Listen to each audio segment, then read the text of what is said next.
The Gulistan. By Sadi. Introductory. In the name of Allah the Merciful the Clement. Laudation to the God of Majesty and Glory. Obedience to Him is a cause of approach and gratitude in increase of benefits. Every inhalation of the breath prolongs life and every expiration of it gladdens our nature, wherefore every breath confers two benefits and for every benefit gratitude is due. Whose hand and tongue is capable to fulfill the obligations of thanks to Him. Words of the Most High, be thankful, O family of David, and but few of my servants are thankful. It is best to a worshipper for his transgressions to offer apologies at the throne of God. Although what is worthy of his dignity, no one is able to accomplish. The showers of his boundless mercy have penetrated to every spot, and the banquet of his unstinted liberality is spread out everywhere. He tears not the veil of reputation of his worshippers even for grievous sins, and does not withhold their daily allowance of bread for great crimes. O bountiful one, who from thy invisible treasury suppliest the Gebra and the Christian with food, how couldst thou disappoint thy friends, whilst having regard for thy enemies? He told the chamberlain of the morning breeze to spread out the emerald carpet and, having commanded the nurse of vernal clouds to cherish the daughters of plants in the cradle of the earth. The trees donned the New Year's robe and clothed their breast with the garment of green foliage, whilst their offspring, the branches, adorned their heads with blossoms at the approach of the season of the roses. Also the juice of the cane became delicious honey by His power, and the date a lofty tree by His care. Cloud and wind, moon and sun move in the sky, that thou mayest gain bread, and not eat it unconcerned. For thee all are revolving and obedient. It is against the requirements of justice if thou obeyest not. There is a tradition of the Prince of created beings, the paragon of existing things, the mercy to the inhabitants of the world, the purest of mankind and the completion of the revolving ages, Muhammad the elect. Upon whom be blessing and peace. Intercessor, obeyed, prophet, gracious, bountiful, majestic, affable, marked with the seal of God. What danger is there to the wall of the faithful with thee for a buttress? What fear of the waves of the sea has he whose pilot is Noah? He attained exaltation by his perfection. He dispelled darkness by his beauty. Beauteous are all his qualities.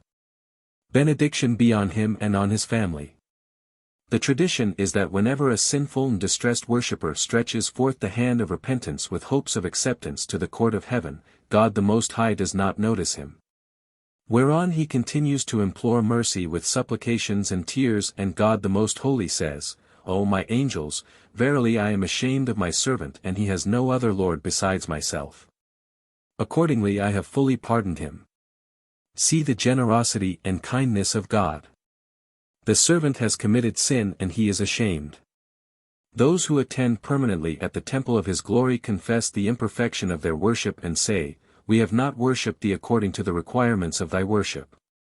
And those who describe the splendor of his beauty are wrapped in amazement saying, We have not known thee as thou oughtest to be known. If someone asks me for his description, what shall I despairing say of one who has no form? The lovers have been slain by the beloved. No voice can come from the slain. One of the devout who had deeply plunged his head into the cowl of meditation and had been immersed in the ocean of visions, was asked, when he had come out of that state, by one of his companions who had desired to cheer him up, What beautiful gift hast thou brought us from the garden in which thou hast been? He replied, I intended to fill the skirts of my robe with roses, when I reached the rose tree, as presents for my friends, but the perfume of the flowers intoxicated me so much that I let go the hold of my skirts. O bird of the morning, learn love from the moth.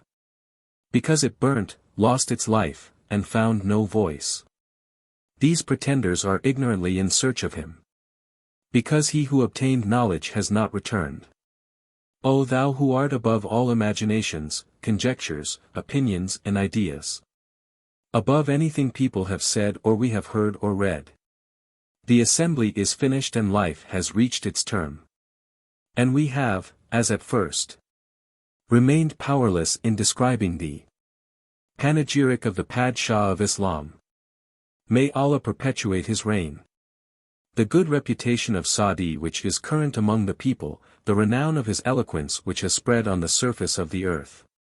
The products of his friendly pen which are consumed like sugar, and the scraps of his literary compositions which are hawked about like bills of exchange, cannot be ascribed to his virtue and perfection, but the Lord of the world.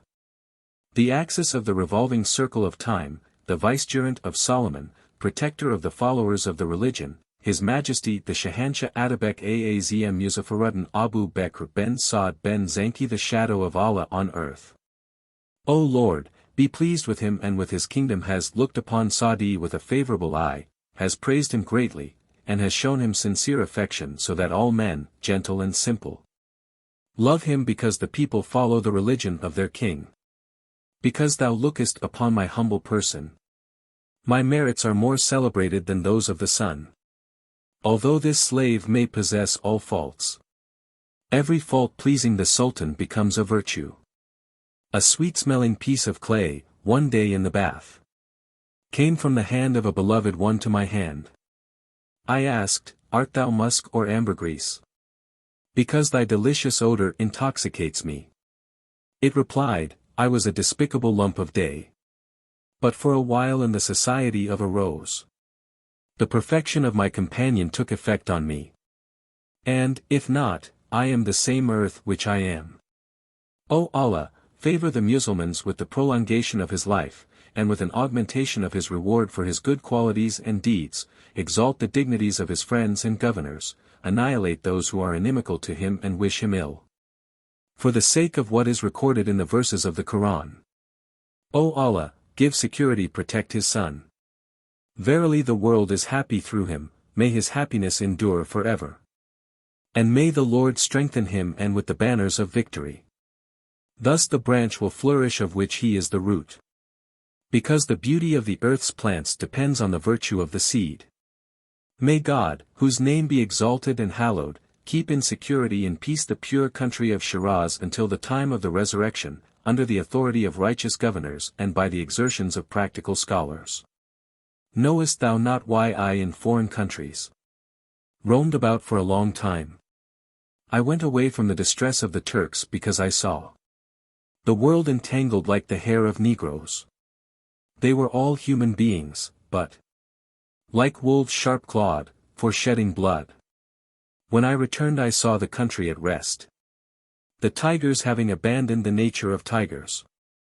Within a man of good disposition like an angel. Without an army like bellicose lions. Thus it happened that first I beheld the world full of confusion, anxiety and distress. Then it became as it is in the days of the just Sultan Atabek Abu Bakr ben Saad Zanki. The country of pears dreads not the vicissitudes of time. As long as one presides over it like thee, the shadow of God. Today no one can point out on the surface of the earth a place like the threshold of thy door, the asylum of comfort. On thee is incumbent the protection of the distressed and gratitude upon us and reward on God the Creator of the world. As long as the world and wind endure.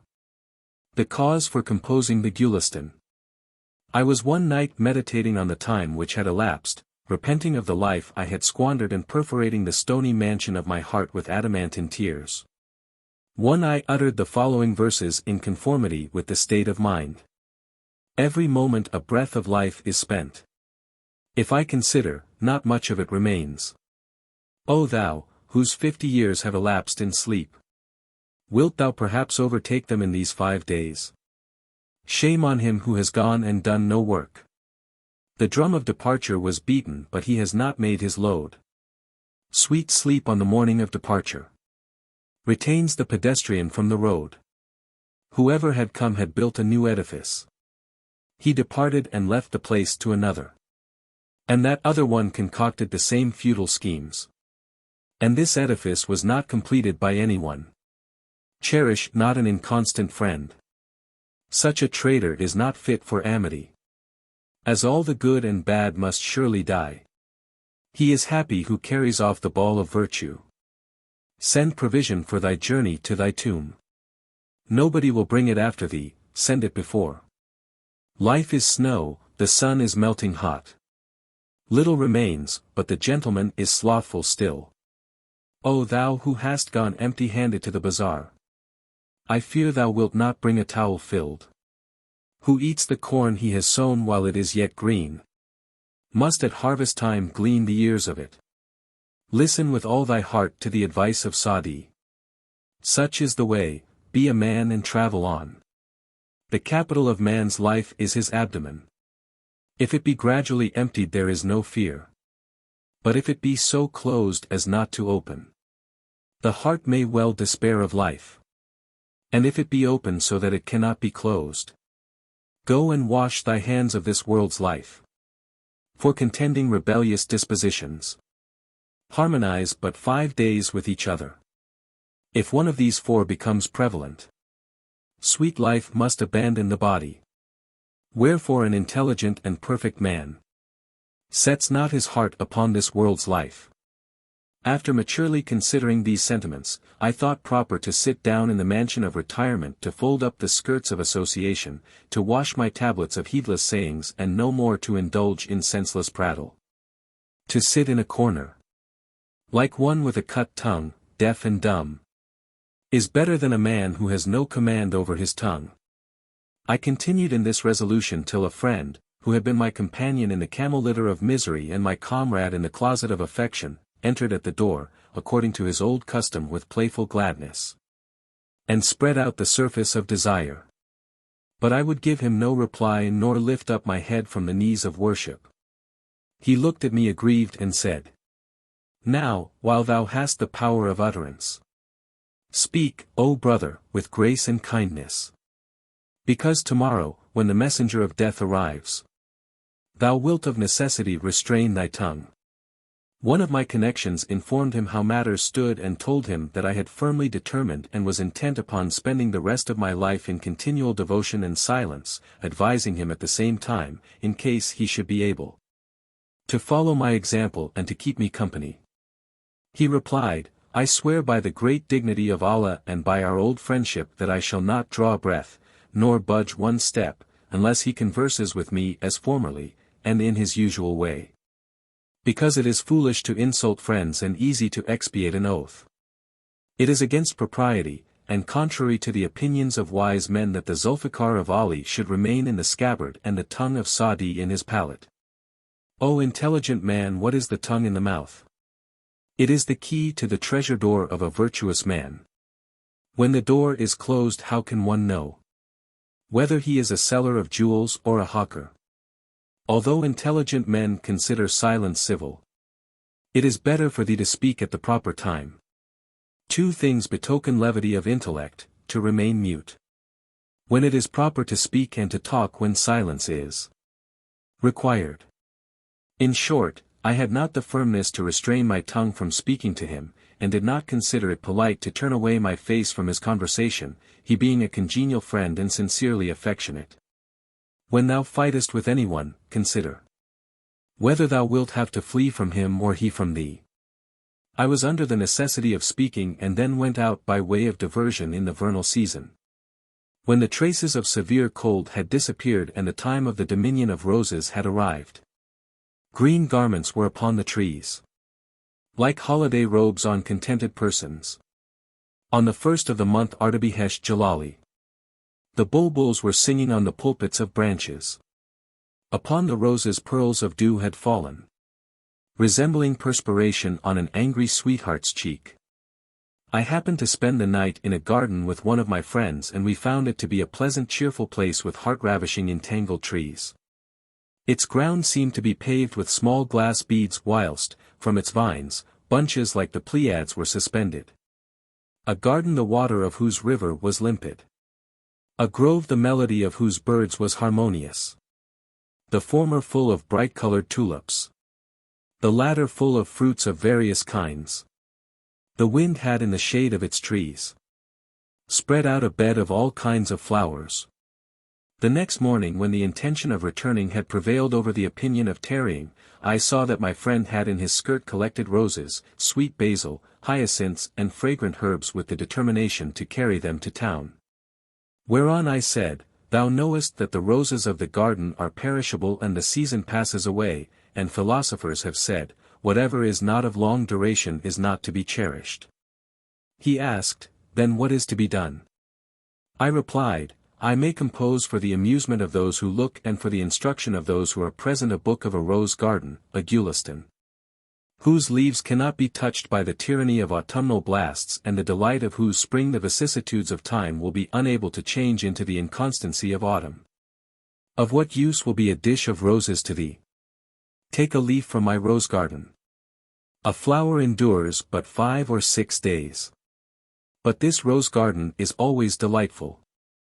After I had uttered these words he threw away the flowers from his skirts, and attached himself to mine, saying, When a generous fellow makes a promise he keeps it. On the same day I happened to write 2 chapters, namely on polite society and the rules of conversation, in a style acceptable to orators and instructive to letter writers.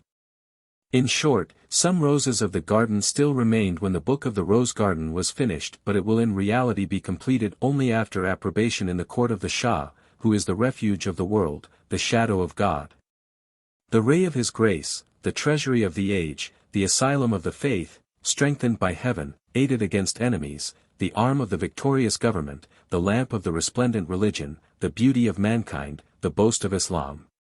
Sa'd son of Atabek the Great, the majestic Shahanshah, owner of the necks of nations, lord of the kings of Arabia and Persia, the sultan of the land and the sea, the heir of the kingdom of Solomon, Muzaffaruddin Abu Bakr, son of Sa'd Zanki.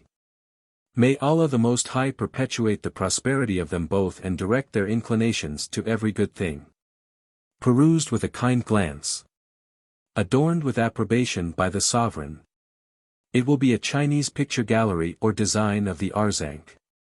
Hopes are entertained that he will not be wearied by these contents because a pose garden is not a place of displeasure. The more so as its august preface is dedicated to Sa'd Abu Bakr Sa'd the son of Zanki. Record of the great Emir Fakhruddin ben Abu Bakr, son of Abu Nasr. Again. The bride of imagination can for want of beauty not lift up her head nor raise her eyes from the feet of bashfulness to appear in the assembly of persons endowed with pulchritude, unless adorned with the ornaments of approbation from the great Emir, who is learned, just, aided by heaven, victorious, supporter of the throne of the Sultanate and counselor in deliberations of the realm, refuge of the poor, asylum of strangers, patron of learned men, lover of the pious. Glory of the dynasty of Pairs, right hand of the kingdom, chief of the nobles, boast of the monarchy and of the religion, succor of Islam and of the Mussulmans, buttress of kings and sultans, Abu Bakr, son of Abu Nasr, may Allah prolong his life. Augment his dignity, enlighten his breast and increase his reward twofold, because he enjoys the praise of all great men and is the embodiment of every laudable quality. Whoever reposes in the shadow of his favor, his sin is transmuted to obedience and his foe into a friend. Every attendant and follower has an appointed duty and if, in the performance thereof, he gives way to remissness and indolence, he is certainly called to account and becomes subject to reproaches, except the tribe of Dervishes, from whom thanks are due for the benefits they receive from great men as well as praises and prayers, all of which duties are more suitably performed in their absence than in their presence. Because in the latter they look like ostentation and in the former they are free from ceremony. The back of the bent sky became flat with joy, when Dame Nature brought forth a child like thee. It is an instance of wisdom if the Creator causes a servant to make the general welfare his special duty. He has found eternal happiness who lived a good life. Because, after his end, good repute will keep his name alive. No matter whether virtuous men praise you or not. A lovely maid stands in no need of a tire woman. Excuse for remissness in service and cause for preferring solitude. My negligence and backwardness in diligent attendance at the royal court resemble the case of Barzakумir, whose merits the sages of India were discussing but could at last not reproach him with anything except slowness of speech because he delayed long and his hearers were obliged to wait till he delivered himself of what he had to say. When Barzakумir heard of this he said, "It is better for me to consider what to speak than to repent of what I have spoken." A trained orator, old, aged. First meditates and then speaks. Do not speak without consideration. Speak well, and if slow, what matters it? Deliberate and then begin to talk. Say thyself enough before others say enough. By speech a man is better than a brute. But a beast is better unless thou speakest properly. How then could I venture to appear in the sight of the grandees of my Lord, may his victory be glorious, who are an assembly of pious men and the center of profound scholars? If I were to be led in the ardor of conversation to speak petulantly, I could produce only a trifling stock in trade in the noble presence, but glass beads are not worth a barleycorn in the bazaar of jewelers. A lamp does not shine in the presence of the sun, and a minaret looks low at the foot of Mount Alvand. Who lifts up his neck with pretensions? Foes hasten to him from every side. Sadi has fallen to be a hermit. No one came to attack a fallen man. First deliberation, then speech. The foundation was laid first, then the wall. I know bouquet binding but not in the garden. I sell a sweetheart but not in Canaan. Lachman the philosopher, being asked from whom he had learnt wisdom, replied, from the blind, who do not take a step before trying the place. First move about, then stir out. Try thy virility first, then marry. Though a cock may be brave in war, he strikes his claws in vain on a brazen falcon. A cat is a lion in catching mice, but a mouse in combat with a tiger. But, trusting in the liberal sentiments of the great, who shut their eyes to the faults of their inferiors and abstain from divulging the crimes of humble men, we have in this book recorded, by way of abridgment, some rare events, stories, poetry and accounts about ancient kings, spending a portion of our precious life in the task. This was the reason for composing the book Gulistan, and help is from Allah. This well-arranged composition will remain for years, when every atom of our dust is dispersed. The intention of this design was that it should survive, because I perceive no stability in my existence, unless one day a pious man compassionately utters a prayer for the works of dervishes. The author, having deliberated upon the arrangement of the book, and the adornment of the chapters, deemed it suitable to curtail the diction of this beautiful garden and luxuriant grove and to make it resemble paradise, which also has 8 entrances. The abridgment was made to avoid tediousness. The manners of kings. On the morals of dervishes. On the excellence of content. On the advantages of silence. On love and youth. On weakness and old age. On the effects of education. On rules for conduct in life. At a period when our time was pleasant. The Hijrat was 656. Our intention was advice and we gave it. We recommended thee to God and departed. How do you find this book? Any thoughts about the book or the author?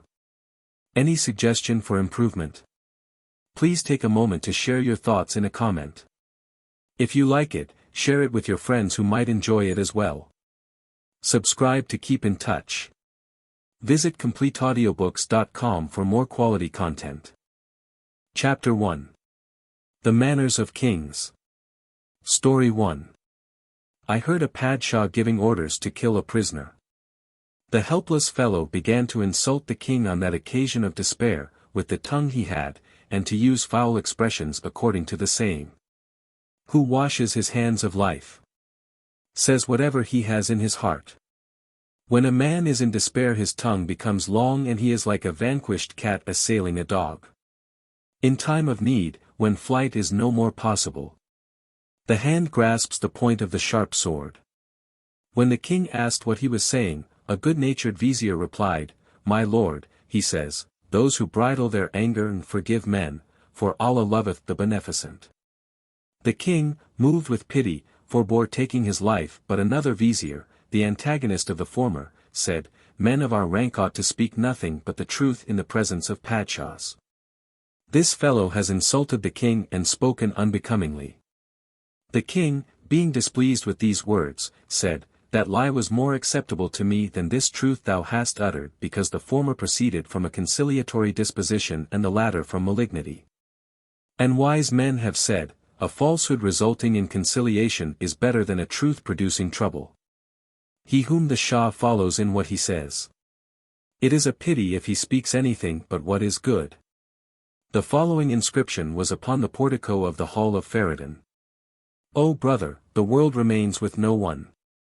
Bind the heart to the Creator, it is enough. Rely not upon possessions and this world. Because it has cherished many like thee and slain them. When the pure soul is about to depart. What boots it if one dies on a throne or on the ground? Story 2. One of the kings of Khorasan had a vision in a dream of Sultan Mahmud, 100 years after his death. His whole person appeared to have been dissolved and turned to dust, except his eyes, which were revolving in their orbits and looking about. All the sages were unable to give an interpretation, except a dervish who made his salutation and said, he is still looking amazed how his kingdom belongs to others. Many famous men have been buried underground, of whose existence on earth not a trace has remained. And that old corpse which had been surrendered to the earth was so consumed by the soil that not a bone remains. The glorious name of Nushirvan survives in good repute, although much time elapsed since he passed away. Do good, O man, and consider life as a good fortune. The more so, as when a shout is raised, a man exists no more. Story 3. I have heard that a royal prince of short stature and mean presence, whose brothers were tall and good-looking, once saw his father glancing on him with aversion and contempt, but he had the shrewdness and penetration to guess the meaning and said, O father, a puny intelligent fellow is better than a tall ignorant man. Neither is everything bigger in stature higher in price. A sheep is nice to eat and an elephant is carrion. The smallest mountain on earth is Jur, nevertheless. It is great with Allah in dignity and station.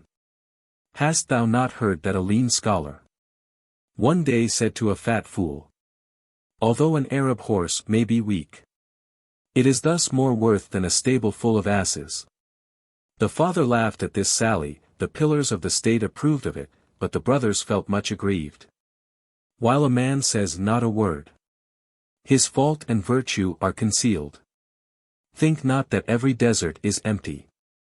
Possibly it may contain a sleeping tiger. I heard that on the said occasion the king was menaced by a powerful enemy and that when the two armies were about to encounter each other, the first who entered the battlefield was the little fellow who said, I am not he whose back thou wilt see on the day of battle, but he whom thou shalt behold in dust and blood. Who himself fights, stakes his own life in battle, but he who flees, the blood of his army. After uttering these words he rushed among the troops of the enemy, slew several warriors and, returning to his father, made humble obeisance and said, O thou, to whom my person appeared contemptible, didst not believe in the impetuosity of my valor. A horse with slender girth is of use on the day of battle, not a fattened ox. It is related that the troops of the enemy were numerous, and that the kings, being few, were about to flee, but that the puny youth raised a shout, saying, O men, take care not to put on the garments of women. These words augmented the rage of the troopers so that they made a unanimous attack, and I heard that they gained the victory on the said occasion. The king kissed the head and eyes of his son, took him in his arms and daily augmented his affection till he appointed him to succeed him on the throne. His brothers became envious and placed poison in his food, but were perceived by his sister from her apartment, whereon she closed the window violently, and the youth, shrewdly guessing the significance of the act, restrained his hands from touching the food, and said, It is impossible that men of honor should die, and those who possess none should take their place. No one goes under the shadow of an owl, even if the Homa should disappear from the world. This state of affairs having been brought to the notice of the father, he severely reproved the brothers and assigned to each of them a different, but pleasant, district as a place of exile till the confusion was quelled and the quarrel appeased. And it has been said that 10 dervishes may sleep under the same blanket, but that one country cannot hold 2 padshahs. When a pious man eats half a loaf of bread, he bestows the other half upon dervishes. If a padshah were to conquer the 7 climates, he would still in the same way covet another. Story 4. A band of Arab brigands having taken up their position on the top of a mountain and closed the passage of caravans, the inhabitants of the country were distressed by their stratagems and the troops of the Sultan foiled because the robbers, having obtained an inaccessible spot on the summit of the mountain, thus had a refuge which they made their habitation. The chiefs of that region held a consultation about getting rid of the calamity because it would be impossible to offer resistance to the robbers if they were allowed to remain. A tree which has just taken root may be moved from the place by the strength of a man. But, if thou leavest it thus for a long time, thou canst not uproot it with a windlass. The source of a fountain may be stopped with a bodkin, but, when it is full, it cannot be crossed on an elephant. The conclusion was arrived at to send one man as a spy and to wait for the opportunity till the brigands departed to attack some people and leave the place empty. Then several experienced men, who had fought in battles, were dispatched to keep themselves in ambush in a hollow of the mountain. In the evening the brigands returned from their excursion with their booty, divested themselves of their arms, put away their plunder, and the first enemy who attacked them was asleep. Till about a watch of the night had elapsed, the disk of the sun went into darkness. Jonah went into the mouth of the fish. The warriors leapt forth from the ambush, tied the hands of every one of the robbers to his shoulders and brought them in the morning to the court of the king, who ordered all of them to be slain. There happened to be a youth among them, the fruit of whose vigor was just ripening and the verdure on the rose garden of whose cheek had begun to sprout. One of the viziers, having kissed the foot of the king's throne and placed the face of intercession upon the ground, said, "This boy has not yet eaten any fruit from the garden of life and has not yet enjoyed the pleasures of youth. I hope your majesty will generously and kindly confer an obligation upon your slave by sparing his life." The king, being displeased with this request, answered, "He whose foundation is bad will not take instruction from the good. To educate unworthy persons is like throwing nuts on a cupola. It is preferable to extirpate the race and offspring of these people and better to dig up their roots and foundations. Because it is not the part of wise men to extinguish fire and to leave burning coals or to kill a viper and leave its young ones. If a cloud should rain the water of life, never sip it from the branch of a willow tree. Associate not with a base fellow, because thou canst not eat sugar from a mat reed." The vizier heard these sentiments, approved of them nolens volens, praised the opinion of the king and said, "What my lord has uttered is the very truth itself, because if the boy had been brought up in the company of those wicked men, he would have become one of themselves. But your slave hopes that he will, in the society of pious men, profit by education and will acquire the disposition of wise persons. Being yet a child, the rebellious and perverse temper of that band has not yet taken hold of his nature, and there is a tradition of the Prophet that every infant is born with an inclination for Islam but his parents make him a Jew, a Christian or a Majusi. The spouse of Lot became a friend of wicked persons. His race of prophets became extinct. The dog of the companions of the cave for some days associated with good people and became a man." When the vizier had said these words and some of the king's courtiers had added their intercession to his, the king no longer desired to shed the blood of the youth and said, "I grant the request although I disapprove of it.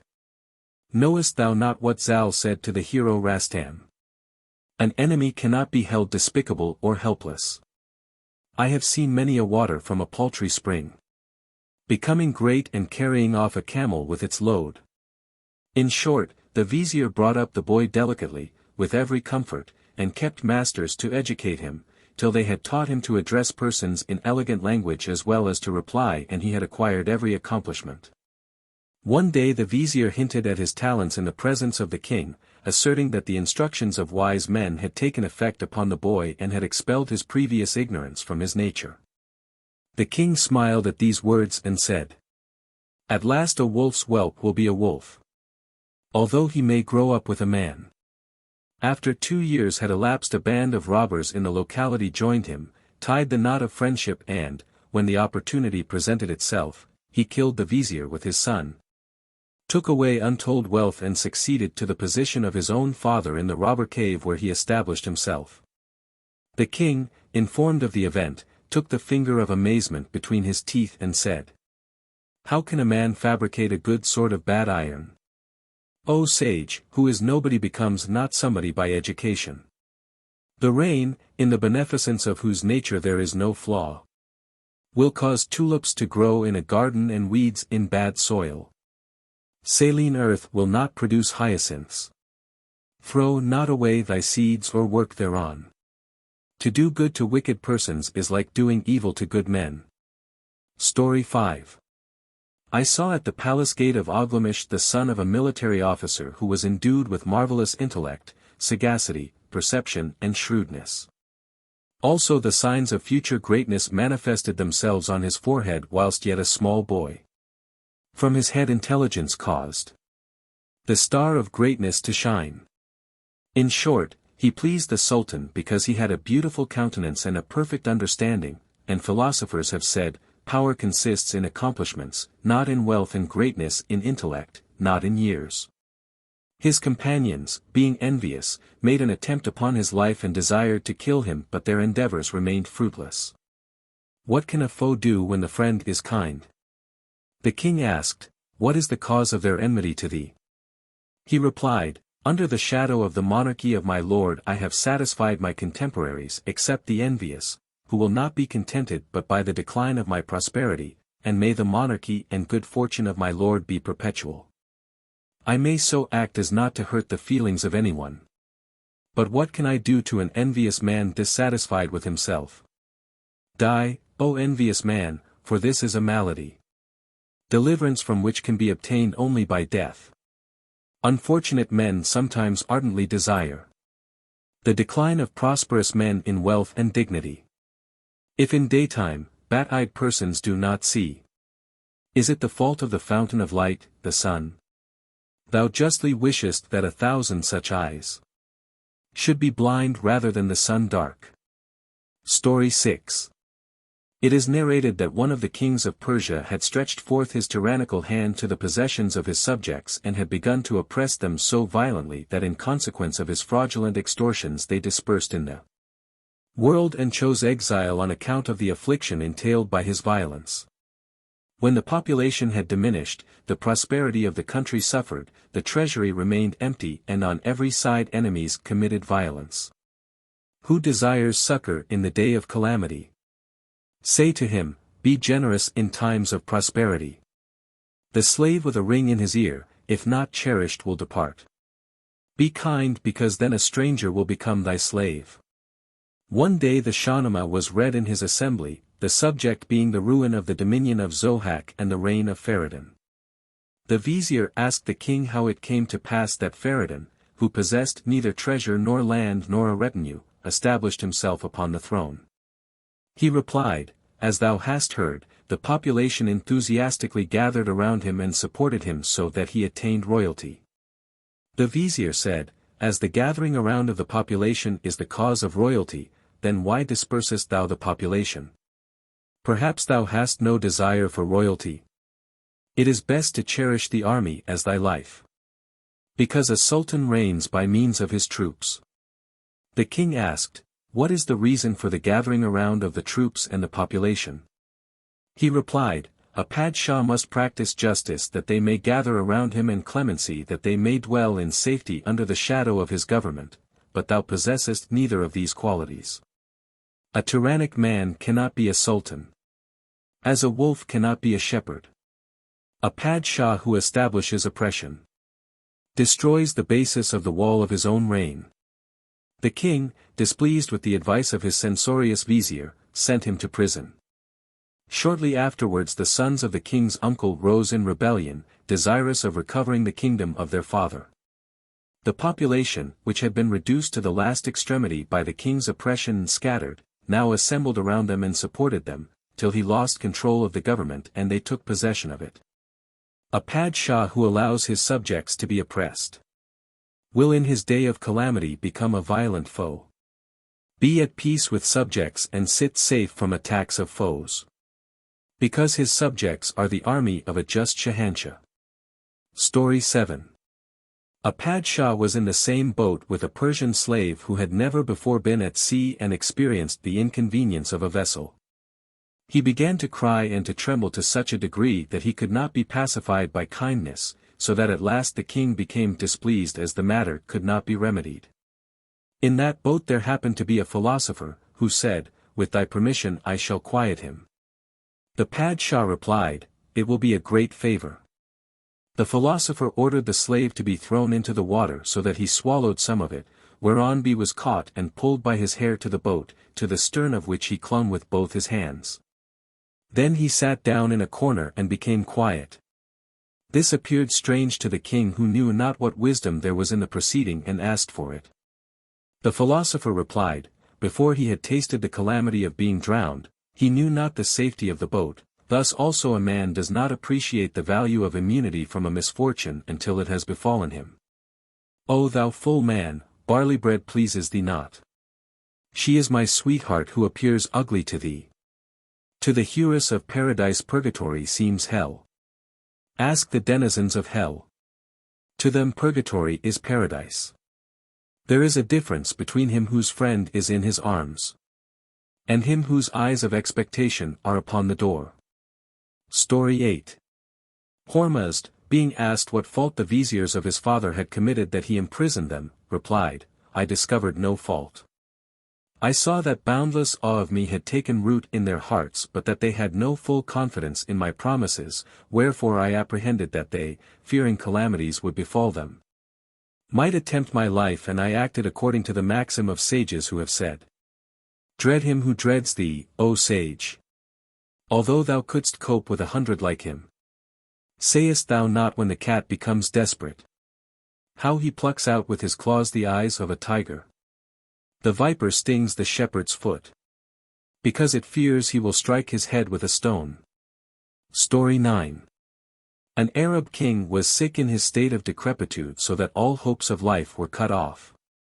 A trooper entered the gate with the good news that a certain fort had been conquered by the good luck of the king, that the enemies had been captured, and that the whole population of the district had been reduced to obedience. The king heaved a deep sigh and replied, "This message is not for me but for my enemies, namely the heirs of the kingdom. I spent my precious life in hopes, alas, that every desire of my heart will be fulfilled. My wishes were realized, but to what profit? Since there is no hope that my past life will return. The hand of fate has struck the drum of departure. O my two eyes, bid farewell to the head. O palm, forearm, and arm of my hand. All take leave from each other. Death, the foe of my desires, has fallen on me.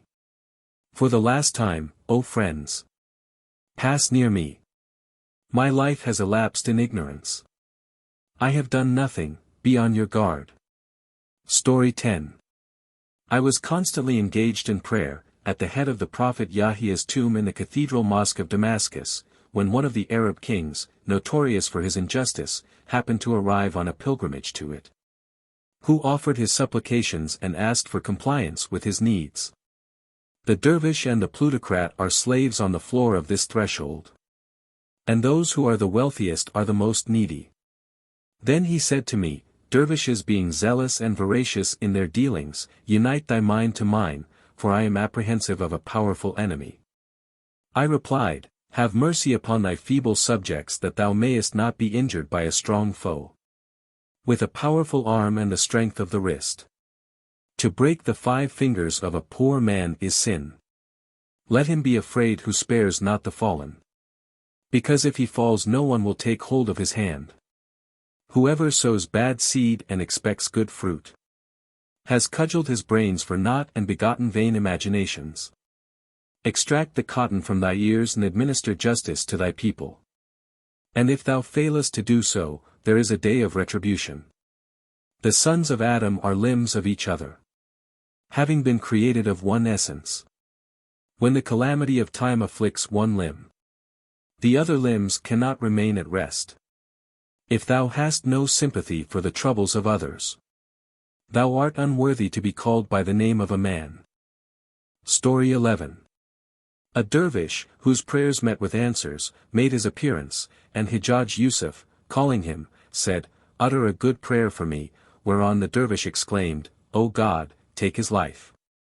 He replied, "For God's sake, what prayer is this?" The dervish rejoined, "It is a good prayer for thee and for all Mussulmans. O tyrant, who oppressest thy subjects! How long wilt thou persevere in this? Of what use is authority to thee?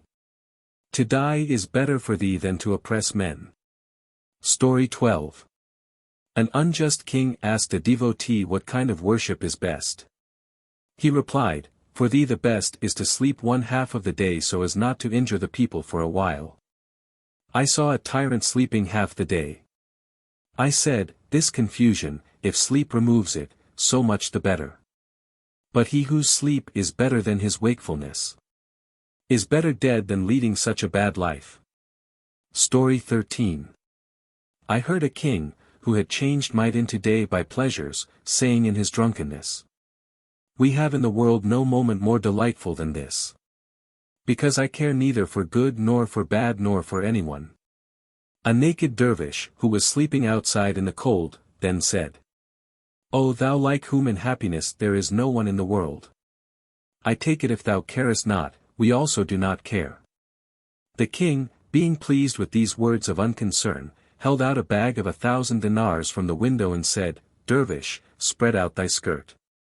He replied, "Whence can I, who have no robe, bring a skirt?" The Padshah took pity on his helpless condition, added a robe to his gift and sent it out to him, but the dervish squandered the money in a short time and returned. Property cannot abide in the hands of the free. Neither patience in the heart of a lover nor water in a sieve. The case of the dervish having been brought to the notice of the king when he was not in good humor, he became angry and turned his face away. Therefore it has been said that intelligent and experienced men ought to be on their guard against the violence and despotism of kings because their thoughts are generally occupied with important affairs of state so that they cannot bear to be importuned by the crowd of vulgar persons. He will be excluded from the beneficence of the Padshah, who cannot watch for the proper opportunity. Before thou sayest the occasion for speaking at hand, destroy not thy power by heedless talk. The king said, "Drive away this impudent and prodigal mendicant who has in so short a time thrown away so much money. He does not know that the Baitulmal is intended to offer a morsel to the needy and not to feed the brothers of devils. The fool who burns by day a camphor light will soon not have an oil lamp for the night."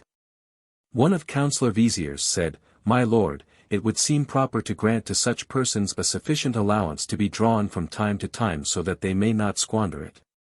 But anger and repulsion, as manifested by thee, are unworthy of a generous disposition, as also to encourage a man by kindness and then again to distress him by disappointing his expectation. The door ought not to be open to applicants so that, when it is ajar, it may not be shut again. Nobody sees the thirsty pilgrims to Hijaz crowding at the bank of briny water. Wherever a sweet spring happens to be, men, birds and insects flock around it." Story 14. One of the ancient kings neglected the government of his realm and kept the army in distress. Accordingly the whole of it ran away when a powerful enemy appeared.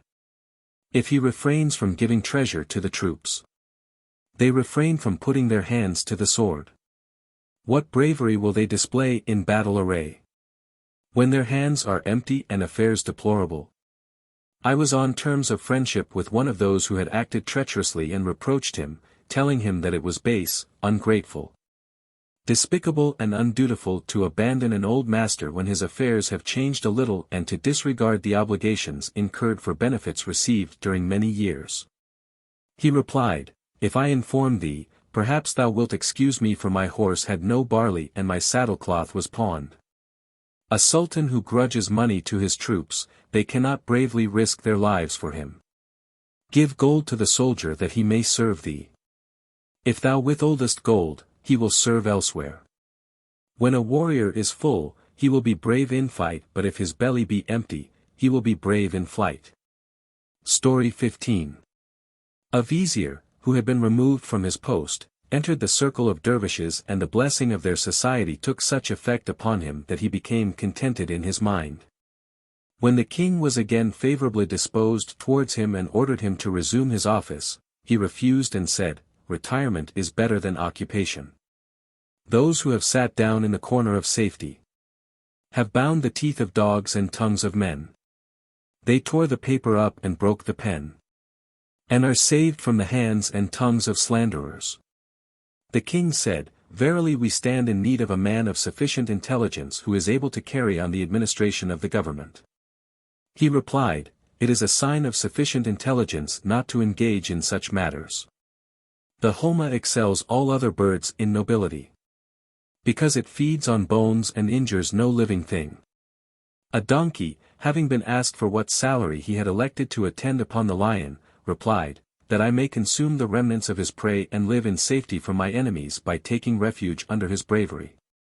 Being again asked that, as he had entered into the shadow of the lion's protection and gratefully acknowledged his beneficence, why he had not joined the circle of intimacy so as to be accounted one of his favorite servants.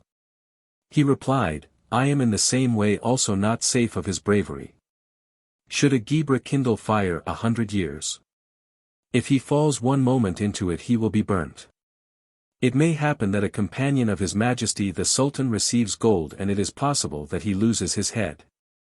Philosophers have said that it is necessary to be on guard of the fickle temper of padshahs because sometimes they are displeased with politeness and at others they bestow robes of honor for rudeness.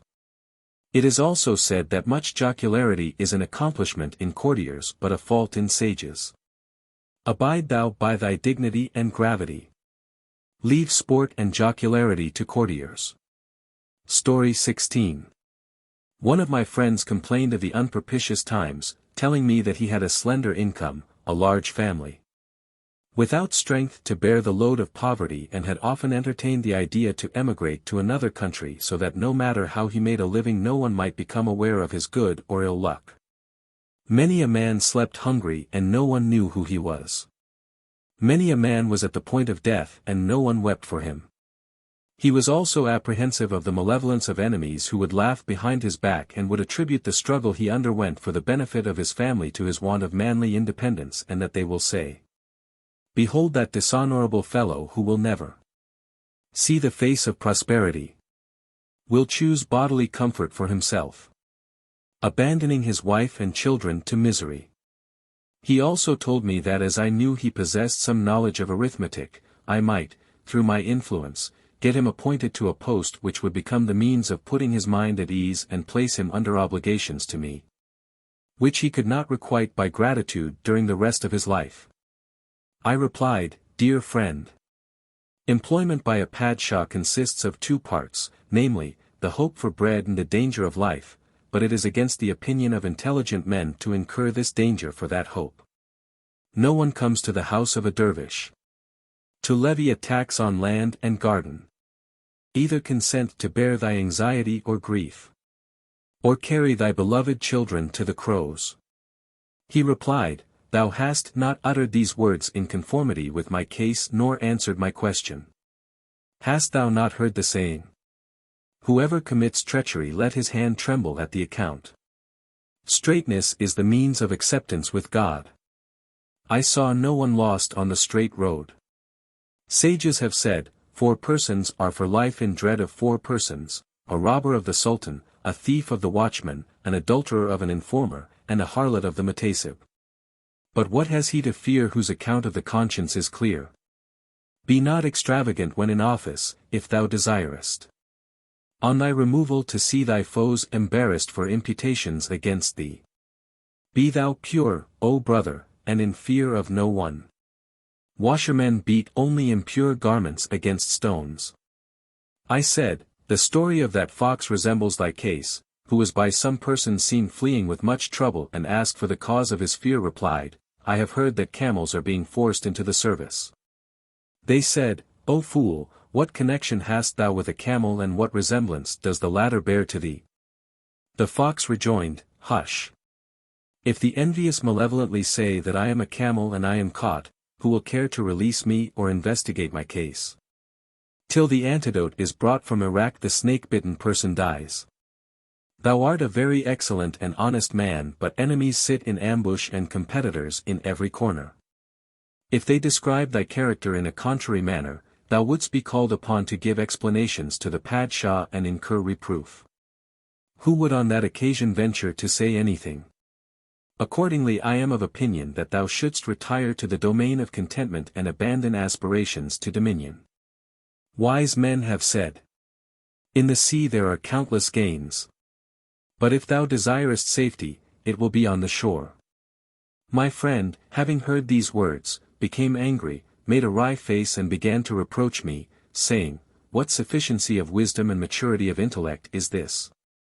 The saying of philosophers has come true, that friends are useful in prison because at table all enemies appear as friends.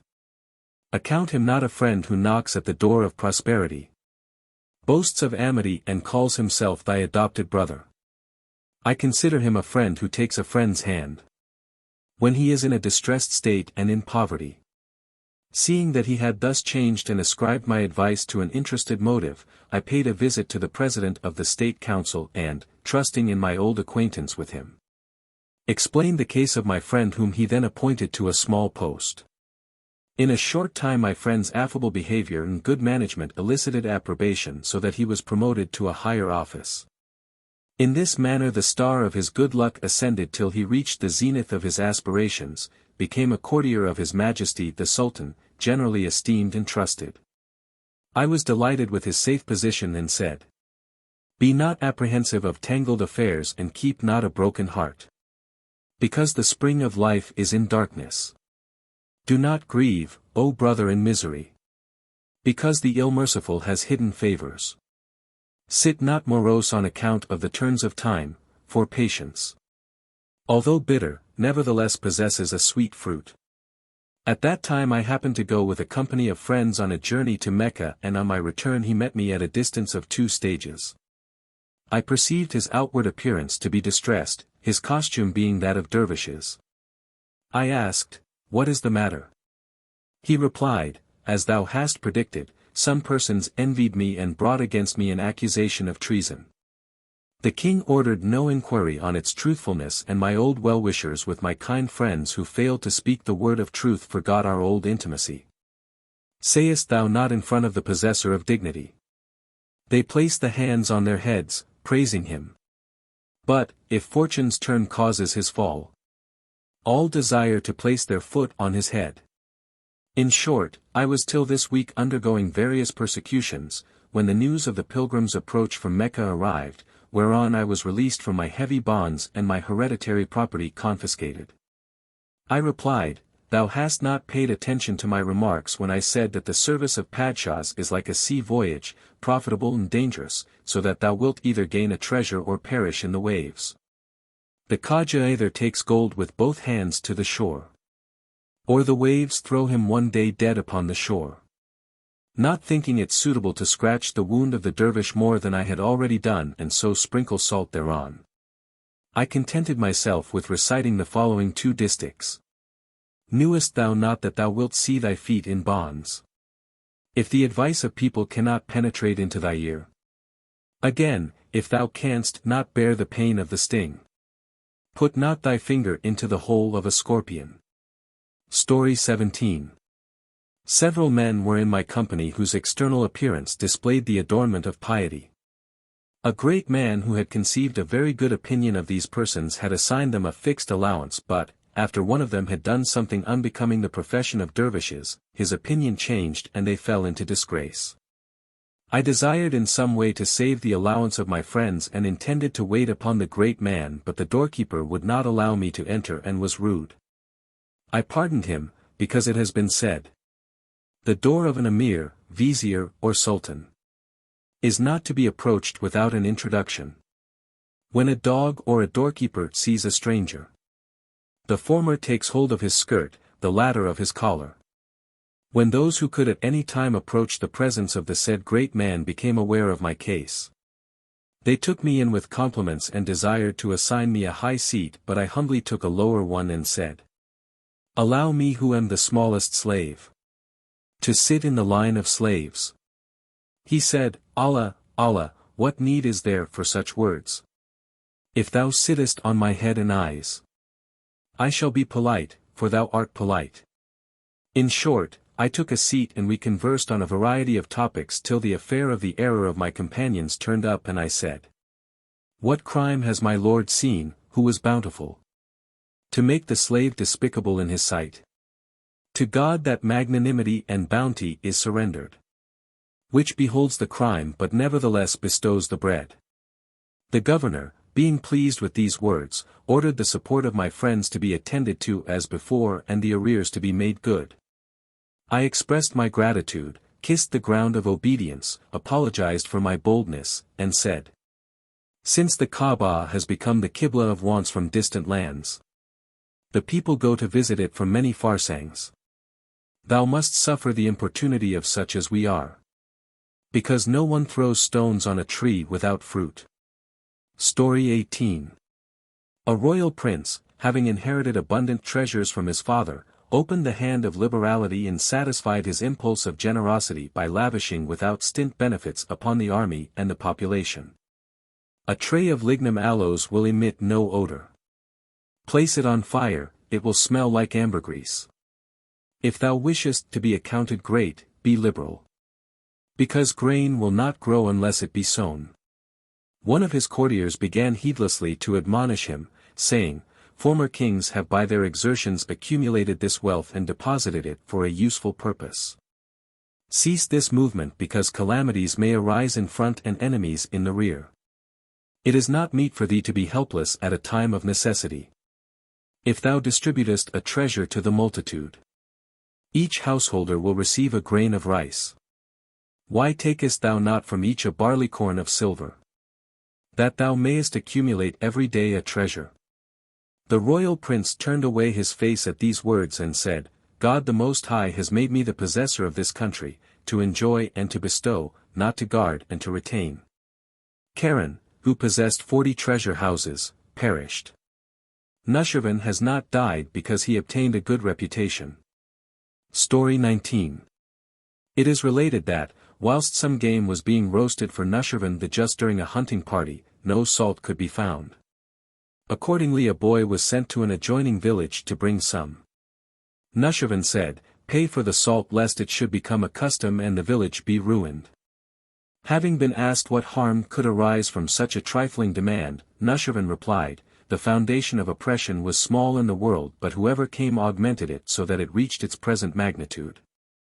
If the king eats one apple from the garden of a subject, his slaves will pull him up the tree from the roots.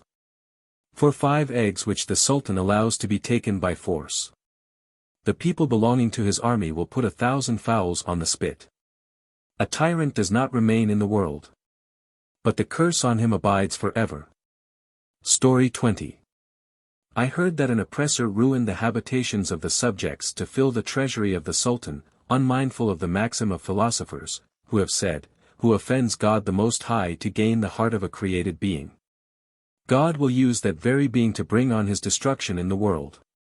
Fire burning with wild rue will not cause a smoke like that of afflicted hearts. The prince of all animals is the lion and the meanest of beasts the ass.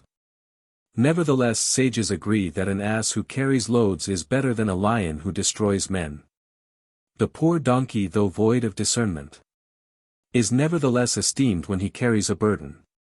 Oxen and asses who carry loads are superior to men oppressing mankind. When the king had obtained information of some of the oppressor's misdeeds and bad conduct, he had him put on the rack and slain by various tortures. Thou wilt not obtain the approbation of the sultan, unless thou seekest the goodwill of his subjects. If thou desirest God to condone thy transgressions, do good to the people whom God has created.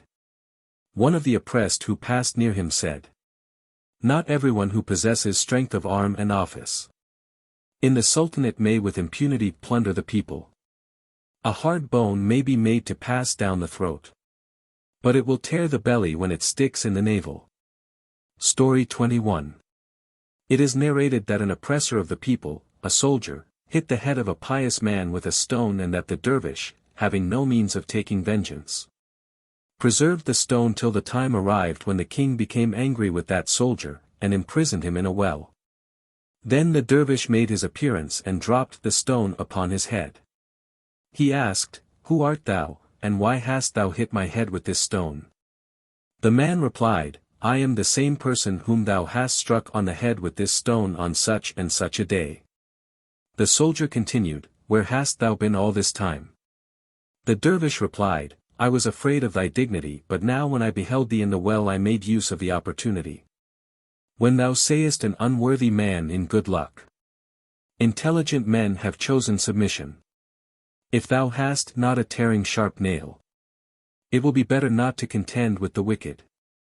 Who grasps with his fist one who has an arm of steel, injures only his own powerless wrist.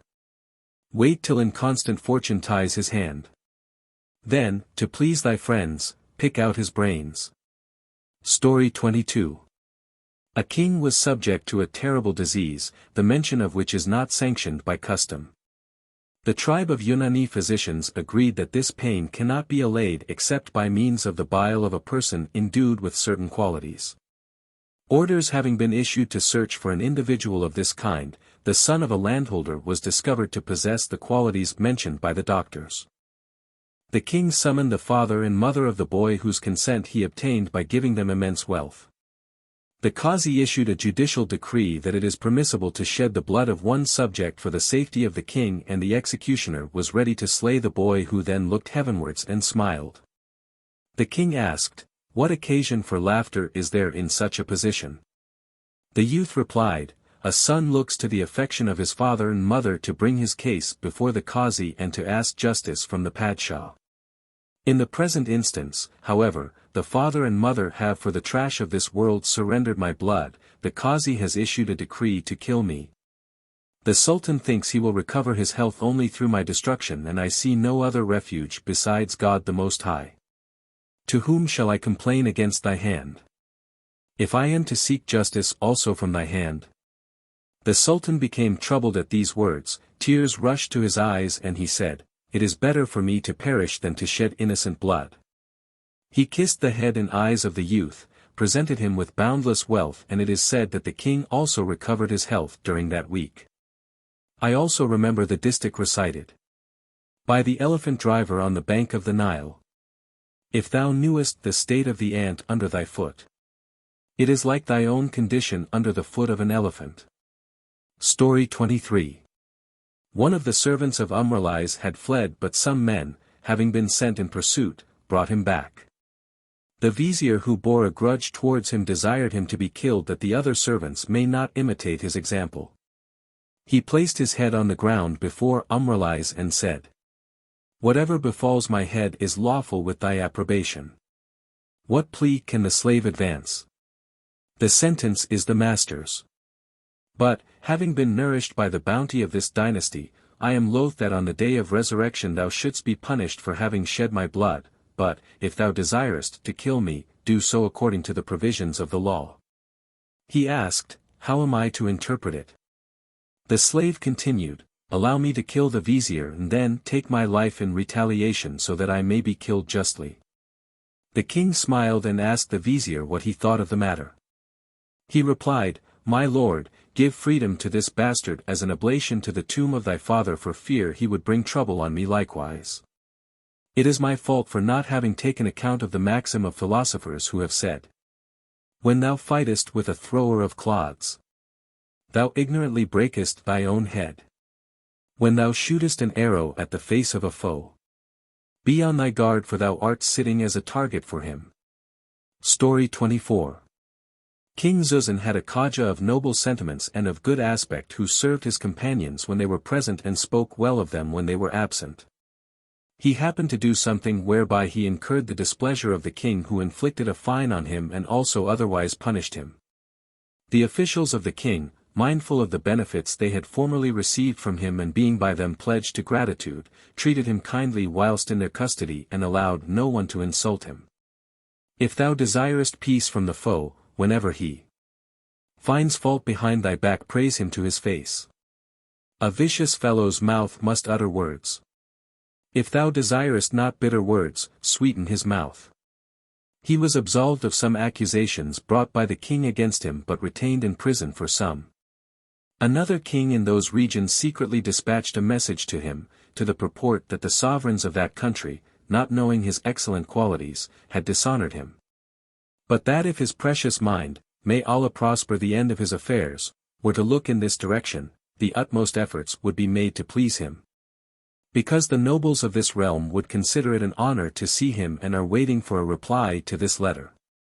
The Khaja, who had received this information, being apprehensive of danger, forthwith wrote a brief and suitable answer on the back of the sheet of paper and sent it back. One, however, of the king's courtiers, who noticed what had taken place, reported to him that the imprisoned Khaja was in correspondence with the princes of the adjacent country. The king became angry and desired this affair to be investigated. The courier was overtaken and deprived of the letter, the contents of which were found on perusal to be as follows: the good opinion of high personages is more than their servants' merit deserves.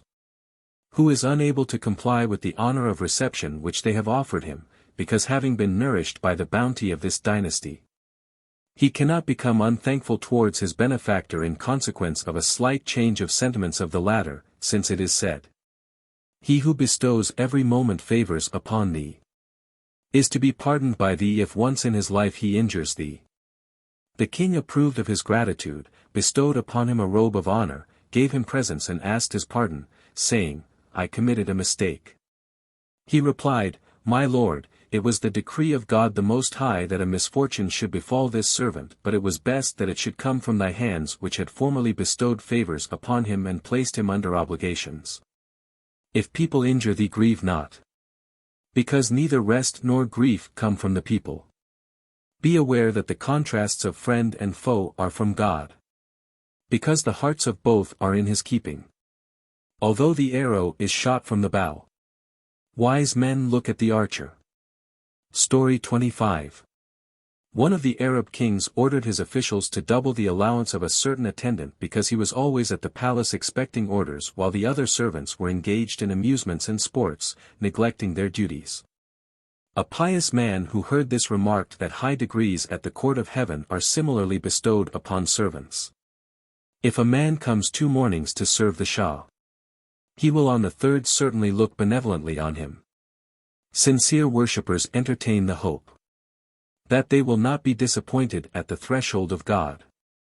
Superiority consists in attending to commands. The neglect of commands leads to exclusion. Who possesses the criterion of righteousness places the head upon the threshold. Story 26. It is narrated that a tyrant who purchased wood from dervishes forcibly gave it away to rich people gratuitously.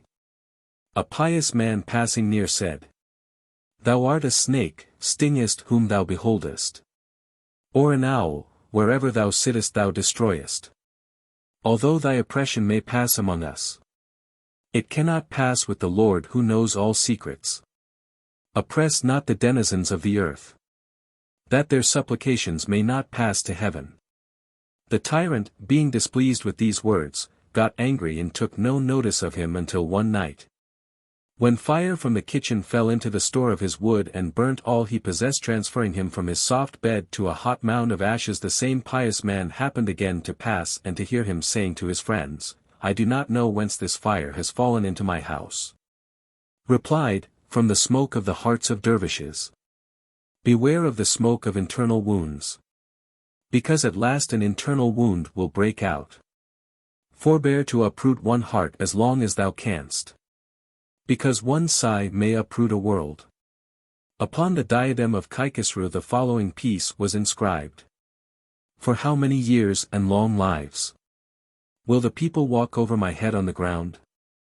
As from hand to hand the kingdom came to us, so it will also go to other hands." Story 27. A man had attained great excellence in the art of wrestling, who knew 360 exquisite tricks and daily exhibited something new. He had a particular affection for the beauty of one of his pupils whom he taught 359 tricks, refraining to impart to him only one. At last the youth had attained such power and skill that no one was able to contend with him, and he went so far as to say to the Sultan, I allow superiority to my teacher on account of his age and from gratitude for his instruction, but my strength is not less than his and my skill equal. The king, who was not pleased with this want of good manners, ordered them to wrestle with each other, and a spacious locality having been fixed upon, the pillars of state and courtiers of his majesty made their appearance.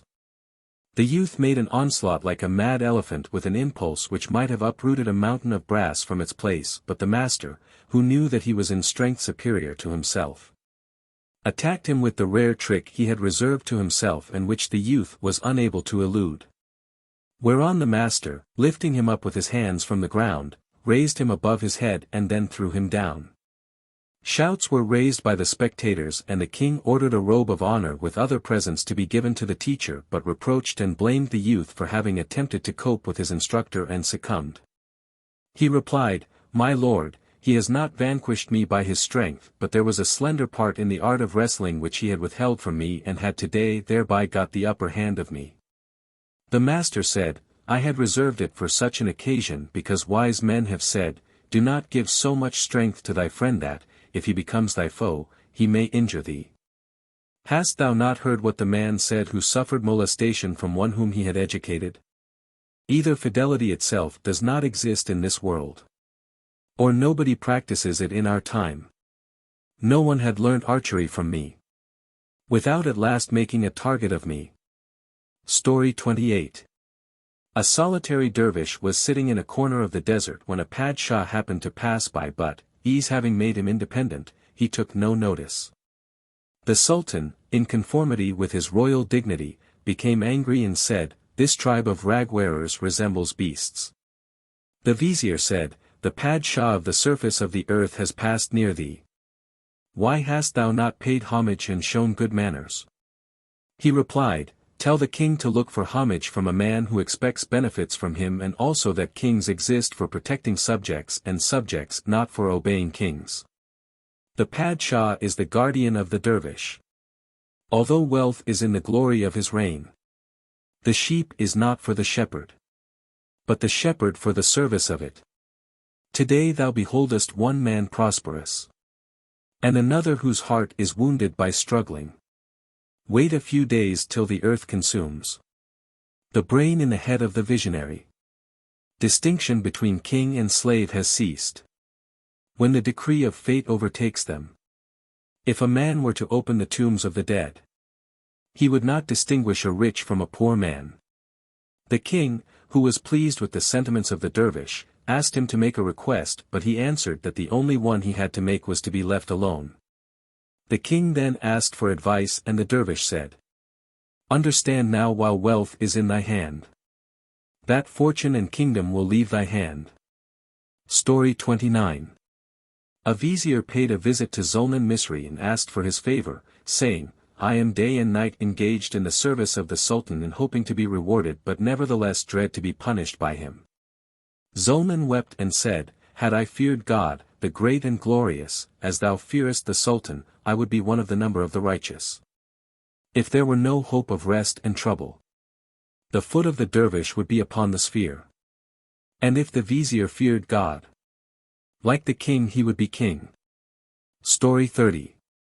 A padshah having issued orders to kill an innocent man, the latter said, "O king, seek not thine own injury on account of the anger thou bearest towards me." He asked, "How?" The man replied, "This punishment will abide with me one moment, but the sin of it forever with thee. The period of life has passed away like the desert wind.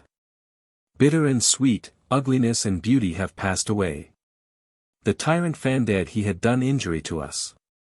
It remained on his neck and passed away from us." This admonition having taken effect, the king spared his blood.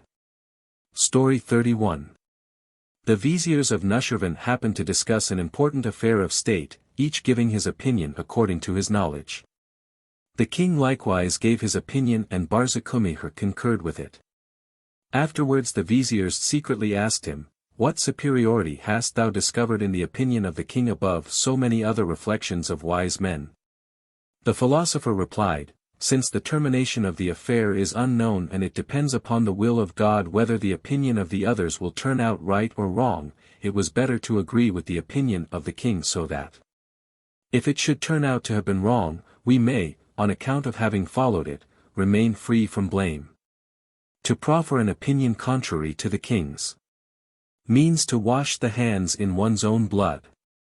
Should he in plain day say it is night? It is meet to shout, lo, the moon and the Pleiades. Story 32. An impostor arranged his hair in a peculiar fashion, pretended to be a descendant of Ali and entered the town with a caravan from the Hijaz, saying that he had just arrived from a pilgrimage. He also presented an elegy to the king, alleging that he had himself composed it. One of the king's courtiers, who had that year returned from a journey, said, I have seen him at Basra on the Azza festival, then how can he be a Haji? Another said, his father was a Christian at Melita.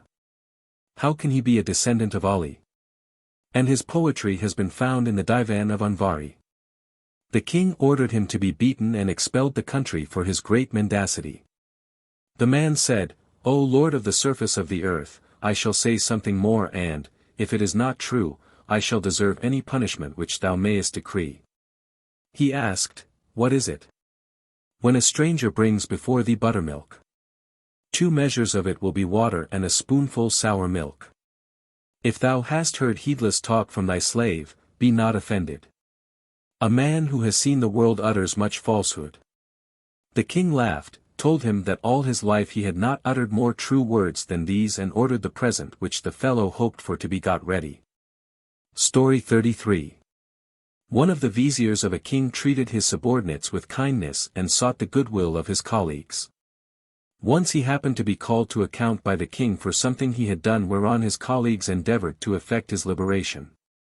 Those who guarded him treated him leniently and the great men expatiated upon his good character to the Padshah till he renounced all further inquiry.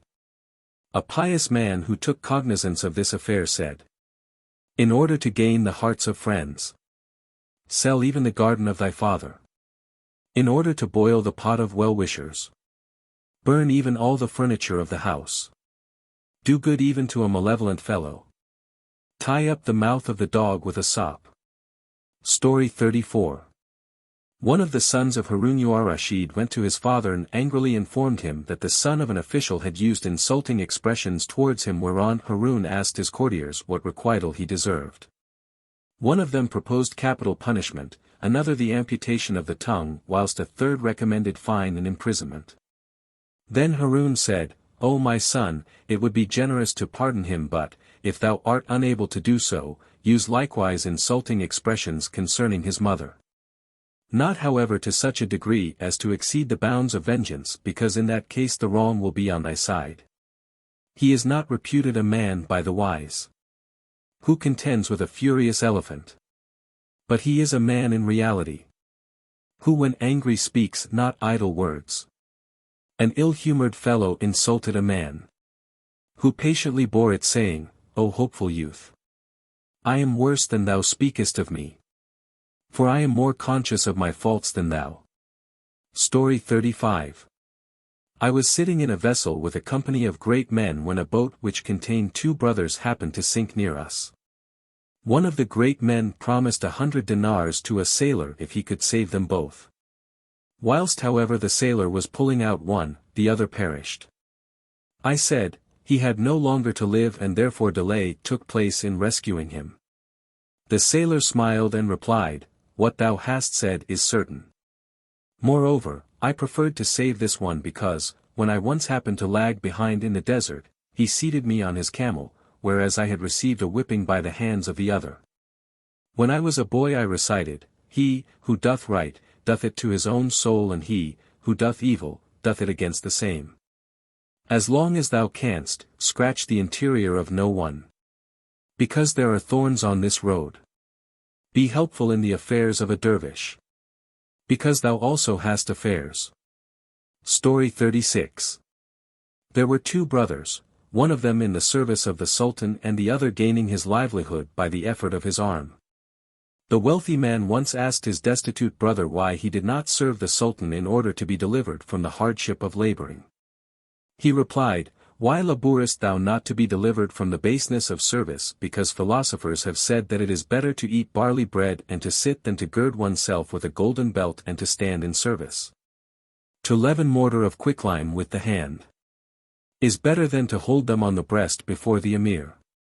My precious life was spent in considering what I am to eat in summer and wear in winter. O ignoble belly, be satisfied with one bread, rather than to bend the back in service. Story 37. Someone had brought information to Nushirvan the Just that an enemy of his had been removed from this world by God the Most High. He asked, Hast thou heard anything about his intending to spare me? There is no occasion for our rejoicing at a foe's death, because our own life will also not last forever. Story 38. A company of philosophers were discussing a subject in the palace of Kesra and Barzakumir. Having remained silent, they asked him why he took no share in the debate. He replied, Viziers are like physicians and the latter give medicine to the sick only, but, as I perceive that your opinions are in conformity with propriety, I have nothing to say about them. When an affair succeeds without my idle talk, it is not meet for me to speak thereon. But if I see a blind man near a well, it is a crime for me to remain silent. Story 39. Harun-ar-Rashid said when the country of Egypt was surrendered to him, in contrast to the rebel who had in his arrogance of being sovereign of Egypt pretended to be God, I shall bestow this country upon the meanest of my slaves. He had a stupid Negro, Koseb by name, whom he made governor of Egypt, but his intellect and discrimination were so limited that when the tribe of Egyptian agriculturists complained and stated that they had sown cotton along the banks of the Nile and that an untimely rain had destroyed it, he replied, You ought to have sown wool. A pious man heard this, and said, If livelihood were increased by knowledge, none would be more needy than the ignorant. Nevertheless the ignorant receive a livelihood, at which the learned stand aghast. The luck of wealth consists not in skill, but only in the aid of heaven. It happens in the world that many silly men are honored and sages despised. If an alchemist has died in grief and misery, a fool discovered a treasure amidst ruins. Story 40. A Chinese slave girl having been brought to a king, he desired to have connection with her whilst in a state of intoxication, but, as she repelled him, he became angry and presented her to one of his Negro slaves whose upper lip was higher than his nostrils whilst the lower one hung down to his neck. His stature was such that the demon Sakra would have been put to flight and a fountain of pitch emitted stench from his armpits. Thou wouldst say that, till the resurrection, ugliness is his stamp as that of Joseph was beauty. His person was of so wretched an aspect that his ugliness surpassed all description. And from his armpits we take refuge with Allah. They were like a corpse in the month of Merdad. At that time the desire of the Negro was libidinous, his lust overcame him, his love leapt up and he took off the seal of her virginity.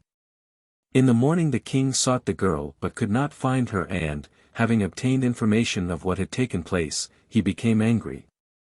Ordered the Negro and the girl to be firmly tied together by their hands and feet and to be thrown from the lofty building into a ditch. One of the viziers, placing the face of intercession upon the ground, pleaded that there was no guilt in the Negro since all the servants of His Majesty usually receive presents and benefits as he had received the girl. The king rejoined, What would it have mattered if he had for one night delayed his enjoyment?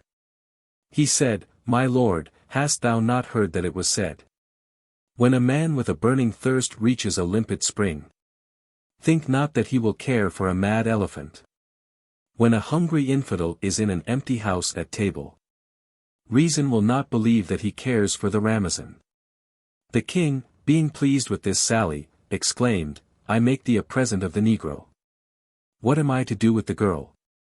He replied, Give the girl to the Negro because that half is also due to a dog of which he has consumed the other half.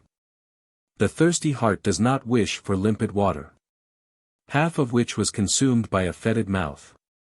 How can the king's hand again touch an orange after it has fallen into dung? Story 41. Iskander Rumi, having been asked how he had conquered the East and the West, considering that the treasures, territories, reigns and armies of former kings exceeded his own and they had not gained such a victory, replied, "Whatever country I conquered by the aid of God the Most High, I abstained from distressing its population and spoke nothing but good of the king. The intelligent will not call him great. Who speaks ill of the great? All this is nothing as it passes away. Throne and luck, command and prohibition, taking and giving. Injure not the name of those who have passed away, in order that thy own name may subsist." Chapter 2. The Morals of Dervishes. Story 1. One of the great devotees having been asked about his opinion concerning a hermit whom others had censured in their conversation, he replied, "I do not see any external blemishes on him and do not know of internal ones. Whomsoever thou sayest in a religious habit, consider him to be a religious and good man. And, if thou knowest not his internal condition, what business has the mutasib inside the house?"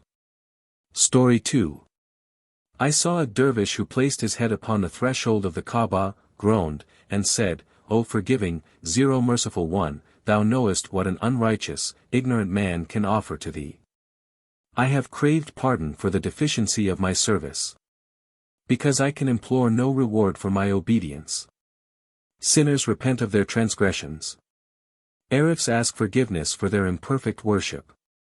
Devotees desire a reward for their obedience and merchants the price of their wares, but I, who am a worshipper, have brought hope and not obedience. I have come to beg and not to trade.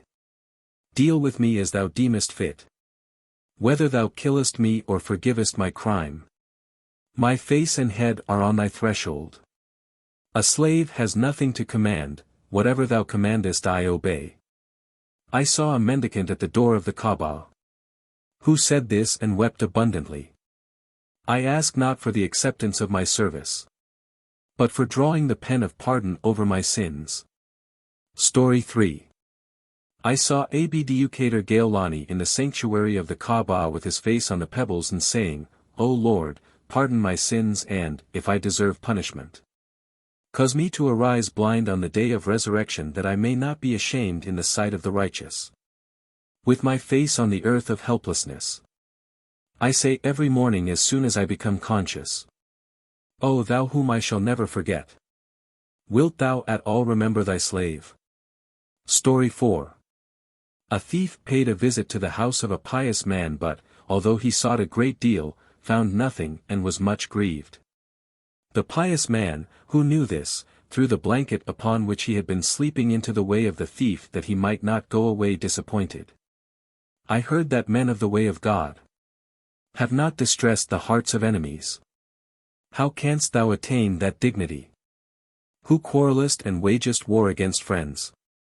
The friendship of pure men, whether in thy presence or absence, is not such as will find fault behind thy back and is ready to die for thee before thy face.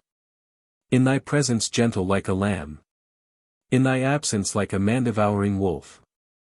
Who brings the faults of another to thee and enumerates them, will undoubtedly carry thy faults to others. Story 5. Several travelers were on a journey together and equally sharing each other's troubles and comforts. I desired to accompany them but they would not agree. Then I said, "It is foreign to the manners of great men to turn away the face from the company of the poor and so deprive themselves of the advantage they might derive therefrom, because I for one consider myself sufficiently strong and energetic to be of service to men and not an encumbrance.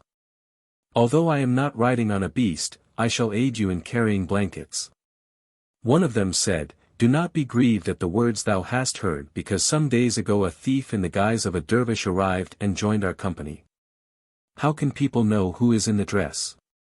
The writer is aware what the book contains. As the state of dervishes is safe, they entertained no suspicion about him and received him as a friend. The outward state of Arifs is the patched dress. It suffices as a display to the face of the people. Strive by thy acts to be good and wear anything thou listest. Place a crown on thy head and a flag on thy back. The abandoning of the world, of lust, and of desire, is sanctity, not the abandonment of the robe only.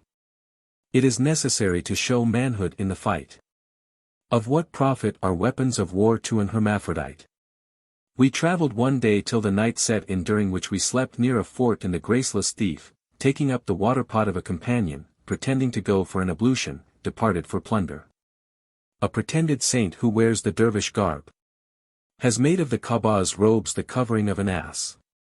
After disappearing from the sight of the dervishes, he went to a tower from which he stole a casket, and, when the day dawned, the dark-hearted wretch had already progressed a considerable distance. In the morning the guiltless sleeping companions were all taken to the fort and thrown into prison.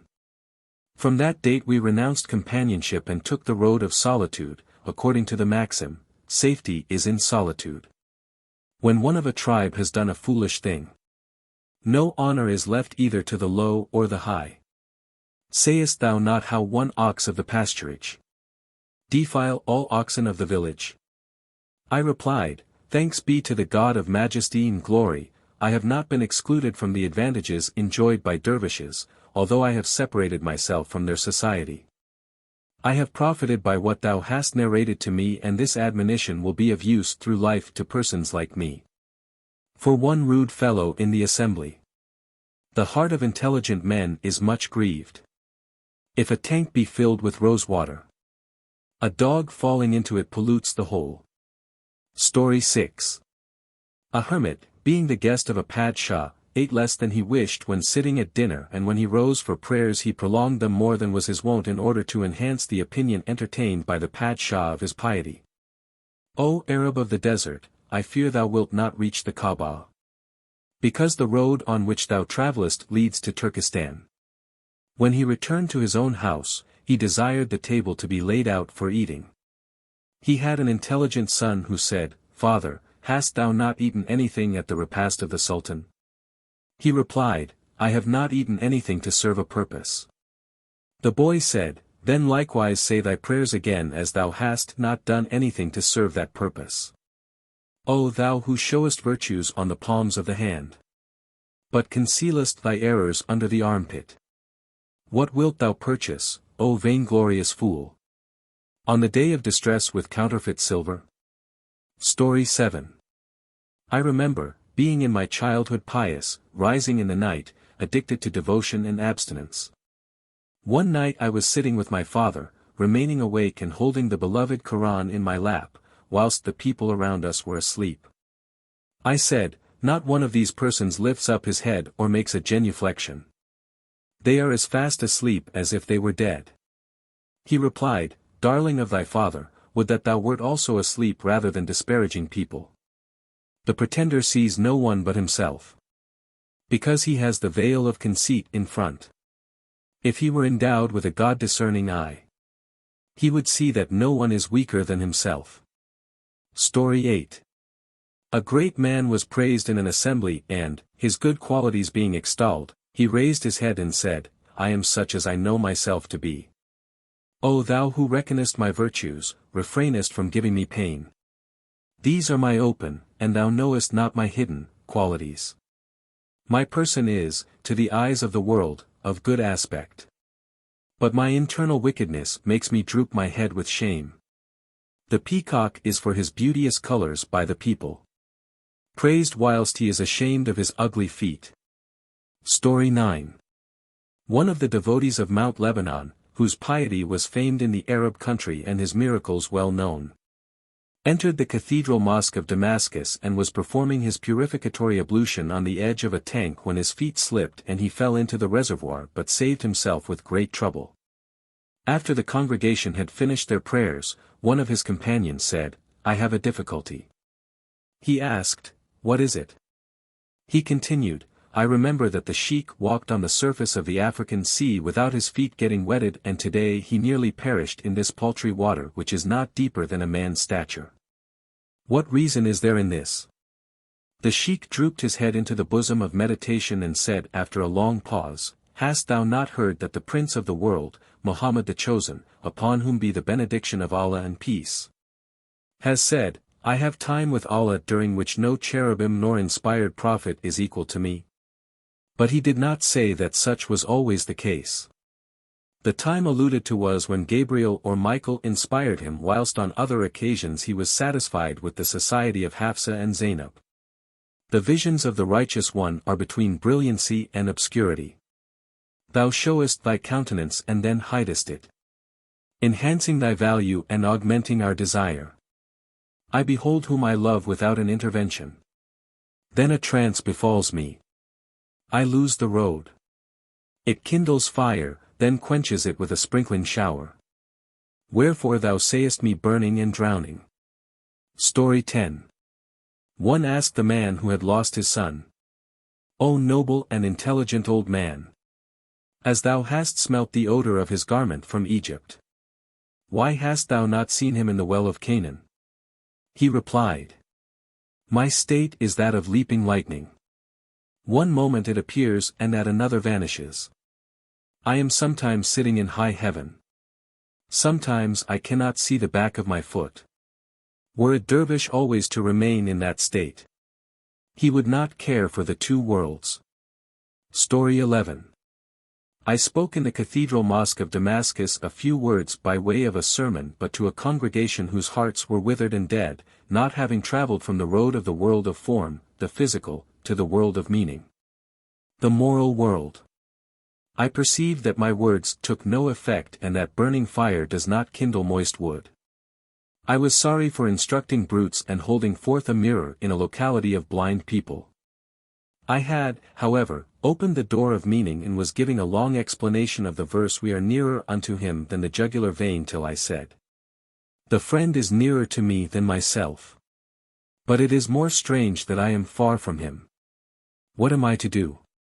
To whom can it be said that he is in my arms, but I am exiled from him?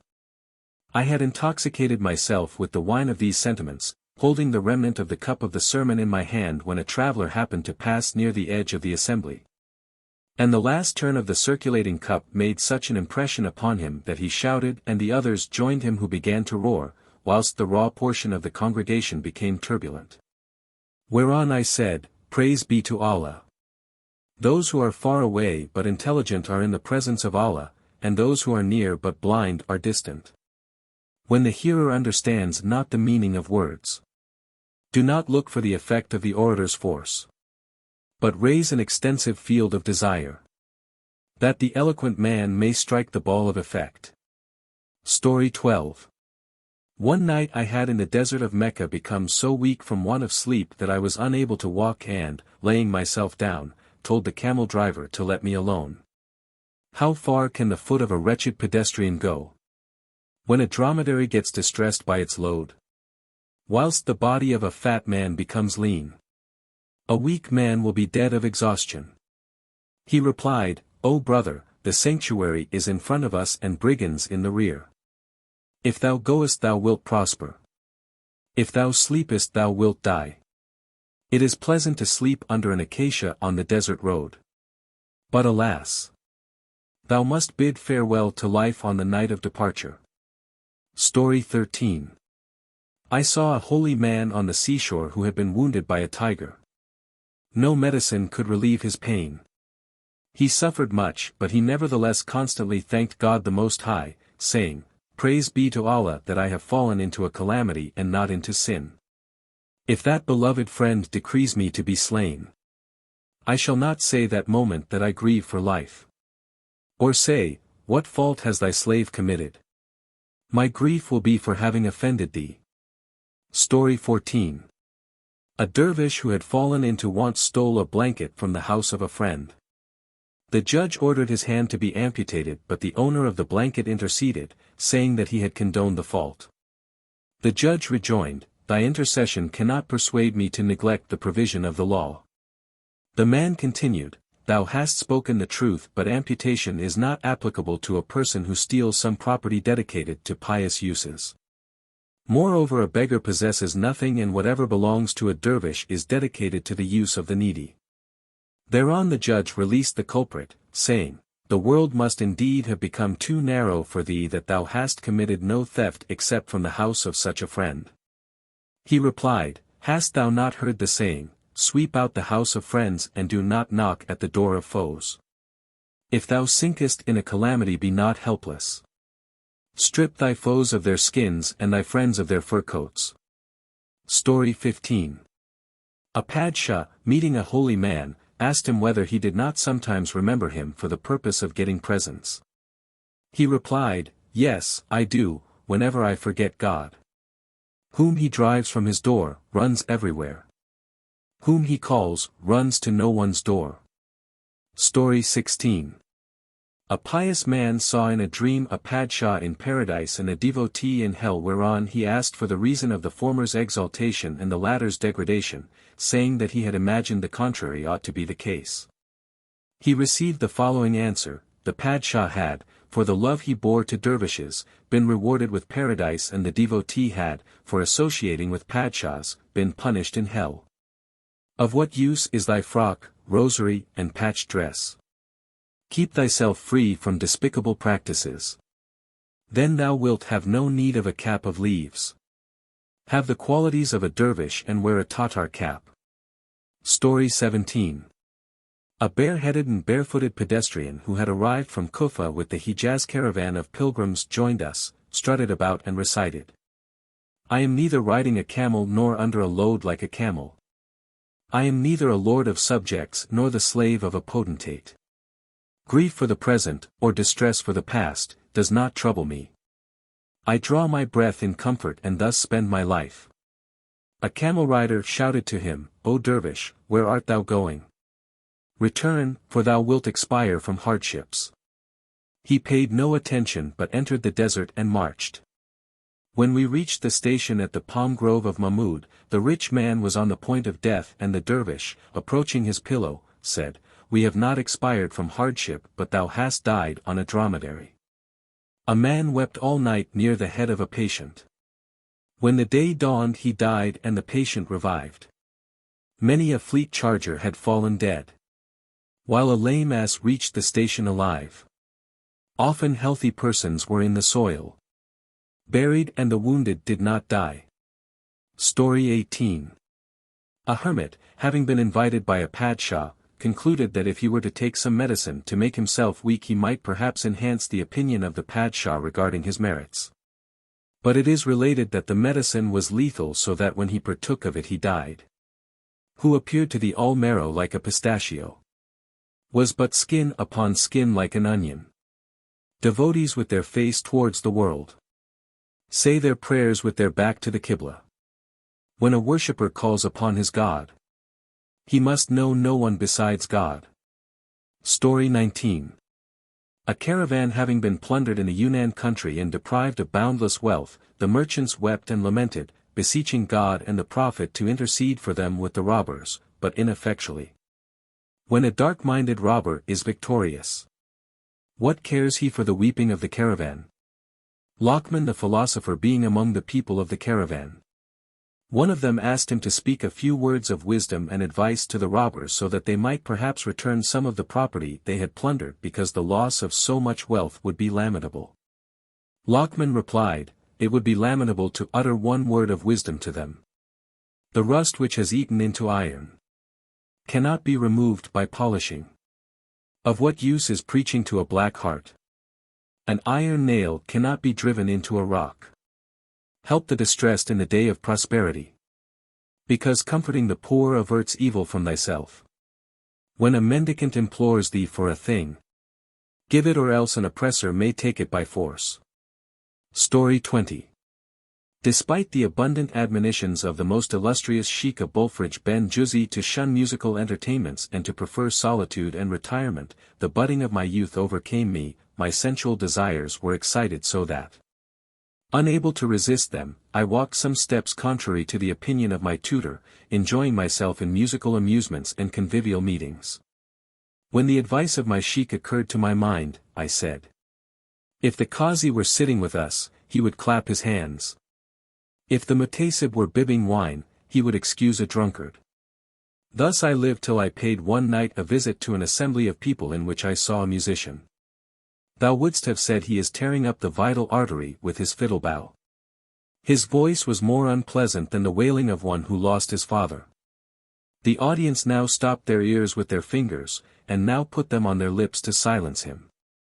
We became ecstatic by the sounds of pleasing songs, but thou art such a singer that when thou art silent we are pleased. No one feels pleased by thy performance. Except at the time of departure when thou pleasest. When that harper began to sing, I said to the host, for God's sake, put mercury in my ear that I may not hear. Or open the door that I may go away. In short, I tried to please my friends and succeeded after a considerable struggle in spending the whole night there. The muezzin shouted the call to prayers out of time.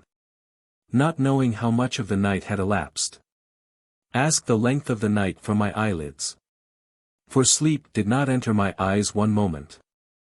In the morning I took my turban from my head, with 1 dinar from my belt by way of gratification, and placed them before the musician whom I embraced and thanked. My friends who saw that my appreciation of his merits was unusual attributed it to the levity of my intellect and laughed secretly. One of them, however, lengthened out his tongue of objection and began to reproach me, saying that I had committed an act repugnant to intelligent men by bestowing a portion of my professional dress upon a musician who had all his life not a dirham laid upon the palm of his hand nor filings of silver or of gold placed on his drum. A musician. Far be he from this happy abode. No one ever saw him twice in the same place. As soon as the shout rose from his mouth, the hair on the bodies of the people stood on end. The fowls of the house, terrified by him, flew away. Whilst he distracted our senses and tore his throat. I said, it will be proper to shorten the tongue of objection because his talent has become evident to me. He then asked me to explain the quality of it in order to inform the company so that all might apologize for the jokes they had cracked about me. I replied, although my sheikh had often told me to abandon musical entertainments and had given me abundant advice, I did not mind it. This night my propitious horoscope and my august luck have guided me to this place where I have, on hearing the performance of this musician, repented and vowed never again to attend at singing and convivial parties. A pleasant voice, from a sweet palate, mouth and lips, whether employed in singing or not, enchants the heart. But the melodies of lovers of Isfahan or of the Hijaz, from the windpipe of a bad singer, are not nice. Story 21. Lockman, being asked from whom he had learnt civility, replied, from those who had no civility because what appeared to me unbecoming in them I refrained from doing. Not a word is said even in sport, without an intelligent man taking advice thereby. But if 100 chapters of wisdom are read to a fool, all strike his ear merely as sport. Story 22. It is related that a hermit consumed during one night 10 man of food and perused the whole Quran till morning. A pious fellow who had heard of this said, it would have been more excellent if he had eaten half a loaf and slept till the morning. Keep thy interior empty of food, that thou mayest behold therein the light of Marifé. Thou art empty of wisdom for the reason that thou art replete with food up to the nose. Story 23. A man had by his sins forfeited the divine favor, but the lamp of grace nevertheless so shone upon his path that it guided him into the circle of religious men and, by the blessing of his association with dervishes, as well as by the example of their righteousness, the depravities of his character were transmuted into virtues and he refrained from lust and passion. But the tongues of the malevolent were lengthened with reference to his character, alleging that it was the same as it had ever been and that his abstinence and piety were spurious. By apology and penitence one may be saved from the wrath of God, but cannot be saved from the tongues of men. He could no longer bear the reviling tongues and complained to the pir of the tariqat. The sheikh wept and said, how wilt thou be able to be sufficiently grateful for this divine favor that thou art better than the people imagine? How long wilt thou say, the malevolent and envious are searching out the defects of my humble self? Sometimes they arise to shed my blood. Sometimes they sit down to curse me. To be good and to be unspoken of by the people is better than to be bad and considered good by them. Look at me whom the good opinion of our contemporaries deems to be perfect whereas I am imperfection itself. If I were doing what I speak, I would be of good conduct and a devotee. Verily I am veiled from the eyes of my neighbors. But Allah knows my secret and my overt concerns. The door is locked to the access of people, that they may not spread out my faults. What profiteth a closed door? The Omniscient knows what I conceal or reveal. Story 24. I complained to one of the sheikhs that a certain man had falsely accused me of lasciviousness. He replied, "Put him to shame by thy good conduct. Be thou well behaved that a maligner may not find occasion to speak of thy faults. When the harp is in proper tune, how can the hand of the musician correct it?" Story 25. One of the sheikhs of Syria, being asked on the true state of the Sufis, replied, "In former times they were a tribe in the world, apparently distressed, but in reality contented, whereas today they are people outwardly satisfied but inwardly discontented. If my heart roams away from thee every hour, thou wilt find no tranquility in solitude. But if thou possessest property, dignity, fields and wares, if thy heart be with God, thou wilt be a recluse." Story 26. I remember having once walked all night with a caravan and then slept on the edge of the desert. A distracted man who had accompanied us on that journey raised a shout, ran towards the desert and took not a moment's rest. When it was daylight, I asked him what state of his that was. He replied, "I saw bulbuls commencing to lament on the trees, the partridges on the mountains, the frogs in the water and the beasts in the desert, so I bethought myself that it would not be becoming for me to sleep in carelessness while they all were praising God. Yesterday at dawn a bird lamented, depriving me of sense, patience, strength and consciousness. One of my intimate friends who had perhaps heard my distressed voice said, 'I could not believe that thou wouldst be so dazed by a bird's cry.' I replied, 'It is not becoming to humanity that I should be silent when birds chant praises.' Story 27. It once happened that on a journey to the Hijaz a company of young and pious men, whose sentiments harmonized with mine, were my fellow travelers.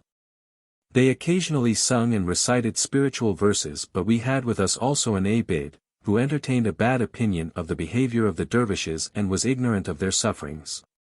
When we reached the palm grove of the Beni Halal, a black boy of the encampment, falling into a state of excitement, broke out in a strain which brought down the birds from the sky.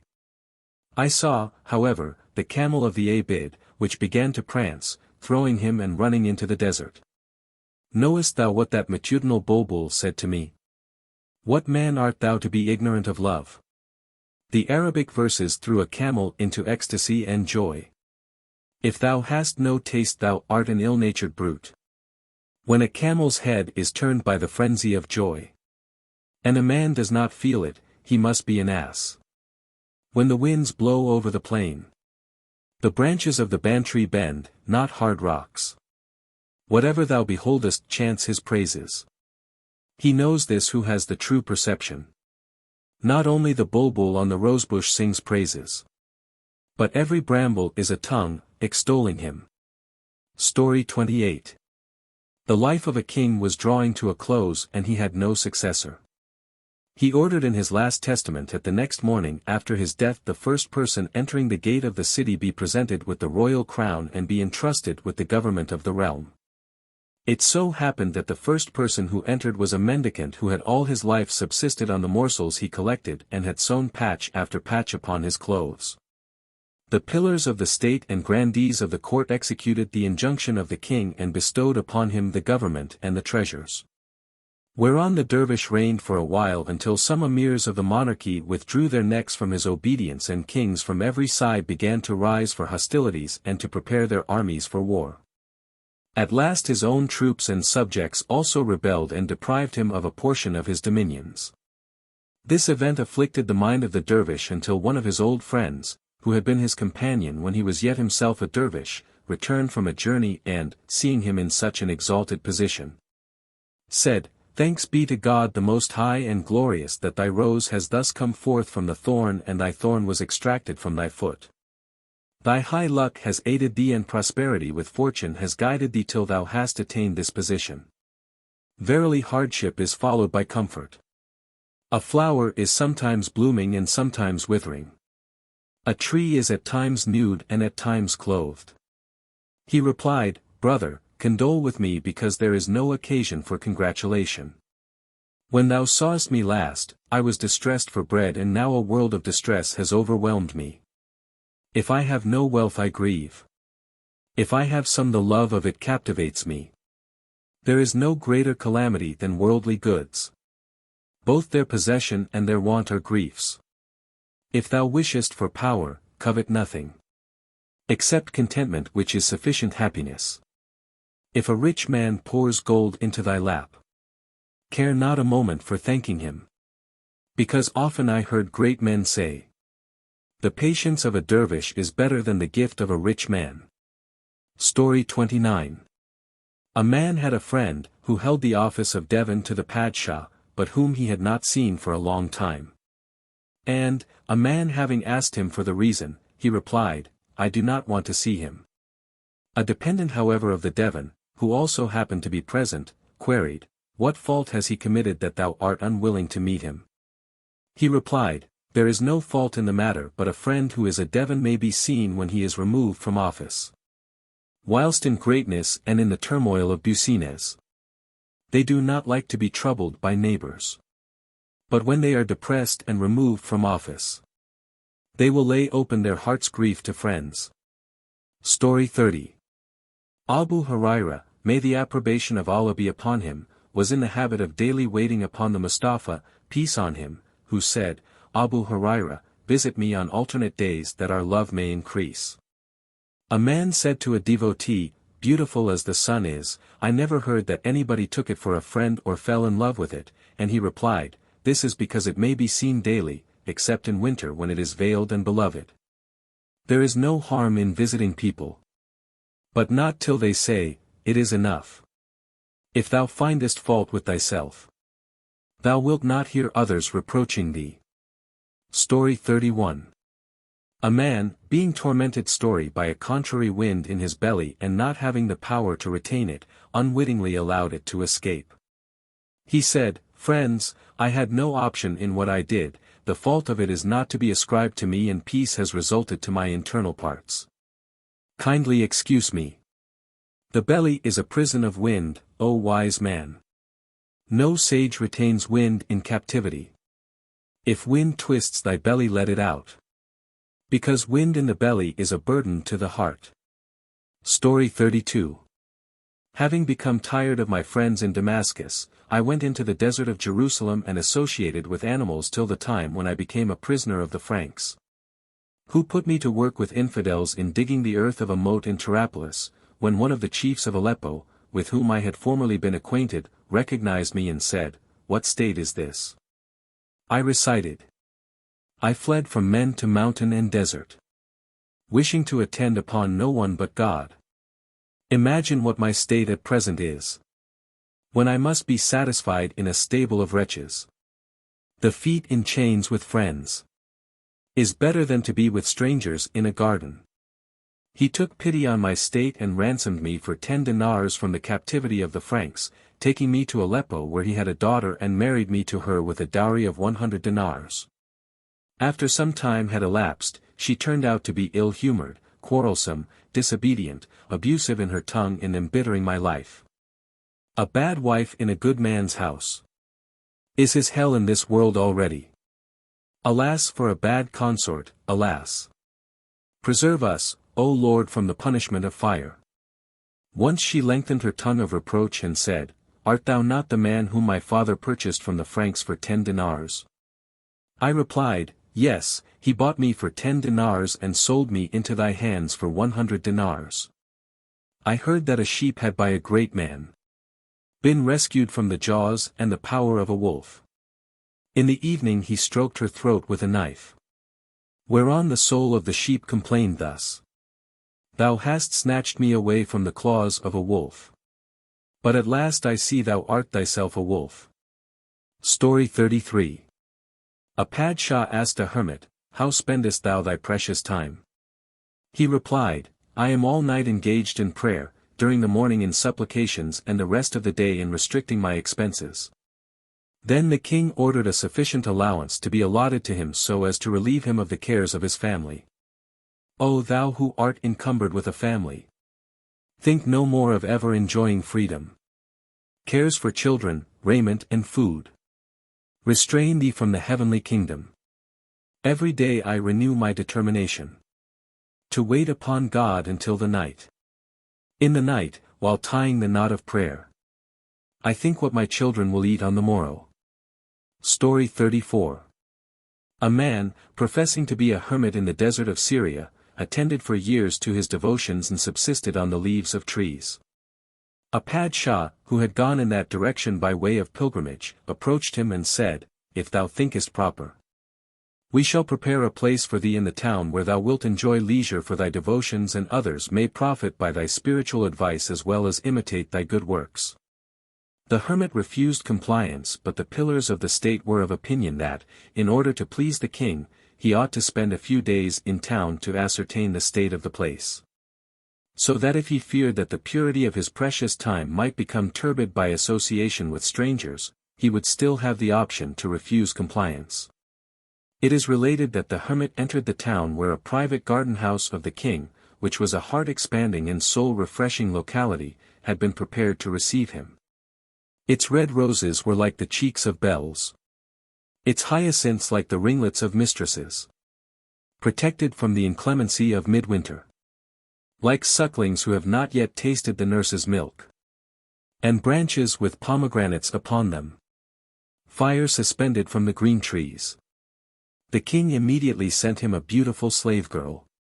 After beholding this hermit-deceiving crescent moon, of the form of an angel and the beauty of a peacock. After seeing her it would be impossible to an anchorite's nature to remain patient. After her he sent likewise a slave boy of wonderful beauty and graceful placidity. People around him are dying with thirst. And he, who looks like a cupbearer, gives no drink. The sight cannot be satisfied by seeing him. Like the dropsical man near the Euphrates. The hermit began to eat delicious food, to wear nice clothes, to enjoy fruit and perfumed confectionery as well as to contemplate the beauty of the slave boy and girl in conformity with the maxim of wise men, who have said that the curls of bells are fetters to the feet of the intellect and a snare to a sagacious bird. In thy service I lost my heart and religion with all my learning. I am indeed the sagacious bird and thou the snare. In short, the happiness of his former time of contentedness had come to an end, as the saying is. Any faqih, pir and murid, or pure-minded orator, descending into the base world, sticks in the honey like a fly. Once the king desired to visit him but saw the hermit changed from his former state, as he had become red, white and corpulent. When the king entered, he beheld him reclining on a couch of gold brocade whilst the boy and the fairy stood near his head with a fan of peacock's feathers. He expressed pleasure to behold the hermit in so comfortable a position, conversed with him on many topics and said at the conclusion of the visit, I am afraid of these two classes of men in the world, scholars and hermits. The vizier, who was a philosopher and experienced in the affairs of the world, being present, said, O king, the conditions of friendship require thee to do good to both classes. Bestow gold upon scholars that they may read more but give nothing to hermits that they may remain hermits. A hermit requires neither direms nor dinars. If lie takes any, find another hermit. Who has a good behavior and a secret with God? Is an anchorite without the whack bread or begged morsel. With a handsome figure and heart-ravishing ear-tip. A girl is a belle without turquoise ring or pendants. A dervish of good behavior and of happy disposition requires not the bread of the rebat nor the begged morsel. A lady endowed with a beauteous form and chaste face requires no paint, adornment or turquoise ring. When I have and covet more, it will not be proper to call me an anchorite. Story 35. In conformity with the above sentiments an affair of importance emerged to a Padshah, who thereon vowed that, if it terminated according to his wishes, he would present devotees with a certain sum of money. His wish having been fulfilled, it became necessary to keep his promise.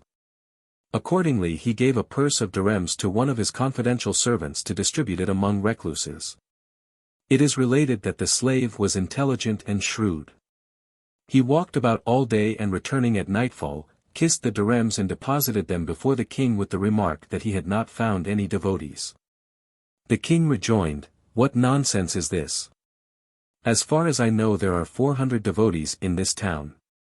He said, "Lord of the world, who is a devotee does not accept money and who accepts it is not a devotee."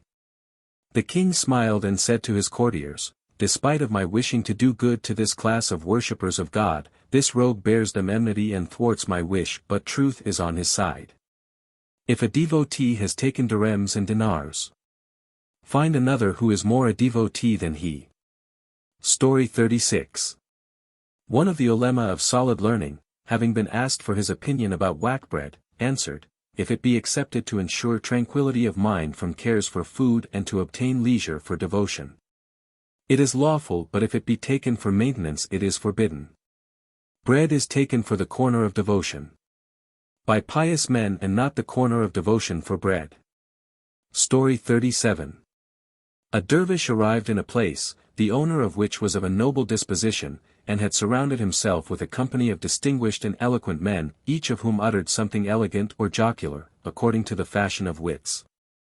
The dervish who had travelled through the desert and was fatigued had eaten nothing. One of the company asked him by way of encouragement likewise to say something.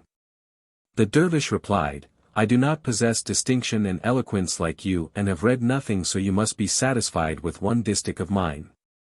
The company having agreed with pleasure he recited, "I am hungry and opposite to a table of food, like a bachelor at the door of a bath of females."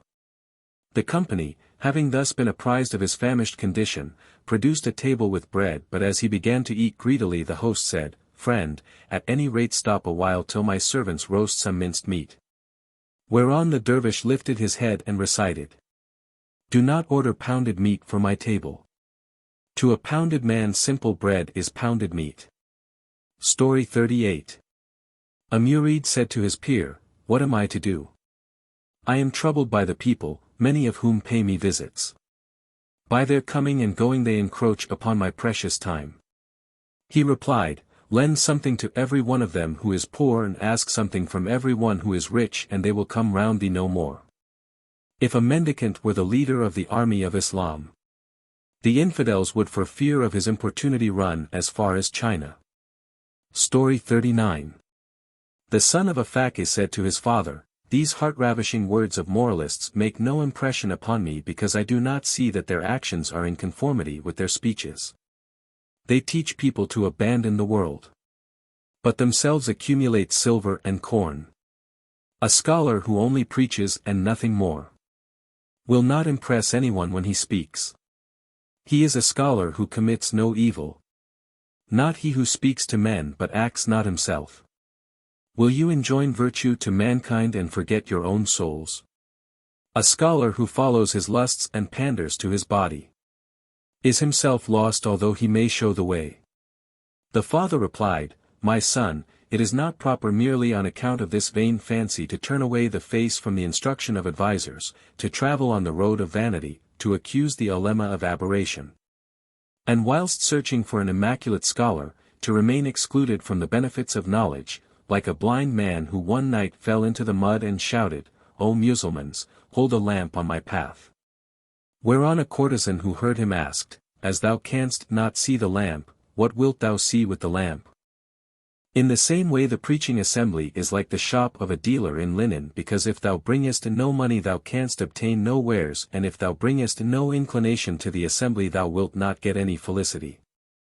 He said, "Listen with thy soul's ear to a scholar, although his actions may not be like his doctrines.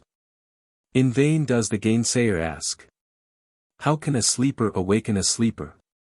A man must receive into his ears the advice although it be written on a wall." A pious man came to the door of a college from a monastery. He broke the covenant of the company of those of the Tariq. I asked him what the difference between a scholar and a monk amounts to.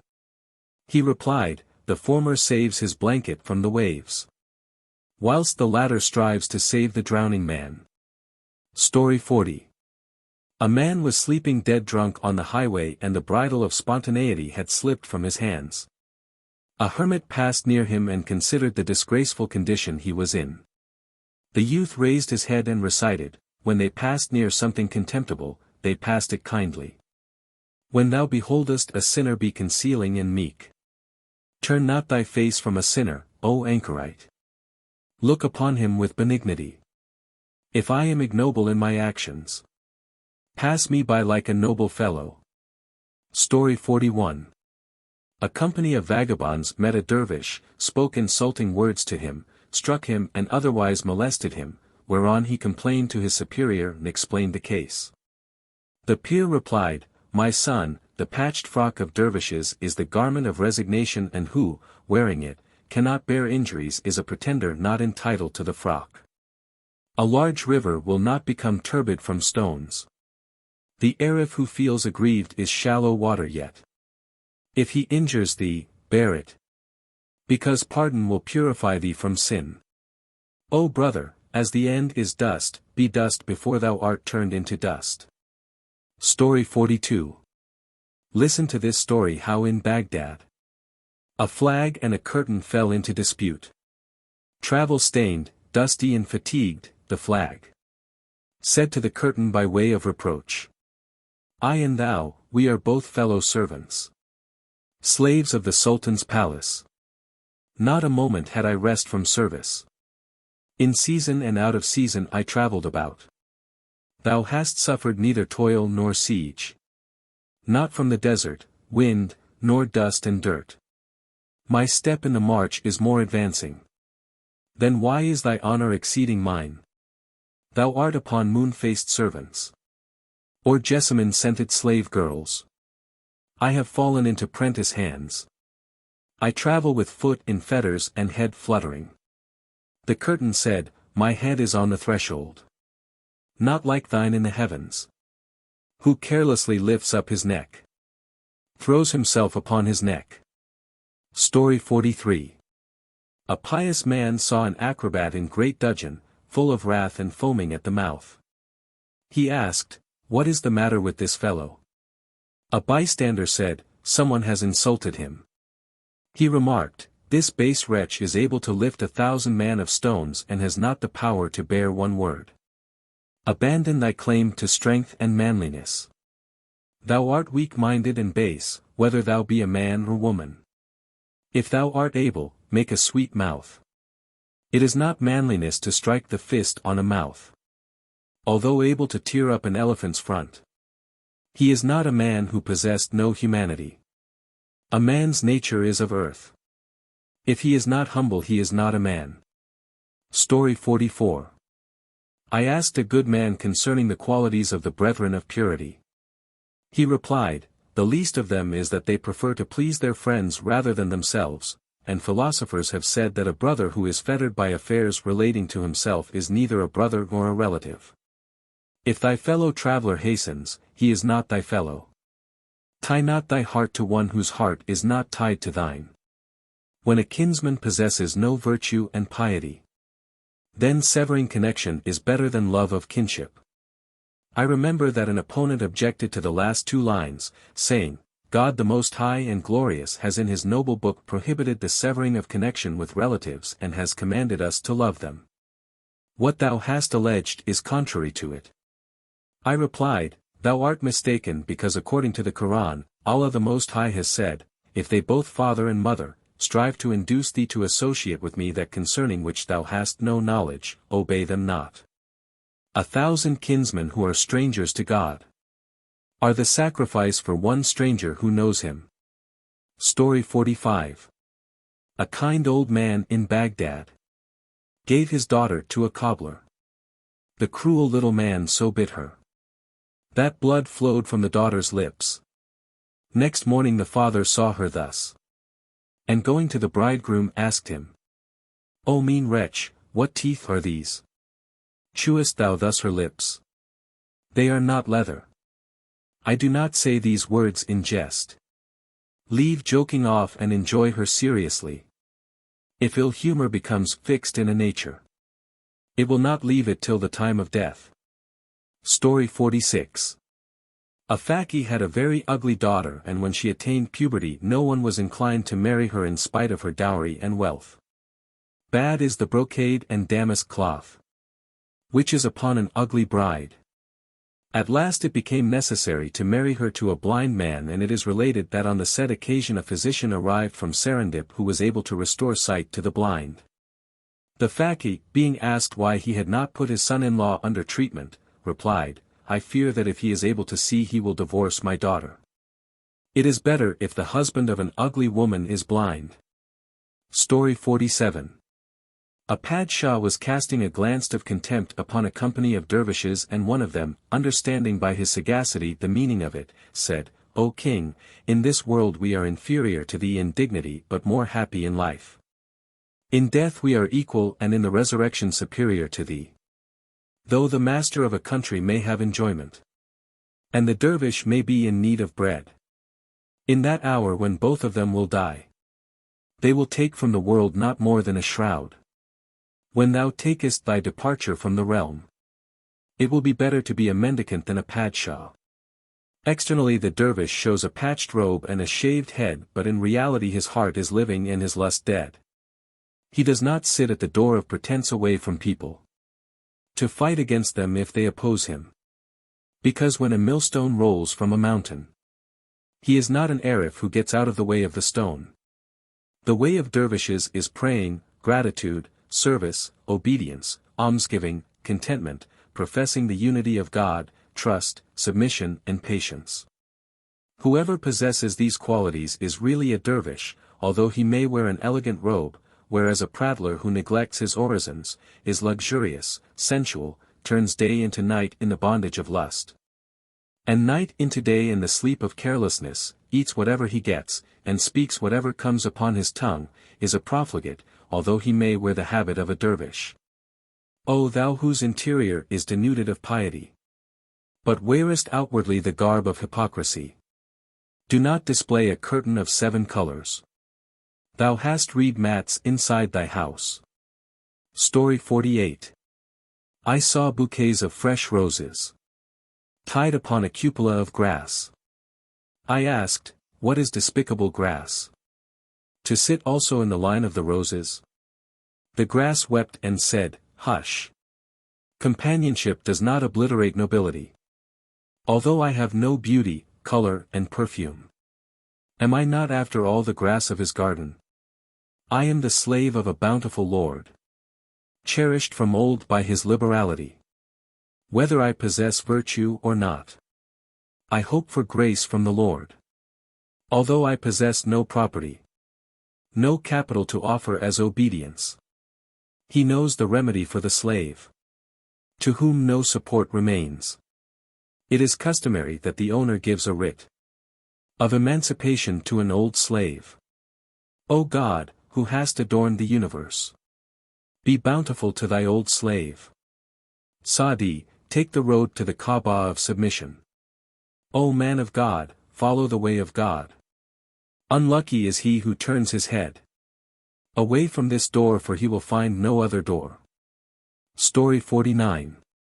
A sage having been asked whether liberality or bravery is better replied, he who possesses liberality needs no bravery.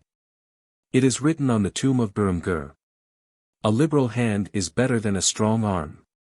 Hatim Tai has passed away but forever. His high name will remain celebrated for beneficence. Set aside the zekat from thy property, because the exuberant vines, when pruned by the vintner, will yield more grapes. Chapter 3. On the Excellence of Contentment. Story 1. A Maghrabi supplicant said in Aleppo in the row of linen drapers, Lords of wealth, if you were just and we contented, the trade of begging would vanish from the world. O contentment, make me rich, for besides thee no other wealth exists. Lockman selected the corner of patience. Who has no patience has no wisdom. Story 2. 2 sons of emirs were in Egypt, the one acquiring science, the other accumulating wealth, till the former became the ulema of the period and the other the prince of Egypt. Whereon the rich man looked with contempt upon the Faqih and said, I have reached the sultanate whilst thou hast remained in poverty as before. He replied, O brother, I am bound to be grateful to the Most High Creator for having obtained the inheritance of prophets whilst thou hast attained the inheritance of Pharaoh and of Haman, namely the kingdom of Egypt. I am that ant which is trodden under foot. Not that wasp, the pain of whose sting causes lament. How shall I give due thanks for the blessing? That I do not possess the strength of injuring mankind. Story 3. I heard that a dervish, burning in the fire of poverty and sewing patch upon patch, said to comfort his mind, we are contented with dry bread and a patched robe. For it is easier to bear the load of one's own trouble than that of thanks to others. Someone said to him, Why sittest thou? A certain man in this town possesses a benevolent nature, is liberal to all, has girded his loins to serve the pious and is ready to comfort every heart. If he becomes aware of thy case, he will consider it an obligation to comfort the mind of a worthy person. He replied, Hush. It is better to die of inanition than to plead for one's necessities before any man. It is better to patch clothes and sit in the corner of patience than to write petitions for robes to gentlemen. Verily it is equal to the punishment of hell to go to paradise as a flunky to one's neighbor. Story 4. One of the kings of Persia had sent an able physician to wait upon the Mustafa, the benediction of Allah and peace be on him. And he remained for some years in the Arab country without anyone coming to him to make a trial of his ability or desiring to be treated by him. He went to the Prophet, salutation to him, and complained that although he had been sent to treat the companions, none of them had up to this time taken notice of him or required the services incumbent upon him. The apostle, salutation to him, replied, It is a law with these people not to eat until appetite overpowers them, and when some of it yet remains they withdraw their hands from food. The doctor said, This is the cause of health, and kissing the earth of service departed. The sage begins to speak, or points his fingers to the dish, when silence would be dangerous, or abstinence would bring on death. No doubt his wisdom is in speaking, and his eating bears the fruit of health. Story 5. A man often made vows of repentance but broke them again till one of the sheiks said to him, I think thou art in the habit of eating a great deal and that thy power of restraining appetite is more slender than a hair. Whilst an appetite such as thou nourishest would rupture a chain, and a day may come when it will tear thee up. A man brought up a wolf's whelp. When it was brought up it tore him up. Story 6. It is narrated in the life of Ardeshir Babe Khan that he asked an Arab physician how much food he must consume daily. He replied, The weight of 100 dirhams will be enough. The king queried, What strength will this quantity give me? He replied, This quantity will carry thee, and whatever is more than that, thou wilt be the carrier of it. Eating is for living and praying. Thou thinkest living is for eating. Story 7. Two Khorasani dervishes travelled together. One of them, being weak, broke his fast every second night, whilst the other who was strong consumed every day 3 meals. It happened that they were captured at the gate of a town on suspicion of being spies, whereon each of them was confined in a closet and the aperture of it walled up with mud bricks. After 2 weeks it became known that they were guiltless. Accordingly the doors were opened and the strong man was found to be dead whilst the weak fellow had remained alive. The people were astonished, but a sage averred that the contrary would have been astonishing, because one of them having been voracious possessed no strength to suffer hunger and perished, whilst the other who was abstemious merely persevered in his habit and remained safe. When eating little has become the nature of a man, he takes it easy when a calamity befalls him. But when the body becomes strong in affluence, he will die when a hardship overtakes him. Story 8. One of the philosophers forbade his son to eat much because repletion keeps people ailing. The boy replied, O father, it is hunger that kills. Hast thou not heard of the maxim of the ingenious that it is better to die satiated than to bear hunger? He rejoined, Be moderate. Eat and drink but not to excess. Eat not so much that it comes up to thy mouth. Nor so little that from weakness thy soul comes up. Although maintenance of life depends upon food. Victuals bring on disease when eaten to excess. If thou eatest rose confectionery without appetite it injures thee. But eating dry bread after a long fast is like rose preserve. Story 9. A sick man having been asked what his heart desired replied, that it may not desire anything. When the bowels are full and the belly pains, there is no use in all other things being right. Story 10. A grain dealer to whom Sufis were owing some money asked them for it every day in the town of Wazit and used harsh language towards them. The companions had become weary of his reproaches but had no other remedy than to bear them, and one of them who was a pious man remarked, It is more easy to pacify a hungry stomach with promises of food than a grain dealer with promises of money. It is preferable to be without the bounty of a gentleman than to bear the insults of the gatekeepers. It is better to die wishing for meat than to endure the expostulations of butchers. Story 11. A brave warrior who had received a dreadful wound in the Tatar war was informed that a certain merchant possessed a medicine which he would probably not refuse to give if asked for. But it is related that the said merchant was also well known for his avarice. If instead of bread he had the sun in his tablecloth, no one could see daylight till the day of resurrection. The warrior replied, If I ask for the medicine he will either give it or refuse it, and if he gives it maybe it will profit me, and maybe not. At any rate the inconvenience of asking it from him is a lethal poison. Whatever thou obtainest by entreaties from base men will profit thy body but injure thy soul. And philosophers have said, if for instance the water of life were to be exchanged for a good reputation, no wise man would purchase it because it is preferable to die with honor than to live in disgrace. To eat colloquent from the hand of a sweet-tempered man is better than confectionery from the hand of an ill-humored fellow. Story 12. One of the ulema had many eaters to provide for and only a slender income. This fact he communicated to a great man of whose character he entertained a very favorable opinion, but his expectations were disappointed because the man made a wry face and averred that according to his opinion applications from respectable persons for aid are unbecoming. With a face made sad by misfortune, to a dear friend, do not go because thou wilt embitter his life also. For the needful for which thou appliest, go with a fresh and smiling face. The man of joyful countenance will not be unsuccessful in his affairs. It is related that the great man augmented his stipend a little but considerably diminished his familiarity towards him, and when he perceived after some days that it was not as usual, he recited, Evil is the food which the time of degradation acquires. The kettle is indeed placed but the dignity is lowered. He increased my bread but diminished my honor. Poverty is better than the degradation of asking. Story 13. A dervish wanted something and a man told him that a certain individual possessed untold wealth who, if he were made aware of his want, would not consider it proper to fail in supplying it forthwith.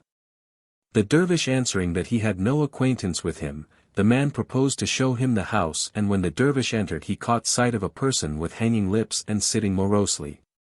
He returned immediately and being asked what he had done replied, I excused him from making me a present when I saw his face. Carry not thy necessity to a sour-faced fellow, because his ill humor will crush thy hopes.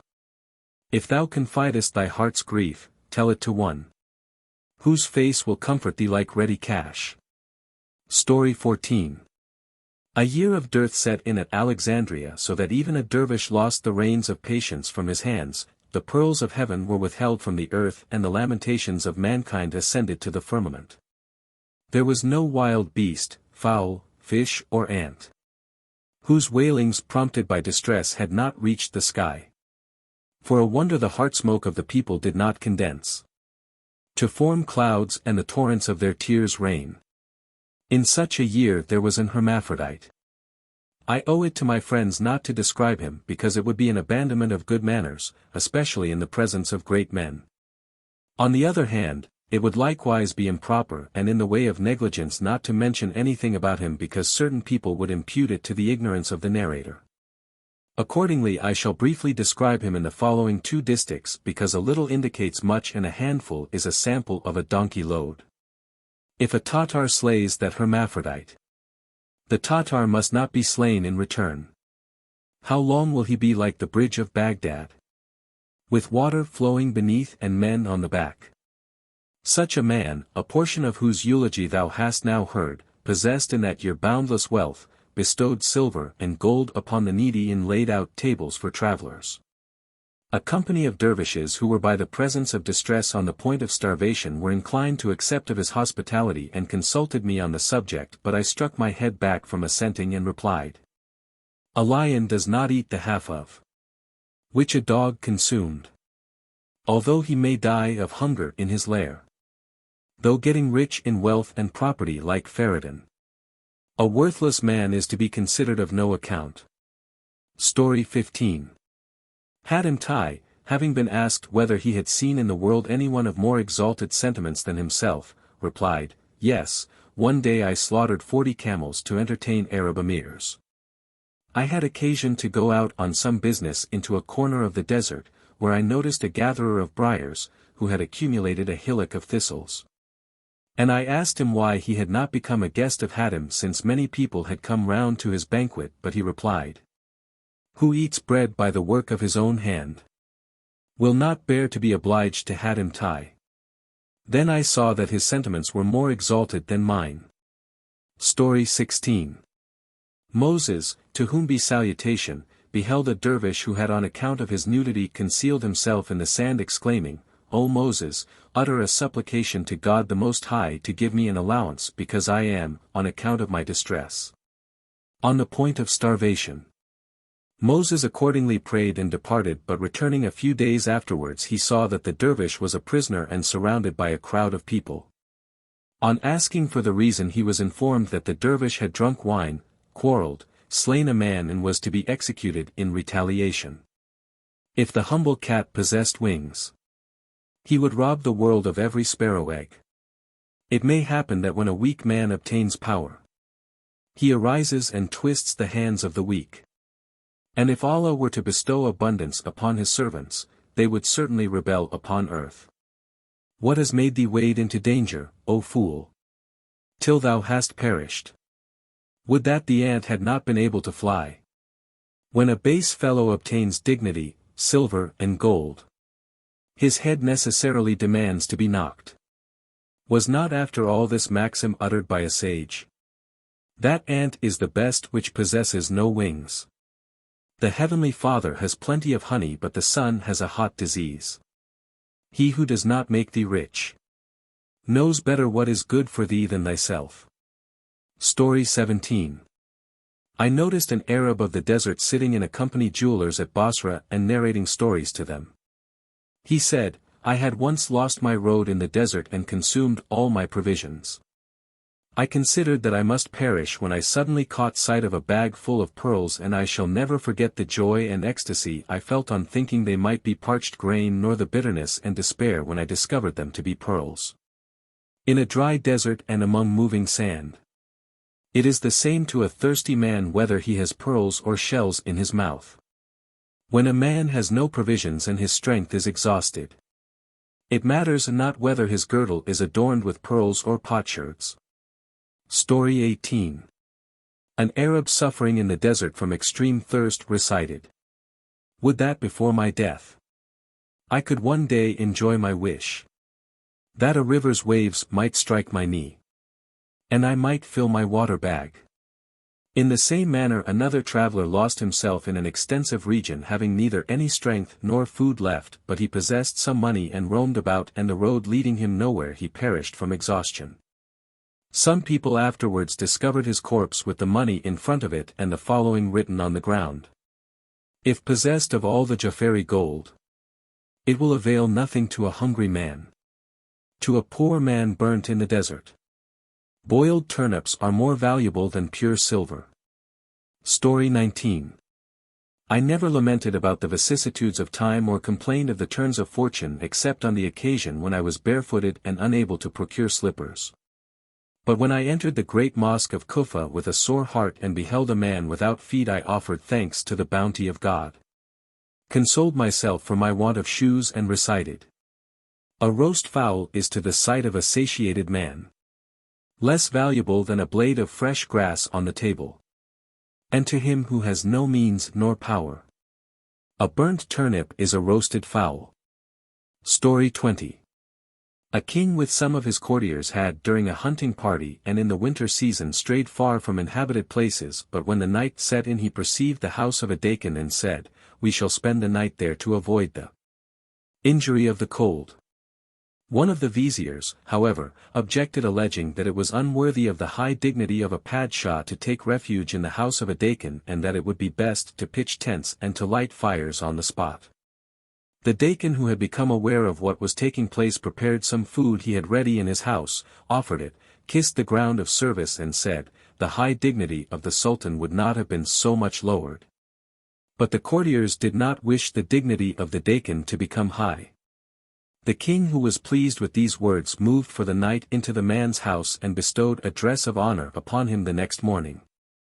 When he accompanied the king a few paces at the departure, he was heard to say, "Nothing was lost of the sultan's power and pomp by accepting the hospitality of a dakin.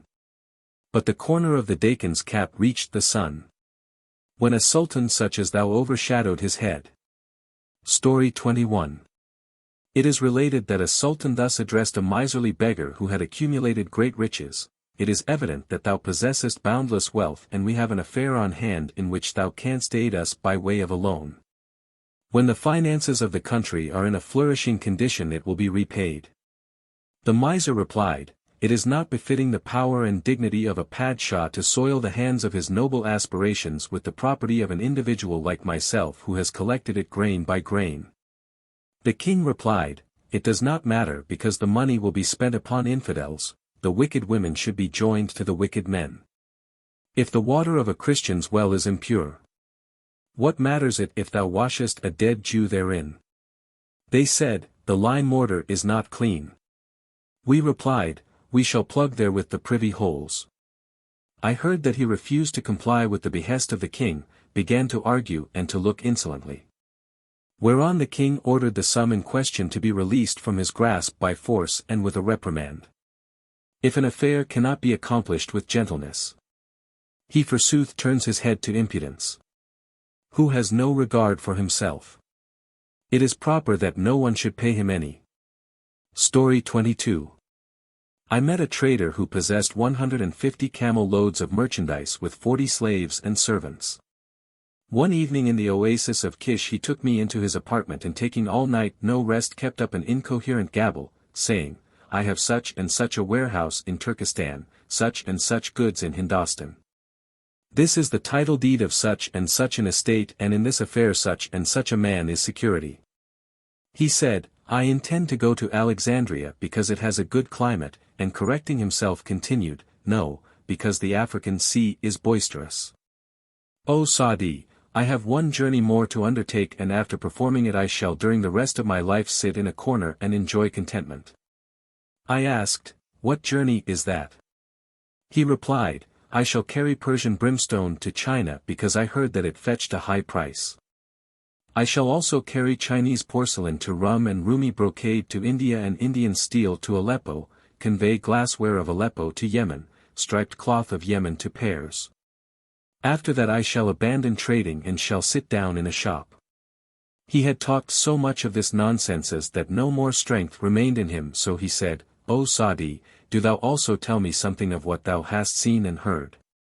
I recited, "Thou mayest have heard that in the plain of Gur, once a leader fell down from his beast of burden, saying, the narrow eye of a wealthy man will be filled either by content or by the earth of the tomb."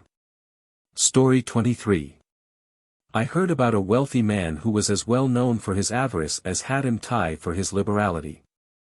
Outwardly he displayed the appearance of wealth, but inwardly his sordid nature was so dominant that he would not for his life give a morsel of bread to anyone or bestow a scrap upon the kitten of Abu Huraira or throw a bone to the dog of the companions of the cave. In short, no one had seen the door of his house open or his table doth spread. The dervish got nothing of his food except the smell. The fowl picked up the crumbs after his bread dinner.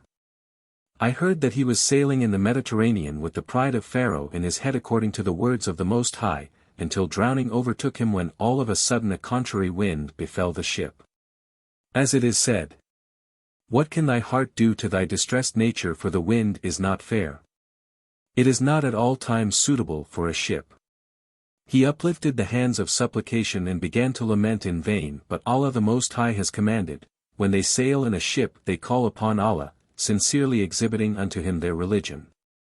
Of what use is the hand of supplication to a needy worshipper, which is uplifted to God in the time of prayer but in the armpit in the time of bounty? Bestow comfort with gold and with silver, and thereby also profit thyself. As this house of thine will remain, build it with a silver and a gold brick. It is narrated that he had poor relations in Egypt who became rich by the remainder of his wealth, tearing up their old cloths and cutting new ones of silk and of damiari. During the same week I also beheld one of them riding a fleet horse with a fairy-faced slave boy at his heels. I said, "Wah! If the dead man were to return among his kinsfolk and connections, the refunding of the inheritance would be more painful to the heirs than the death of their relative." On account of the acquaintance which had formerly subsisted between us, I pulled his sleeve, and said, "Eat thou, O virtuous and good man." What that mean fellow gathered and did not eat. Story 24. A weak fisherman caught a strong fish in his net, and not being able to retain it, the fish overcame him and pulled the net from his hand. A boy went to bring water from the torrent. The torrent came and took the boy away. The net brought every time a fish. This time the fish went and carried off the net. The other fishermen were sorry and blamed him for not being able to retain such a fish which had fallen into his net. He replied, "O brothers, what can be done? My day was not lucky, but the fish had yet one remaining." Moral: a fisherman cannot catch a fish in the Tigris without a day of luck, and a fish cannot die on dry ground without the decree of fate. Story 25. A man whose hands and feet had been amputated killed a millipede, and a pious passerby exclaimed, "Praised be Allah." In spite of the 1,000 feet he possessed, he could not escape from a man without hands and feet when his fate had overtaken him. When the life-taking foe comes in the rear, fate ties the legs of a running man. At the moment when the enemy has slowly arrived, it is useless to draw the Chianian bow. Story 26.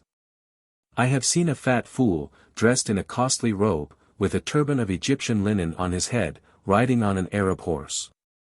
Someone said, "Sadi, what thinkest thou of this famous brocade upon this ignorant animal?"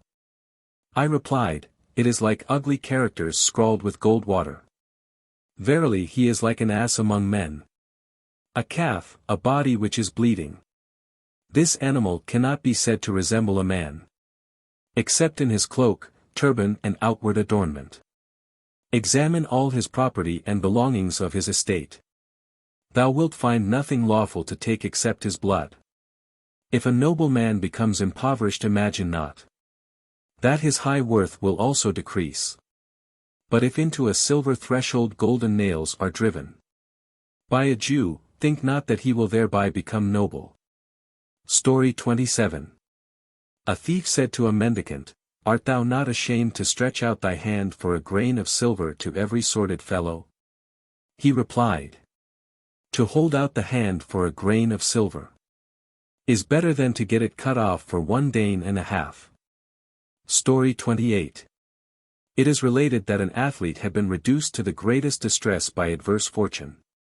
His throat being capacious and his hands unable to fill it, he complained to his father and asked him for permission to travel, as he hoped to be able to gain a livelihood by the strength of his arm.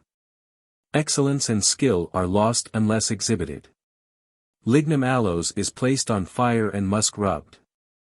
The father replied, My son, get rid of this vain idea and place the feet of contentment under the skirt of safety, because great men have said that happiness does not consist in exertion and that the remedy against want is in the moderation of desires.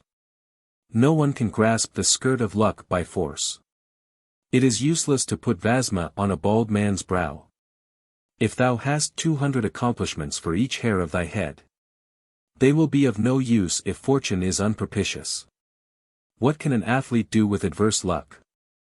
The arm of luck is better than the arm of strength. The son rejoined, Father, the advantages of travel are many, such as recreation of the mind entailing profit, seeing of wonderful and hearing of strange things, recreation in cities, associating with friends, acquisition of dignity, rank, property, the power of discriminating among acquaintances and gaining experience of the world, as the travelers in the Tariqat have said. As long as thou walkest about the shop or the house, thou wilt never become a man, zero raw fellow. Go and travel in the world. Before that day when thou goest from the world. The father replied, My son, the advantages of travel such as thou hast enumerated them are countless, but they regard especially 5 classes of men. Firstly, a merchant who possesses in consequence of his wealth and power graceful male and female slaves and quick-handed assistants, alights every day in another town and every night in another place. Has recreation every moment and sometimes enjoys the delights of the world. A rich man is not a stranger in mountain, desert or solitude. Wherever he goes he pitches a tent and makes a sleeping place. Whilst he who is destitute of the goods of this world must be in his own country a stranger and unknown. Secondly, a scholar, who is for the pleasantness of his speech, the power of his eloquence and the fund of his instruction, waited upon and honored wherever he goes. The presence of a learned man is like pure gold, whose power and price is known wherever he goes. An ignorant fellow of noble descent resembles Sharua, which nobody accepts in a foreign country. Thirdly, handsome fellows with whom the souls of pious men are inclined to commingle, because it has been said that a little beauty is better than much wealth. An attractive face is also said to be a slave to despondent hearts and the key to locked doors. Wherefore the society of such a person is everywhere known to be very acceptable. A beautiful person meets with honor and respect everywhere, although perhaps driven away in anger by father and mother. I have seen a peacock feather in the leaves of the Quran. I said, I see thy position is higher than thy deserts. It said, Hush, whoever is endowed with beauty. Wherever he places his foot, hands are held out to receive it. When a boy is symmetrical and heart-robbing, it matters not if his father disowns him. He is a jewel which must not remain in a shell. A precious pearl everyone desires to buy.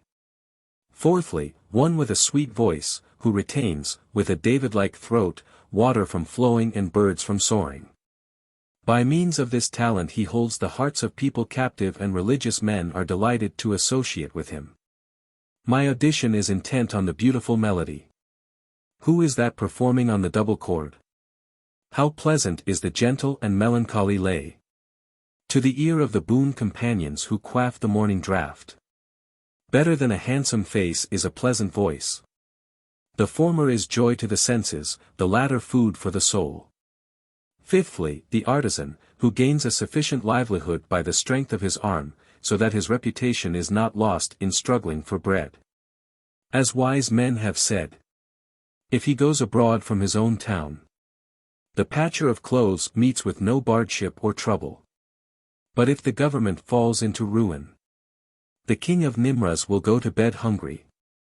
The qualities which I have explained, my son, are in a journey the occasion of satisfaction to the mind, stimulants to a happy life, but he, who possesses none of them, goes with idle fancies into the world, and no one will ever hear anything about his name and fame. He whom the turning world is to afflict will be guided by the times against his aim. A pigeon destined not to see its nest again will be carried by fate towards the grain and net. The son asked, "O father, how can I act contrary to the injunctions of the wise, who have said, that although food is distributed by predestination the acquisition of it depends upon exertion and that, although a calamity may be decreed by fate, it is incumbent on men to show the gates by which it may enter. Although daily food may come unawares, it is reasonable to seek it out of doors. And though no one dies without the decree of fate, thou must not rush into the jaws of a dragon. As I am at present able to cope with a mad elephant and to wrestle with a furious lion, it is proper, O father, that I should travel abroad because I have no longer the endurance to suffer misery. When a man has fallen from his place and station, why should he eat more grief? All the horizons are his place. At night every rich man goes to an inn. The dervish has his inn where the night overtakes him." After saying this, he asked for the good wishes of his father, took leave of him, departed and said to himself, "A skillful man, when his luck does not favor him, goes to a place where people know not his name." He reached the banks of a water, the force of which was such that it knocked stones against each other and its roaring was heard to a farsang's distance. A dreadful water, in which even aquatic birds were not safe. The smallest wave would whirl off a millstone from its bank. He beheld a crowd of people, every person sitting with a coin of money at the crossing place, intent on a passage. The youth's hands of payment being tied, he opened the tongue of laudation and although he supplicated the people greatly, they paid no attention and said, "No violence can be done to anyone without money. But if thou hast money thou hast no need of force." An unkind boatman laughed at him and said, "If thou hast no money thou canst not cross the river by force. What boots the strength of 10 men? Bring the money for one." The young man's heart was irritated by the insult of the boatman and longed to take vengeance upon him. The boat had, however, started. Accordingly he shouted, "If thou wilt be satisfied with the robe I am wearing, I shall not grudge giving it to thee." The boatman was greedy and turned the vessel back. Desire sows up the vision of a shrewd man. Greediness brings fowl and fish into the snare. As soon as the young man's hand could reach the beard and collar of the boatman, he immediately knocked him down and a comrade of the boatman, who came from the vessel to rescue him, experienced the same rough treatment and turned back. The rest of the people then thought proper to pacify the young man and to condone his passage money. When thou sayest a quarrel be forbearing, because gentlemen will shut the door of strife. Use kindness when thou sayest contention. A sharp sword cannot cut soft silk. By a sweet tongue, grace, and kindliness, thou wilt be able to lead an elephant by a hair. Then the people fell at his feet, craving pardon for what had passed. They impressed some hypocritical kisses upon his head and his eyes, received him into the boat and started, progressing till they reached a pillar of Yunani workmanship, standing in the water. The boatman said, "The vessel is in danger. Let one of you, who is the strongest, go to the pillar and take the cable of the boat that we may save the vessel." The young man, in the pride of bravery which he had in his head, did not think of the offended foe and did not mind the maxim of wise men who have said, "If thou hast given offense to one man and afterwards done him 100 kindnesses, do not be confident that he will not avenge himself for that one offense, because although the head of a spear may come out, the memory of an offense will remain in the heart." "How well," said Yaktash to Kiltash. "Hast thou scratched a foe? Do not think thou art safe. Be not unconcerned for thou wilt be afflicted. If by thy hand a heart has been afflicted, throw not a stone at the rampart of a fort. Because possibly a stone may come from the fort." As soon as he had taken the rope of the boat on his arm, he climbed to the top of the pillar, whereon the boatman snatched it from his grasp and pushed the boat off. The helpless man was amazed and spent 2 days in misery and distress. On the third, sleep took hold of his collar and threw him into the water. After 1 night and day he was cast on the bank, with some life still remaining in him. He began to eat leaves of trees and to pull out roots of grass so that when he had gained a little strength, he turned towards the desert and walked till thirst began to torment him. He at last reached a well and saw people drinking water for a pashisi, but possessing none. He asked for a coin and showed his destitute condition. The people had, however, no mercy with him, whereon he began to insult them, but likewise ineffectually. Then he knocked down several men, but was at last overpowered, struck and wounded. A swarm of gnats will overpower an elephant, despite of all his virility and bravery. When the little ants combine together, they tear the skin of a furious lion. As a matter of necessity he lagged in the rear of the caravan, which reached in the evening a locality very dangerous on account of thieves. The people of the caravan trembled in all their limbs, but he said, "Fear nothing, because I alone am able to cope with 50 men, and the other youths of the caravan will aid me." These boastful words comforted the heart of the caravan people, who became glad of his company and considered it incumbent upon themselves to supply him with food and water. The fire of the young man's stomach having blazed into flames and deprived his hands of the bridle of endurance, hunger made him partake of some morsels of food and take a few draughts of water, till the dev of his interior was set at rest and he fell asleep. An experienced old fellow, who was in the caravan, said, "O ye people! I am more afraid of this guard of yours than of the thieves, because there is a story that a stranger had accumulated some dirhams but could not sleep in the house for fear of the luris." Accordingly he invited one of his friends to dispel the terrors of solitude by his company. He spent several nights with him, till he became aware that he had money and took it, going on a journey after spending it. When the people saw the stranger naked and weeping the next morning, a man asked, "What is the matter? Perhaps a thief has stolen those dirhams of mine." He replied, "No, by Allah. The guard has stolen them. I never sat secure from a serpent, till I learnt what his custom was. The wound from a foe's tooth is severe. Who appears to be a friend in the eyes of men? How do you know whether this man is not one of the band of thieves and has followed us as a spy to inform his comrades on the proper occasion? According to my opinion we ought to depart and let him sleep." The youths approved of the old man's advice and became suspicious of the athlete, took up their baggage and departed, leaving him asleep. He knew this when the sun shone upon his shoulders and perceived that the caravan had started. He roamed about a great deal without finding the way, and thirsty as well as dismayed as he was, he sat down on the ground, with his heart ready to perish, saying, "Who will speak to me after the yellow camels have departed? A stranger has no companion except a stranger. He uses harshness toward strangers. Who has not himself been exiled enough?" The poor man was speaking thus whilst the son of a king, who happened to be in a hunting party, strayed far from the troops, was standing over his head, listening. He looked at the figure of the athlete, saw that his outward appearance was respectable but his condition miserable.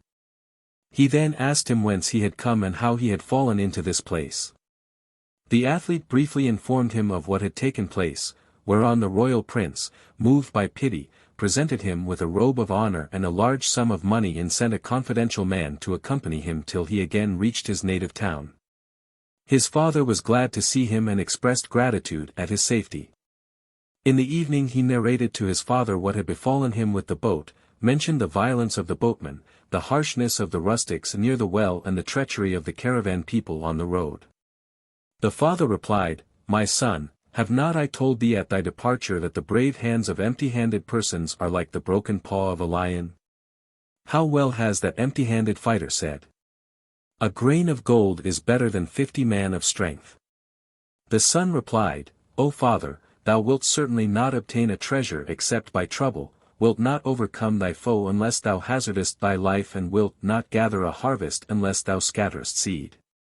Perceivest thou not how much comfort I gained at the cost of the small amount of trouble I underwent, and what a quantity of honey I have brought in return for the sting I have suffered?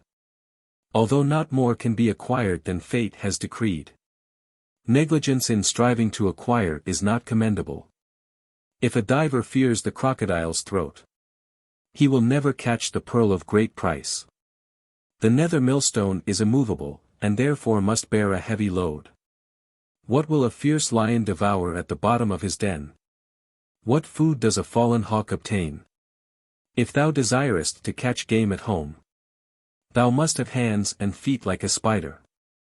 The father said to his son, On this occasion heaven has been propitious to thee and good luck helpful, so that a royal person has met thee, has been bountiful to thee and has thereby healed thy broken condition. Such coincidences occur seldom and rare events cannot be reckoned upon. The hunter does not catch every time a jackal. It may happen that some day a tiger devours him. Thus it happened that one of the kings of Pairs, who possessed a ring with a costly bezel, once went out by way of diversion with some intimate courtiers to the Masala of Shiraz and ordered his ring to be placed on the dome of Assad, promising to bestow the seal ring upon any person who could make an arrow pass through it. It happened that every one of the 400 archers in his service missed the ring, except a little boy who was shooting arrows in sport at random and in every direction from the flat roof of a monastery. The morning breeze caused his arrow to pass through the ring, whereon he obtained not only the ring but also a robe of honor and a present of money. It is related that the boy burnt his bow and arrows and on being asked for the cause replied, that the first splendor may be permanent. It sometimes happens that an enlightened sage is not successful in his plans. Sometimes it happens that an ignorant child by mistake hits the target with his arrow. Story 29. I heard that a dervish, sitting in a cave, had closed the doors upon the face of the world, so that no regard for kings and rich persons remained in the eyes of his desire. Who opens to himself a door for begging will till he dies remain a needy fellow. Abandon greediness and be a king. Because a neck without desire is high. One of the kings of that region sent him the information that, trusting in the good manners of the respected dervish, he hoped he would partake of bread and salt with him. The sheikh agreed because it is according to the sunnah to accept an invitation. The next day the king paid him a visit. The abid leapt up, embraced him, caressed him and praised him. After the monarch's departure the sheikh was asked by one of his companions why he had, against his custom, paid so many attentions to the Padshah, the like of which he had never seen before. He replied, Hast thou not heard that one of the pious said, In whose company thou hast been sitting? To do him service thou must necessarily rise. Possibly an ear may during a lifetime not hear the sound of drum, lute or fife. The eye may be without the sight of a garden. The brain may be without the rose or nasreen. If no feather pillow be at hand, sleep may be had with a stone under the head. And if there be no sweetheart to sleep with, the hand may be placed on one's own bosom. But this disreputable twisting belly cannot bear to exist without anything. Chapter 4. On the Advantages of Silence. Story 1. I said to a friend that I have chosen rather to be silent than to speak because on most occasions good and bad words are scattered concurrently but enemies perceive only the latter. He replied, That enemy is the greatest who does not see any good. The brother of enmity passes not near a good man, except to consider him as a most wicked liar. Virtue is to the eyes of enmity the greatest fault. Sadi is a rose but to the eye of enemies a thorn. The world illumining sun and fountain of light look ugly to the eye of the mole. Story 2. A merchant, having suffered loss of 1,000 dinars, enjoined his son not to reveal it to anyone. The boy said, It is thy order and I shall not tell it, but thou must inform me of the utility of this proceeding and of the propriety of concealment. He replied, For fear the misfortune would be double. Namely, the loss of the money and, secondly, the joy of neighbors at our loss. Reveal not thy grief to enemies, because they will say Lahal but rejoice. Story 3. An intelligent youth possessed an abundant share of accomplishments and discreet behavior so that he was allowed to sit in assemblies of learned men but he refrained from conversing with them. His father once asked him why he did not likewise speak on subjects he was acquainted with. He replied, I fear I may be asked what I do not know and be put to shame. Hast thou heard how a Sufi drove a few nails under his sandals? And an officer taking him by the sleeve said to him, Come and shoe my horse. For what thou hast not said no one will trouble thee. But when thou hast spoken bring the proof. Story 4. A scholar of note had a controversy with an unbeliever but, being unable to cope with him in argument, shook his head and retired. Someone asked him how it came to pass that, with all his eloquence and learning, he had been unable to vanquish an irreligious man. He replied, "My learning is in the Quran, in tradition and in the sayings of sheikhs, which he neither believes in nor listens to. Then of what use is it to me to hear him blaspheming? To him of whom thou canst not rid thyself by the Quran and tradition. The best reply is if thou dost not reply anything." Story 5. Gulistan saw a fool hanging on with his hands to the collar of a learned man and insulting him, whereon he said, if he were learned he would not have come to this pass with an ignorant man. Two wise men do not contend and quarrel. Nor does a scholar fight with a contemptible fellow. If an ignorant man in his rudeness speaks harshly, an intelligent man tenderly reconciles his heart. Two pious men keep a hair between them untorn.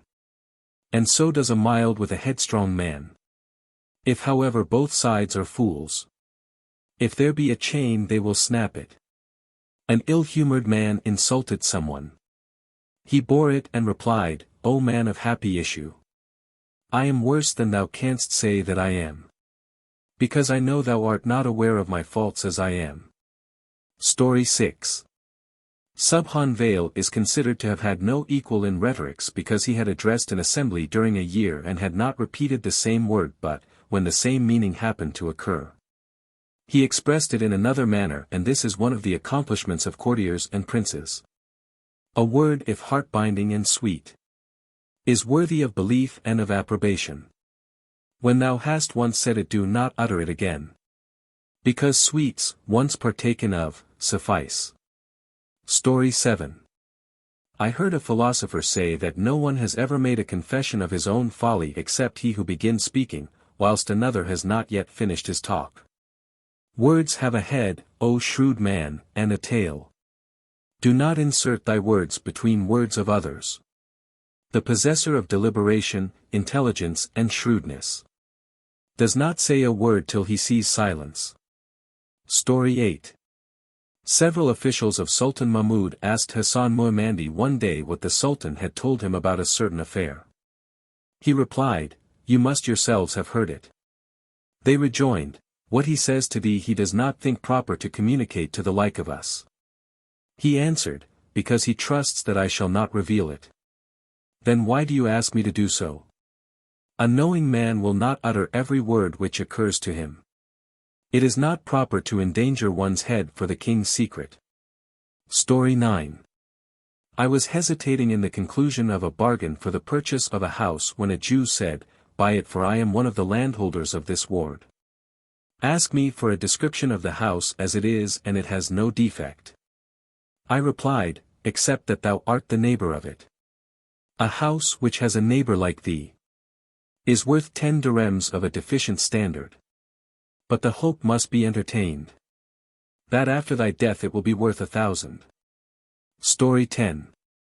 A poet went to an emir of robbers and recited a panegyric, but he ordered him to be divested of his robe. As the poor man was departing naked in the world, he was attacked from behind by dogs, whereon he intended to snatch up a stone, but it was frozen to the ground and, being unable to do so, he exclaimed, What whoresons of men are these? They have let loose the dogs and have tied down the stones. The emir of the robbers who heard these words from his room laughed and said, O philosopher, ask something from me. He replied, I ask for my robe if thou wilt make me a present of it. We are satisfied of thy gift by departure. A man was hoping for the gifts of people. I hope no gift from thee. Do me no evil. The robber chief took pity upon him, ordered his robe to be restored to him and added to it a sheepskin jacket with some dirhams. Story 11. An astrologer, having entered his own house, saw a stranger and, getting angry, began to insult him, whereon both fell upon each other and fought so that turmoil and confusion ensued. A pious man who had the scene exclaimed, How knowest thou what is in the zenith of the sky? If thou art not aware who is in thy house. Story 12. A preacher imagined his miserable voice to be pleasing and raised useless shouts. Thou wouldst have said that the crow of separation had become the tune of his song. And the verse, for the most detestable of voices is surely the voice of asses, appears to have been applicable to him. This distich also concerns him. When the preacher Abu'l fares brays. At his voice Istakar fares quakes. On account of the position he occupied, the inhabitants of the locality submitted to the hardship and did not think proper to molest him. In course of time, however, another preacher of that region, who bore secret enmity towards him, arrived on a visit and said to him, I have dreamt about thee, may it end well. What hast thou dreamt? I dreamt that thy voice had become pleasant and that the people were comfortable during thy sermons. The preacher meditated a while on these words and then said, Thou hast dreamt a blessed dream because thou hast made me aware of my defect. It has become known to me that I have a disagreeable voice and that the people are displeased with my loud reading. Accordingly I have determined henceforth not to address them except in a subdued voice. I am displeased with the company of friends, to whom my bad qualities appear to be good. They fancy my faults are virtues and perfection. My thorns they believe to be rose and jessamine. Say, where is the bold and quick enemy? To make me aware of my defects. He whose faults are not told him ignorantly thinks his defects are virtues. Story 13. A man used to shout superfluous calls to prayers in the mosque of Sinjar and in a voice which displeased all who heard it. The owner of the mosque, who was a just and virtuous emir, not desirous to give him pain, said, My good fellow, in this mosque there are old muezzins to each of whom I pay 5 dinars monthly, but to thee I shall give 10. If thou wilt go to another place. The man agreed and went away. Some time afterwards, however, he returned to the emir and said, My lord, thou hast injured me by turning me away for 10 dinars from this place, because where I next went they offered me 20 dinars to go to another locality, but I refused. The emir smiled and said, By no means accept them, because we'll give thee even 50 dinars. No one can scrape the mud from gravel with an axe, as thy discordant shouting scrapes the heart. Story 14. A fellow with a disagreeable voice happened to be reading the Quran, when a pious man passed near, and asked him what his monthly salary was. He replied, Nothing. He further inquired, Then why takest thou this trouble? He replied, I am reading for God's sake. He replied, For God's sake do not read. If thou readest the Quran thus, thou wilt deprive the religion of splendor. Chapter 5. On Love and Youth. Story 1. Hassan Maimandi was asked that, as the Sultan Mahmud possesses so many beautiful slaves, each of whom is a marvel in the world, how it happens that he manifests towards none of them so much inclination and love as to Ayaz, although he is not more handsome than the others. He replied, Whatever descends into the heart appears good to the eye. He whose murid the Sultan is, if he does everything bad, it will be good. But he whom the Padshah throws away will not be cared for by anyone in the household. If anyone looks with an unfavorable eye, even the figure of Joseph will indicate ugliness. And if he looks with the eye of desire on a demon, he will appear an angel, a cherub in his sigh. Story 2. It is said that a gentleman possessed a slave of exquisite beauty, whom he regarded with love and affection. He nevertheless said to a friend, Would that this slave of mine, with all the beauty and good qualities he possesses, had not a long and uncivil tongue. He replied, Brother, do not expect service, after professing friendship. Because when relations between lover and beloved come in, the relations between master and servant are superseded. When a master with a fairy-faced slave begins to play and to laugh, what wonder if the latter coquettes like the master, and the gentleman bears it like a slave? A slave is to draw water and make bricks. A pampered slave will strike with the fist. Story 3. I saw a religious man, who had fallen in love with a fellow to such a degree that he had neither strength to remain patient nor to bear the talk of the people but would not relinquish his attachment. Despite of the reproaches he suffered and the grief he bore, saying, I shall not let go my hold of thy skirt. Even if thou strike me with a sharp sword. After thee I have no refuge nor asylum. To thee alone I shall flee if I flee. I once reproached him, asking him what had become of his exquisite intellect so that it had been overcome by his base proclivity. He meditated a while and then said, Wherever love has become sultan, piety's arm has no strength left. How can a helpless fellow live purely? Who has sunk up to his neck in impurity? Story 4. One had lost his heart and bidden farewell to his life because the target which he aimed at was in a dangerous locality, portending destruction and no chance promising a morsel easily coming to the palate nor a bird falling into the trap. When thy sweetheart's eye has no regard for gold. Mud and gold are of equal value to thee. I once advised him to abandon his aspiration to a fancy impossible of realization because many persons are enslaved by the same passion like himself, the feet of their hearts being in chains. He lamented and said, Tell my friends not to give me advice. Because my eyes are fixed on her wishes. By the strength of fist and shoulders warriors slay enemies but sweetheart's a friend. It is against the requirements of love to renounce affection to our sweethearts for fear of losing our lives. Thou who art a slave to thy selfishness, art mendacious in the game of love. If there be no way to reach the friend, friendship demands to die in pursuit of it. I rise as no other source is left to me. Though the foe may smite me with arrow and sword. If chance serves me I shall take hold of her sleeve. Or else I shall go and die on her threshold. His friends, who considered his position, pitied his state, gave him advice and at last confined him but all to no purpose. Alas, that the physician should prescribe patience. Whereas this greedy lust requires sugar. Hast thou heard that the mistress secretly told him who had lost his heart? As long as thou possessest thy own dignity, what will mine amount to in thy eyes? It is related that the royal prince who was the object of his affection had been informed to the effect that a good-natured and sweet-spoken youth was constantly attending on the plain, uttering graceful words. And strange tales having been heard of him, it appeared that his heart is inflamed and that he has a touch of insanity in his head.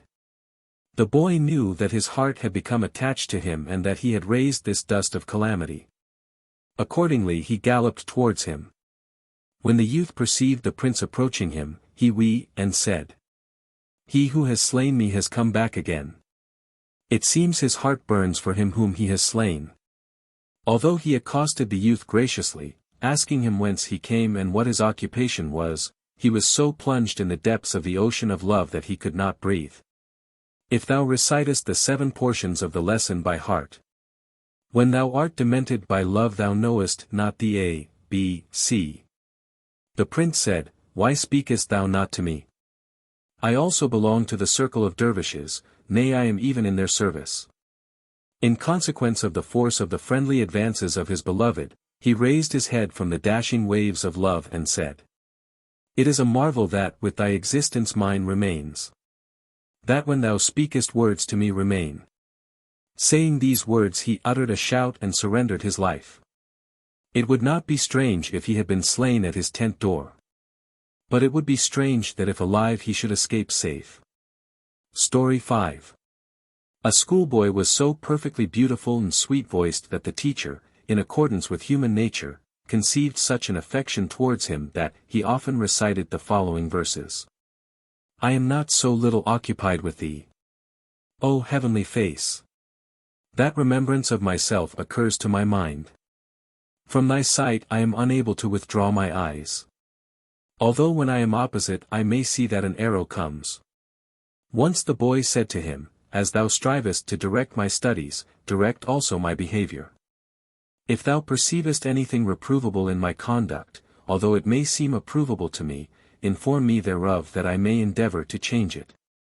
He replied, O boy, make that request to someone else because the eyes with which I look upon thee behold nothing but virtues. The ill-wishing eye, be it torn out, sees only defects in his virtue. But if thou possessest one virtue and 70 faults, a friend sees nothing except that virtue. Story 6. I remember that one night a dear friend of mine entered when I jumped up in such a heedless way that the lamp was extinguished by my sleeve. A vision appeared in the night, and by its appearance the darkness was illuminated. I was amazed at my luck, exclaiming, whence this felicity? He took a seat and began reproving me, saying that when I beheld him I extinguished the lamp. I said, I thought the sun had risen, and wits have said, when an ugly person comes before the lamp, arise to him and pull him into the assembly. But if it be a sugar-smiled, sweet-lipped one, pull him by the sleeve and extinguish the lamp. Story 7. One who had for a considerable time not seen his friend asked him where he had been and said he had been longing. He replied, to be longing is better than to be satisfied. Thou hast come late, O intoxicated idol. We shall not soon let go thy skirt from the hand. He who sees his sweetheart at long intervals is after all better off than if he sees too much of her. When thou comest with friends to visit me, although thou comest in peace thou art attacking. If my sweetheart associates one moment with strangers, it wants but little and I die of jealousy. She said smiling, I am the lamp of the assembly, O Sadi. What is it to me if a moth kills itself? Story 8. I remember how in former times I and another friend kept company with each other like two almond kernels in one skin. Suddenly a separation took place, but after a time, when my companion returned, he commenced to blame me for not having sent him a messenger during it. I replied, I thought it would be a pity that the eyes of a messenger should be brightened by thy beauty and I deprived thereof. Tell my old friend not to give me advice with the tongue, because even a sword will not compel me to repent. I am jealous that anyone should see thee to satiety. Again I say that no one will be satiated. Story 9. I knew a learned man who had fallen in love with someone, but his secret having fallen from the veil of concealment into publicity, he endured abundant persecution and displayed boundless patience. I said once to him by way of consolation, I know thou entertainest no worldly motive nor inclination for baseness. It is nevertheless unbecoming the dignity of a scholar to expose himself to suspicions and to bear the persecutions of mannerless persons. He replied, O friend, take off the hand of reproach from my skirt, because I have often meditated on the opinion which thou entertainest, but have found it easier to bear persecution for his sake than not to see him. And philosophers have said that it is easier to accustom the heart to strife, than to turn away the eye from seeing the beloved. Who has his heart with a heart-ravisher? Has his beard in another's hand? A gazelle with a halter on the neck is not able to walk of its own accord. If he, without whom one cannot abide, becomes insolent, it must be endured. I one day told him to beware of his friend, but I often asked pardon for that day. A friend does not abandon a friend. I submit my heart to what he wills. Whether he kindly calls me to himself, or drives me away in anger, he knows best. Story 10. In the exuberance of youth, as it usually happens and as thou knowest, I was on the closest terms of intimacy with a sweetheart who had a melodious voice and a form beautiful like the moon just rising. He, the down of whose cheek drinks the water of immortality. Whoever looks at his sugar lips eats sweetmeats. I happened to notice something in his behavior which was contrary to nature and not approved of by me. Accordingly I gathered up my skirt from him and, picking up the pieces of the chess game of friendship, recited, Go and do as thou listest. Thou hast not our head, follow thine. I heard him saying when he went away, If the bat desires not union with the sun, the beauty of the sun will not decrease. Saying this, he departed and his distress took effect on me. I lost the time of union, and man is ignorant of the value of delightful life before adversity. Return. Slay me. For to die in thy presence is more sweet than to live after thee. Thanks be to the bounty of God, he returned some time afterwards, but his melodious voice had changed, his Joseph-like beauty had faded, on the apple of his skin dust had settled as upon a quince, so that the splendor of his beauty had departed. He wanted me to embrace him. I complied and said, on the day when thou hadst a beauteous incipient beard, thou drovest him, who desired the sight, from thy sight. Today thou camest to make peace with him, but hast exhibited Fatha and Zama. His fresh spring is gone and he has become yellow. Bring not the kettle because our fire is extinguished. How long wilt thou strut about, showing arrogance? Imagining felicity which has elapsed. Go to him who will purchase thee. Coquette with him who asks for thee. They said, verdure in the garden is pleasing. He knows it who utters these words. Namely, heartfelt affection for that green line. Fascinates the hearts of lovers more and more. Thy garden is a bed of leeks. The more thou weedest it the more they grow. Whether thou pluckest out thy beard or not. This happiness of youthful days must end. Had I the power of life as thou of the beard, I would not let it end till resurrection day. I asked and said, what has befallen the beauty of thy face? That answer crawling round the moon. He replied, smiling, I know not what is the matter with my face. Perhaps it wears black as mourning for my beauty. Story 11. I asked one of the people of Baghdad what he thought of beardless youths. He replied, there is no good in them, for when one of them is yet delicate and wanted he is insolent, but when he becomes rough and is not wanted he is affable. When a beardless youth is beautiful and sweet, his speech is bitter, his temper hasty. When his beard grows and he attains puberty, he associates with men and seeks affection. Story 12. One of the ulema had been asked that, supposing one sits with a moon-faced beauty in a private apartment, the doors being closed, companions asleep, passion inflamed, and lust raging, as the Arab says. The date is ripe and its guardian not forbidding, whether he thought the power of abstinence would cause the man to remain in safety. He replied, if he remains in safety from the moon-faced one, he will not remain safe from evil speakers. If a man escapes from his own bad lust, he will not escape from the bad suspicions of accusers. It is proper to sit down to one's own work, but it is impossible to bind the tongues of men. Story 13. A parrot, having been imprisoned in a cage with a crow, was vexed by the sight and said, what a loathsome aspect is this! What an odious figure! What cursed object with rude habits! 0 crow of separation, would that the distance of the east from the west were between us. Whoever beholds thee when he rises in the morning, the morn of a day of safety becomes evening to him. An ill-omened one like thyself is fit to keep thee company. But where in the world is one like thee? More strange still, the crow was similarly distressed by the proximity of the parrot and, having become disgusted, was shouting lahal, and lamenting the vicissitudes of time. He rubbed the claws of sorrow against each other and said, what ill luck is this?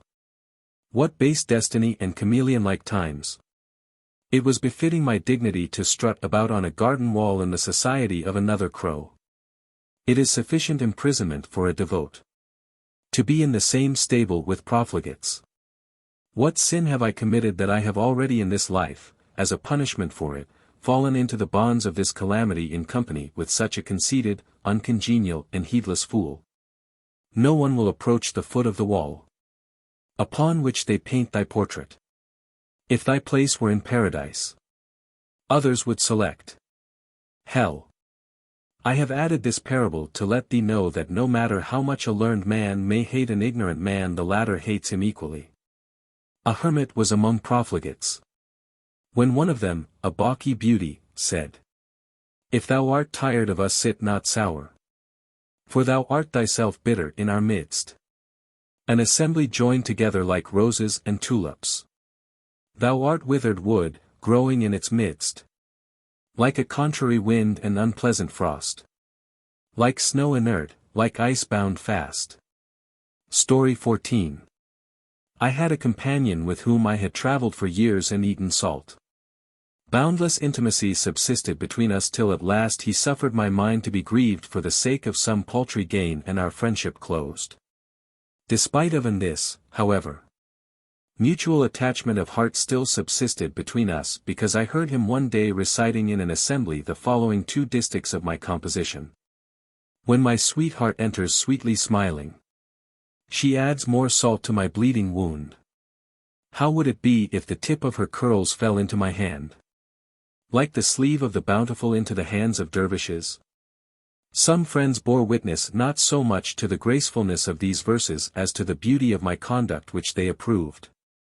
And among the rest, the said friend likewise added his share of praise, regretting the loss of our former companionship and confessing his fault so that his affection became known. Accordingly I sent the following distichs and made peace. Was not there a covenant of friendship between us? Thou hast been cruel and not loving. I once tied my heart to thee, disregarding the world, not knowing thou wouldst turn back so soon. If thou yet desirest conciliation, return, because thou wilt be more beloved than before. Story 15. The beautiful wife of a man died, but her mother, a decrepit old hag, remained in the house on account of the dowry. The man saw no means of escaping from contact with her until a company of friends paid him a visit of condolence and one of them asked him how he bore the loss of his beloved. He replied, "It is not as painful not to see my wife as to see the mother of my wife. The rose has been destroyed and the thorn remained. The treasure has been taken and the serpent left. It is better that one's eye be fixed on a spearhead than that it should behold the face of an enemy. It is incumbent to sever connection with 1,000 friends, rather than to behold a single foe." Story 16. I remember having in the days of my youth passed through a street, intending to see a moon-faced beauty. It was in Timas, whose heat dried up the saliva in the mouth and whose simum boiled the marrow in my bones. My weak human nature being unable to endure the scorching sun, I took refuge in the shadow of a wall, wishing someone might relieve me from the summer heat and quench my fire with some water. And lo, all of a sudden, from the darkness of the porch of a house a light shone forth, namely a beauty, the grace of which the tongue of eloquence is unable to describe. She came out like the rising dawn after an obscure night or the water of immortality gushing from a dark cavern, carrying in her hand a bowl of snow water, into which sugar had been poured and essence of roses mixed. I knew not whether she had perfumed it with rose water or whether a few drops from her rosy face had fallen into it. In short, I took the beverage from her beautiful hands, drank it and began to live again. The thirst of my heart cannot be quenched by sipping limpid water even if I drink oceans of it. Blessed is the man of happy destiny whose eye alights every morning on such a countenance. One drunk of wine awakens at midnight. One drunk of the cupbearer on the morn of resurrection. Story 17. In the year when Muhammad Khwarizm Shah concluded peace with the king of Qatta to suit his own purpose, I entered the cathedral mosque of Kashgar and saw an extremely handsome, graceful boy as described in the simile. Thy master has taught thee to coquet and to ravish hearts, instructed thee to oppose, to dally, to blame and to be severe. A person of such figure, temper, stature and gait I have not seen. Perhaps he learnt these tricks from a fairy. He was holding in his hand the introduction to Zamakhshari's Arabic syntax and reciting, Zaid struck Amru and was the injurer of Amru. I said, Boy, Khwarizm and Qatta have concluded peace, and the quarrel between Zaid and Amru still subsists.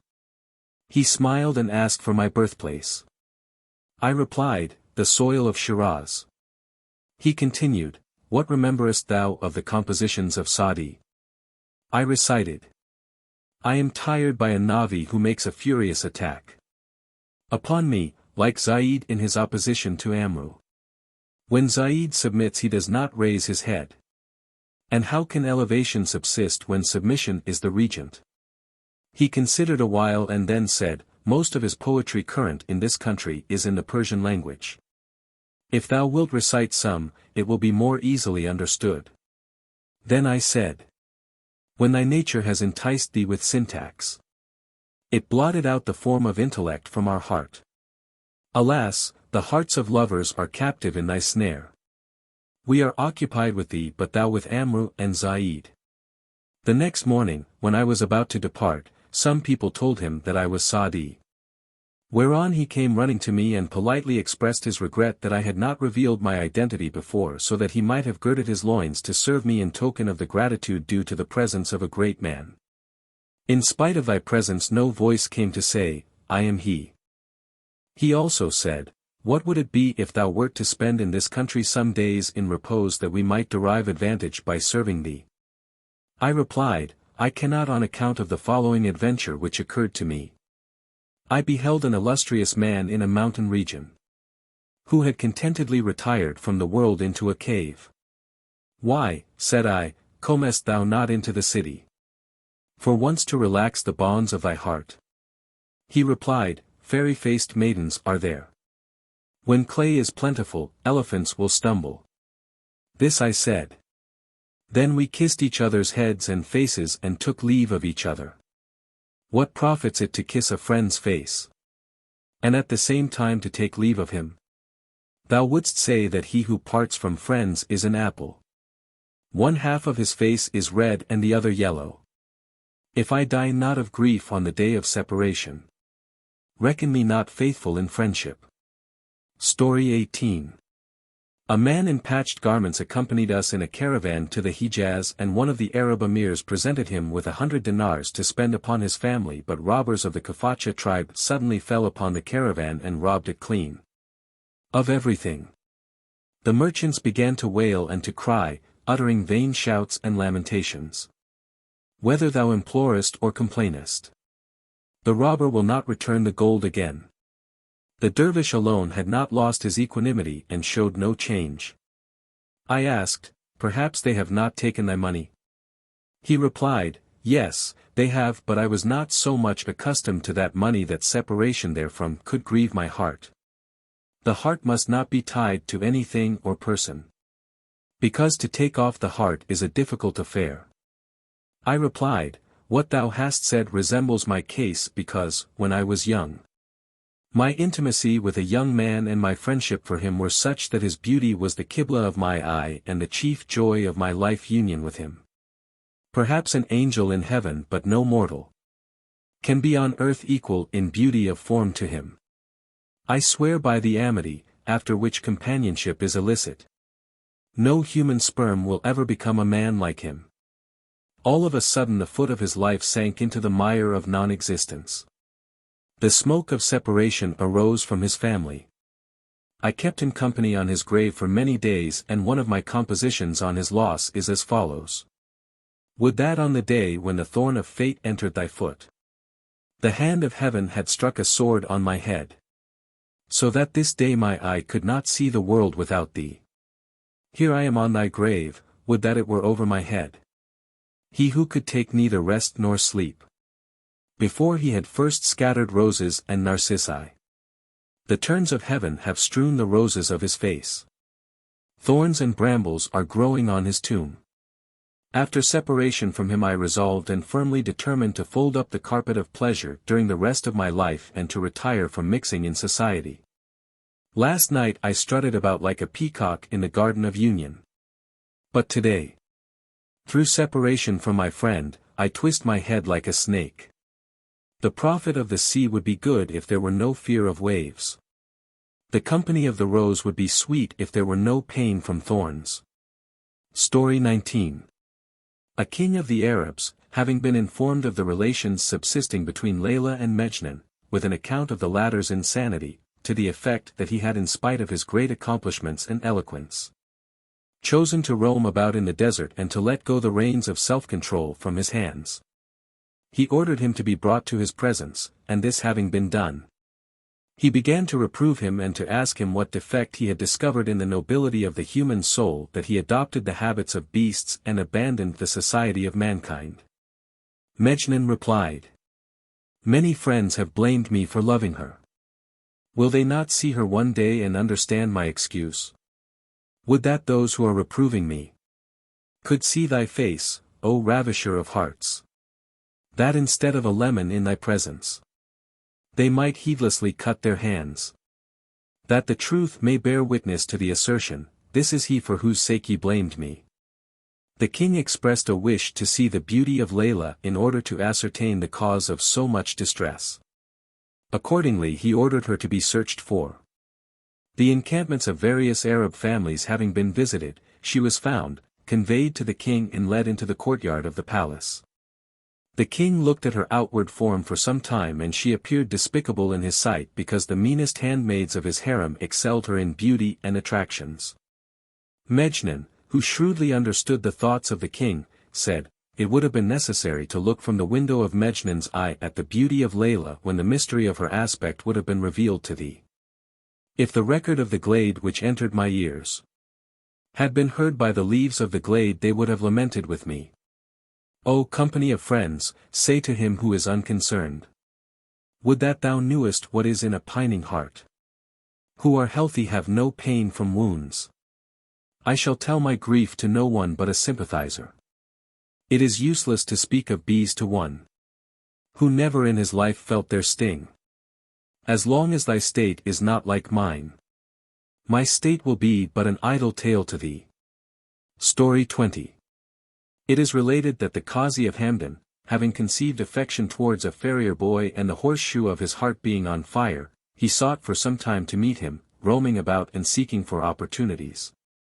According to the saying of chroniclers, that straight tall cypress my eyes beheld. It robbed me of my heart and threw me down. Those wanton eyes have taken my heart with a lasso. If thou desirest to preserve thy heart, shut thy eyes. I was informed that the boy, who had heard something of the Qazi's passion, happening to meet him in a thoroughfare, manifested immense wrath, assailed the Qazi with disrespectful and insulting words, snatched up a stone and left no injury untried. The Qazi said to an ulema of repute who happened to be of the same opinion with him, "Look at that sweetheart and his getting angry. And that bitter knot of his sweet eyebrow. The Arab says, a slap from a lover is a raisin. A blow from the hand on the mouth is sweeter than eating bread with one's own hand." In the same way the boy's impudence might be indicating kindness as padshahs utter hard words whilst they secretly wish for peace. Grapes yet unripe are sour. Wait 2 or 3 days, they will become sweet. After saying these words he returned to his court of justice, where some respectable men connected with him kissed the ground of service and said, "With thy permission we shall, doing obeisance, speak some words to thee although they may be contrary to politeness because illustrious men have said, it is not permissible to argue on every topic. To find fault with great men is wrong.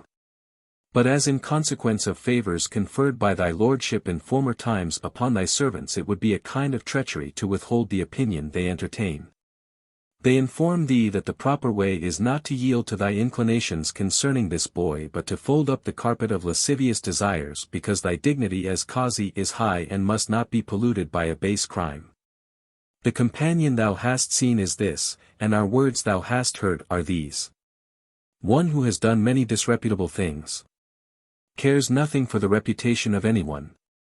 Many a good name of 50 years was trodden under foot by one bad name. The Qazi approved of the unanimous advice of his friends and appreciated their good opinion as well as their steadfast fidelity, saying that the view taken by his beloved friends on the arrangement of his case was perfectly right and their arguments admitting of no contradiction. Nevertheless, although love ceases in consequence of reproval, I heard that just men sometimes concoct falsehoods. Blame me as much as thou listest. Because blackness cannot be washed off from a negro. Nothing can blot out my remembrance of thee. I am a snake with broken head and cannot turn. These words he said and sent some persons to make inquiries about him, spending boundless money because it is said that whoever has gold in his hand possesses strength of arm and he who has no worldly goods has no friends in the whole world. Whoever has seen gold droops his head, although he may be hard to bend like iron-backed scales. In short, one night he obtained privacy, but during that night the police obtained information that the Qazi is spending the whole of it with wine in his hand and a sweetheart on his bosom, enjoying himself, not sleeping. And singing. Has this cock perhaps not crowed at the proper time this night? And have the lovers not had their fill of embrace, and kiss? Whilst alas for only a moment the eye of confusion is asleep. Remain awake that life may not elapse in vain. Till thou hearest the morning call from the Friday mosque. Or the noise of kettle drums on Atabek's palace gate. Lips against lips like the cock's eye. Are not to part at the crowing of a silly cock. Whilst the Qazi was in this state one of his dependents entered and said, Arise and run as far as thy feet will carry thee, because the envious have not only obtained a handle for vexation but have spoken the truth. We may, whilst the fire of confusion is yet burning low, perchance extinguish it with the water of stratagem, but when it blazes up high it may destroy a world. The Qazi, however, replied. When the lion has his claws on the game. What boots it if a jackal makes his appearance? Keep thy face on the face of the friend and leave the foe to chew the back of his own hand in rage. The same night information was also brought to the king that in his realm such a wickedness had been perpetrated, and he was asked what he thought of it. He replied, I know that he is one of the most learned men, and I account him to be the paragon of our age. As it is possible that enemies have devised a plot against him.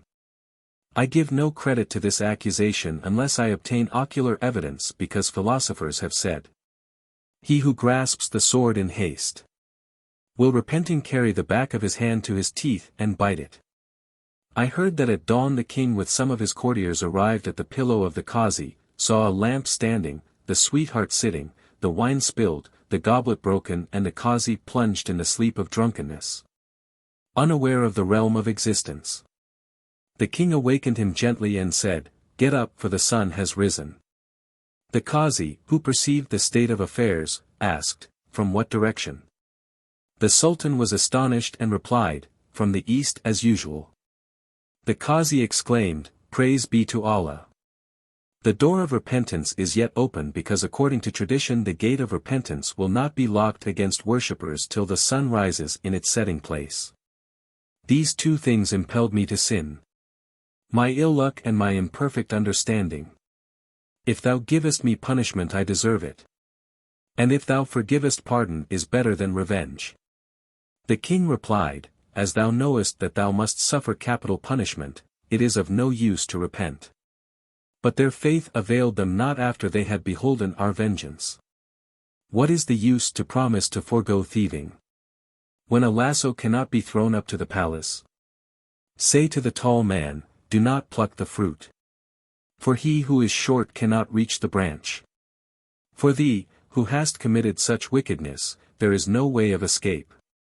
After the king had uttered these words, the men appointed for the execution took hold of him, whereon he said, I have one word more to speak in the service of the Sultan.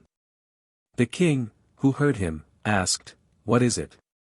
And he recited, Thou who shakest the sleeve of displeasure upon me, expect not that I shall withdraw my hand from thy skirt.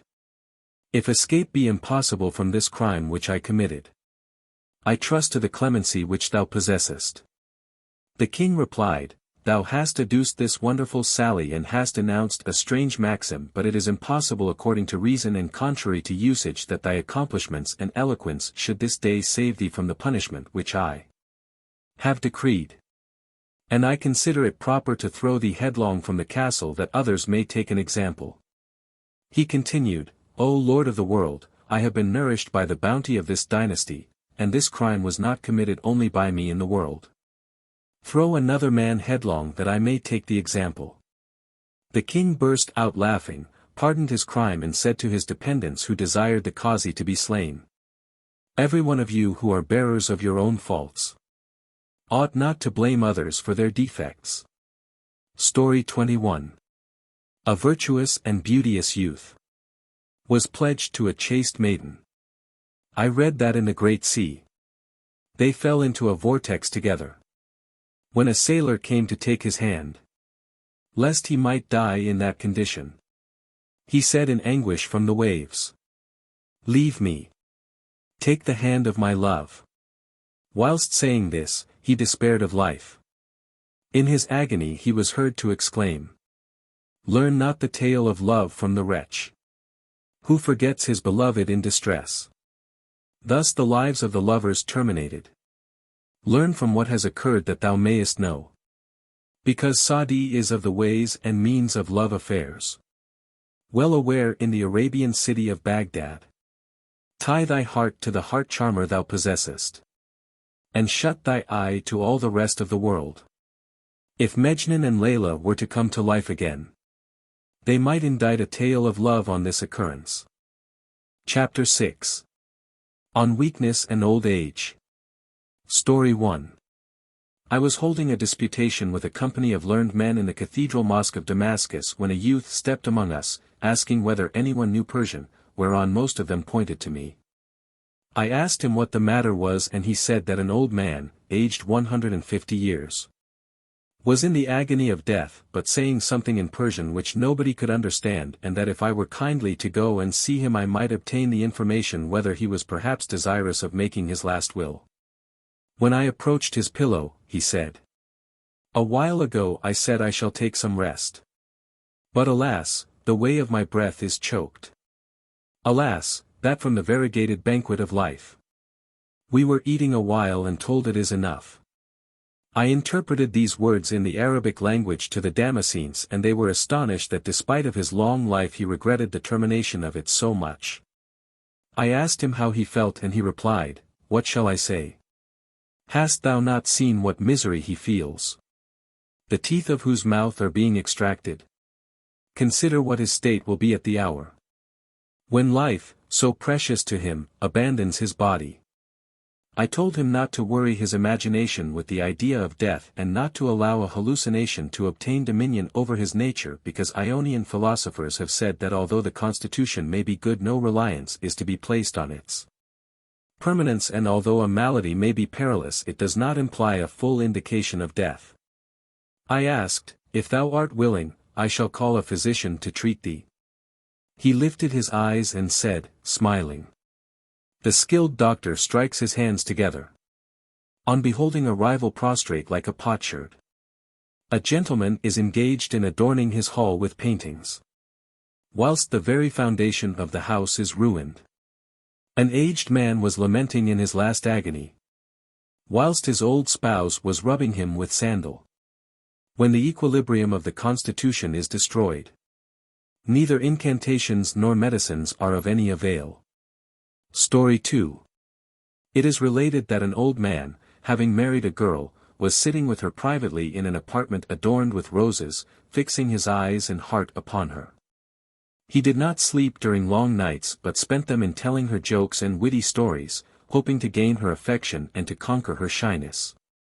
One night, however, he informed her that luck had been friendly to her and the eye of fortune awake, because she had become the companion of an old man who is ripe, educated, experienced in the world, of a quiet disposition, who had felt cold and warm, had tried good and bad, who knows the deities of companionship, is ready to fulfill the conditions of love, is benevolent, kind, good-natured and sweet-tongued.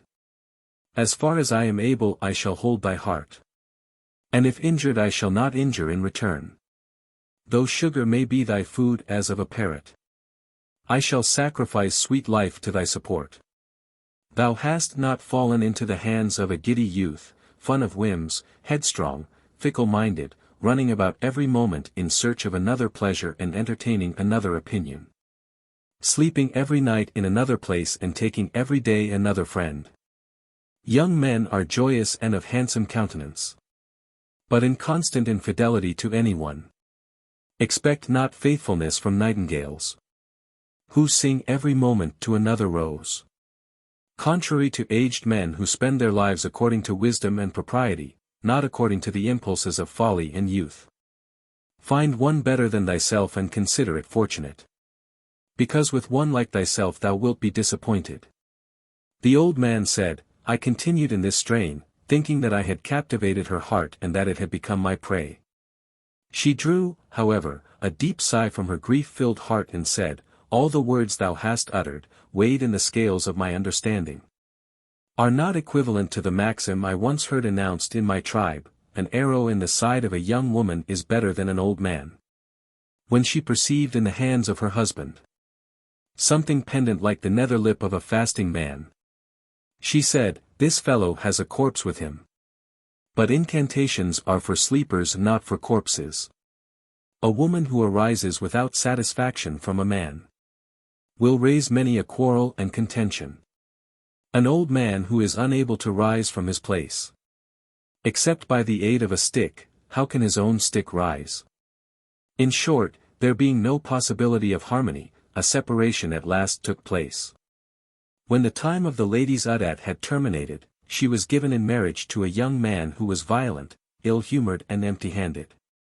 She suffered much from his bad temper and tyrannical behavior, and experienced the miseries of penury. She nevertheless said, "Praise be to Allah for having been delivered from that wretched torment, and attained this permanent blessing. Despite of all this violence and hasty nature, I shall try to please thee because thou art beauteous. To be with thee in hell burning is for me better than to be with the other in paradise. The smell of an onion from the mouth of a pretty face is indeed better than a rose from an ugly hand. A nice face and a gown of gold brocade, essence of roses, fragrant aloes, paint, perfume and lust. All these are ornaments of women. Take a man, and his testicles are a sufficient ornament." Story 3. I was in Diyarbakir, the guest of an old man, who possessed abundant wealth and a beautiful son. One night he narrated to me that he had all his life no other son but this boy, telling me that in the locality people resorted to a certain tree in a valley to offer petitions, and that he had during many nights prayed at the foot of the said tree, till the Almighty granted him this son. I overheard the boy whispering to his companion, "How good it would be if I knew where that tree is, that I might pray for my father to die." Moral: the gentleman is delighted that his son is intelligent, and the boy complains that his father is a dotard. Years elapse without thy visiting the tomb of thy father. What good hast thou done to him, to expect the same from thy son? Story 4. One day, in the pride of youth, I had travelled hard and arrived perfectly exhausted in the evening at the foot of an acclivity. A weak old man, who had likewise been following the caravan, came and asked me why I was sleeping, this not being the place for it. I replied, "How am I to travel, having lost the use of my feet?" He said, "Hast thou not heard that it is better to walk gently and to halt now and then than to run and to become exhausted? O thou who desirest to reach the station, take my advice and learn patience. An Arab horse gallops twice in a race. A camel ambles gently night and day." Story 5. The active, graceful, smiling, sweet-tongued youth happened once to be in the circle of our assembly. His heart had been entered by no kind of grief, and his lips were scarcely ever closed from laughter. After some time had elapsed, I accidentally met him again, and I learned that he had married a wife and begotten children, but I saw that the root of merriment had been cut and the roses of his countenance were withered. I asked him how he felt and what his circumstances were. He replied, "When I had obtained children I left off childishness. Where is youth when age has changed my ringlets? And the change of time is a sufficient monitor. When thou art old abstain from puerility. Leave play and jokes to youths. Seek not a youth's hilarity in an old man.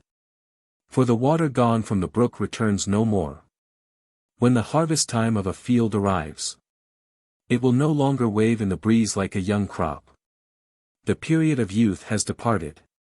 Alas, for those heart-enchanting times. The force of the lion's claws is gone. Now we are satisfied with cheese eke a leopard." An old hag had dyed her hair black. I said to her, "O little mother of ancient days, thou hast cunningly dyed thy hair, but consider that thy bent back will never be straight." Story 6. In the folly of youth I one day shouted at my mother, who then sat down with a grieved heart in a corner and said, weeping, "Hast thou forgotten thy infancy, that thou art harsh towards me?" "How sweetly," said the old woman to her son, when she saw him overthrow a tiger. An elephant-bodied. If thou hadst remembered the time of thy infancy. How helpless thou wast in my arms. Thou wouldst this day not have been harsh. For thou art a lion-like man, and I an old woman. Story 7. The son of a wealthy but avaricious old man, having fallen sick, his well-wishers advised him that it would be proper to get the whole Quran recited or else to offer a sacrifice. He meditated a while and then said, "It is preferable to read the Quran because the flock is at a distance."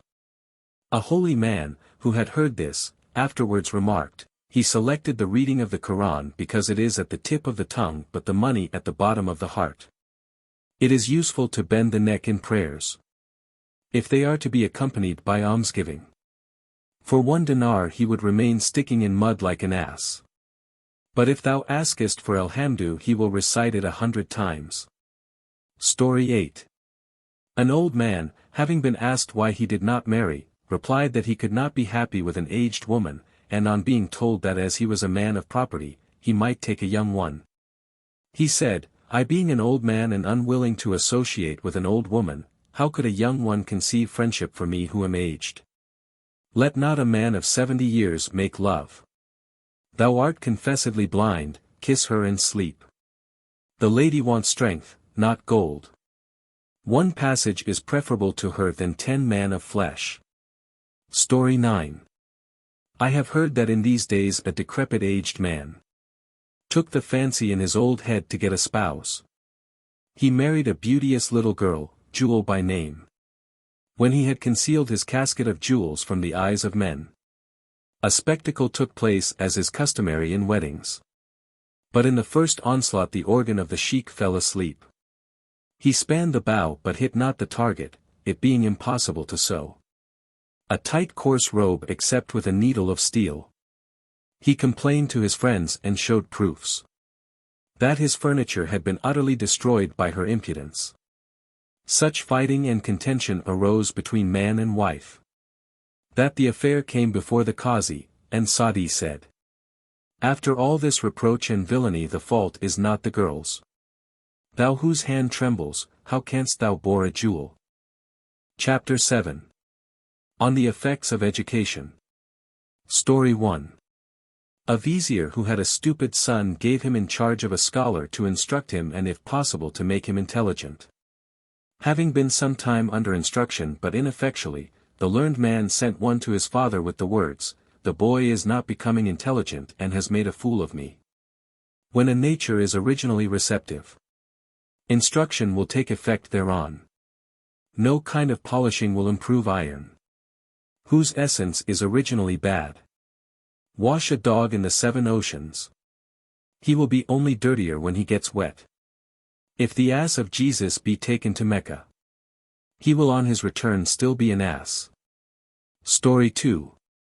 A sage, instructing boys, said to them, "O darlings of your fathers, learn a trade because property and riches of the world are not to be relied upon. Also silver and gold are an occasion of danger because either a thief may steal them at once or the owner spend them gradually, but a profession is a living fountain and permanent wealth.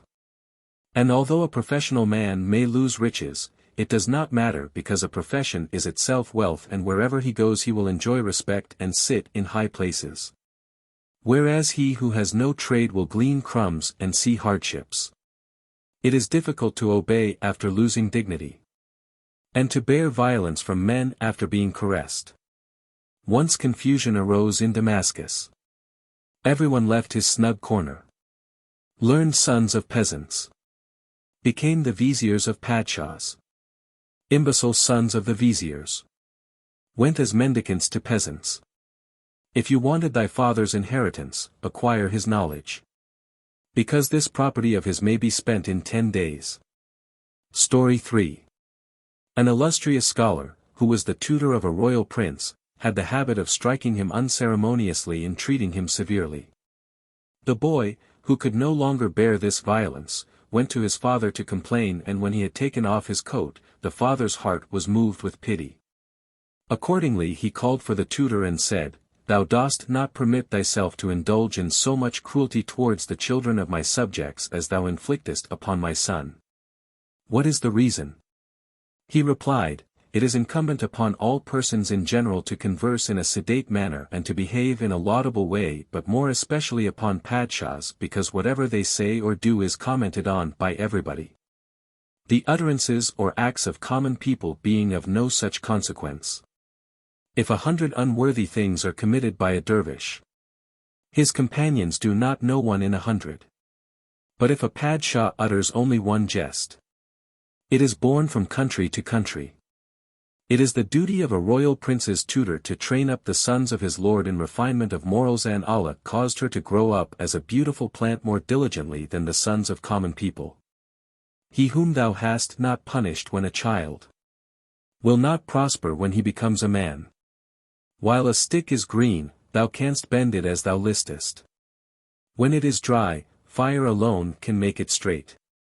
The king, being pleased with the appropriate discipline of the tutor and with his explanatory reply, bestowed upon him a robe of honor with other gifts and raised him to a higher position. Story 4. I saw a schoolmaster in the Maghreb country, who was sour-faced, of uncouth speech, ill-humored, troublesome to the people, of a beggarly nature and without self-restraint. So that the very sight of him disgusted the Mussulmans, and when reading the Quran he distressed the hearts of the people. A number of innocent boys and little maidens suffered from the hand of his tyranny, venturing neither to laugh nor to speak because he would slap the silver cheeks of some and put the crystal legs of others into the stocks. In short, I heard that when his behavior had attained some notoriety, he was expelled from the school and another installed as corrector, who happened to be a religious, meek, good and wise man. He spoke only when necessary and found no occasion to deal harshly with anyone, so that the children lost the fear they had entertained for their first master and, taking advantage of the angelic manners of the second, they acted like demons towards each other and, trusting in his gentleness, neglected their studies, spending most of their time in play, and breaking on the heads of each other the tablets of their unfinished tasks. If the schoolmaster happens to be lenient, the children will play leapfrog in the bazaar. 2 weeks afterwards I happened to pass near that same mosque, where I again saw the first master whom the people had made glad by reconciliation and had reinstalled in his post.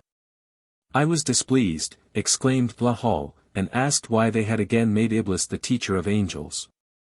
An old man, experienced in the world, who had heard me, smiled and said, "Hast thou not heard the maxim? A padshah placed his son in a school, putting in his lap a silver tablet, with this inscription in golden letters: The severity of a teacher is better than the love of a father." Story 5. The son of a pious man inherited great wealth left him by some uncles, whereon he plunged into dissipation and profligacy, became a spendthrift and, in short, left no heinous transgression unperpetrated and no intoxicant untasted. I advised him and said, "My son, income is a flowing water and expense a turning mill, that is to say, only he who has a fixed revenue is entitled to indulge in abundant expenses. If thou hast no income, spend but frugally. Because the sailors chant this song. If there be no rain in the mountains, the bed of the Tigris will be dry in 1 year. Follow wisdom and propriety, abandon play and sport, because thy wealth will be exhausted, whereon thou wilt fall into trouble and will repent." The youth was prevented by the delights of the flute and of drink from accepting my admonition, but found fault therewith, saying that it is contrary to the opinion of intelligent men to embitter present tranquility by cares concerning the future. Why should possessors of enjoyment and luck bear sorrow for fear of distress? Go, be merry, my heart-rejoicing friend. The pain of tomorrow must not be eaten today.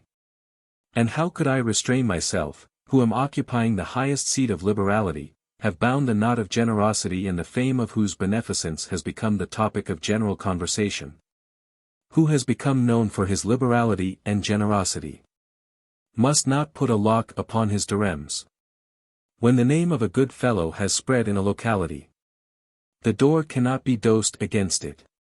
When I perceived that he did not accept my advice and that my warm breath was not taking effect upon his cold iron, I left off admonishing him and turned away my face from his companionship, acting according to the words of philosophers, who said, "Impart to them what thou hast, and if they receive it not, it is not thy fault. Although thou knowest thou wilt not be heard, say whatever thou knowest of good wishes and advice. It may soon happen that thou wilt behold a silly fellow, with both his feet fallen into captivity, striking his hands together, and saying, Alas! I have not listened to the advice of a scholar.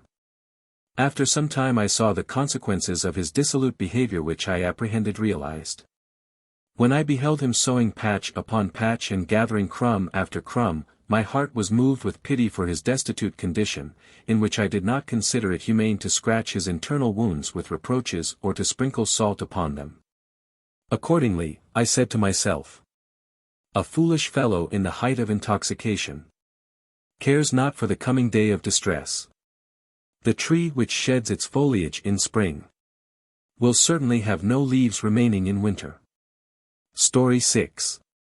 A Padshah entrusted a tutor with the care of his son, saying, This is thy son. Educate him as if he were one of thy own children. He kept the prince for some years and strove to instruct him but could effect nothing, whilst the sons of the tutor made the greatest progress in accomplishments and eloquence. The king reproved and threatened the learned man with punishment, telling him that he had acted contrary to his promise and had been unfaithful. He replied, O king, the instruction is the same but the natures are different. Although both silver and gold come from stones, all stones do not contain silver and gold. Canopus is shining upon the whole world, but produces in some places sackleather and in others Adam. Story 7. I heard a peer instructor say to his murid, the mind of man is so much occupied with thoughts about maintenance that he would surpass the position of angels if he were to devote as many of them to the giver of maintenance. Yazd has not forgotten thee at the time when thou wast sperm, buried, insensible. He gave thee a soul, nature, intellect and perception, beauty, speech, opinion, meditation and acuteness. He arranged 5 fingers on thy fist.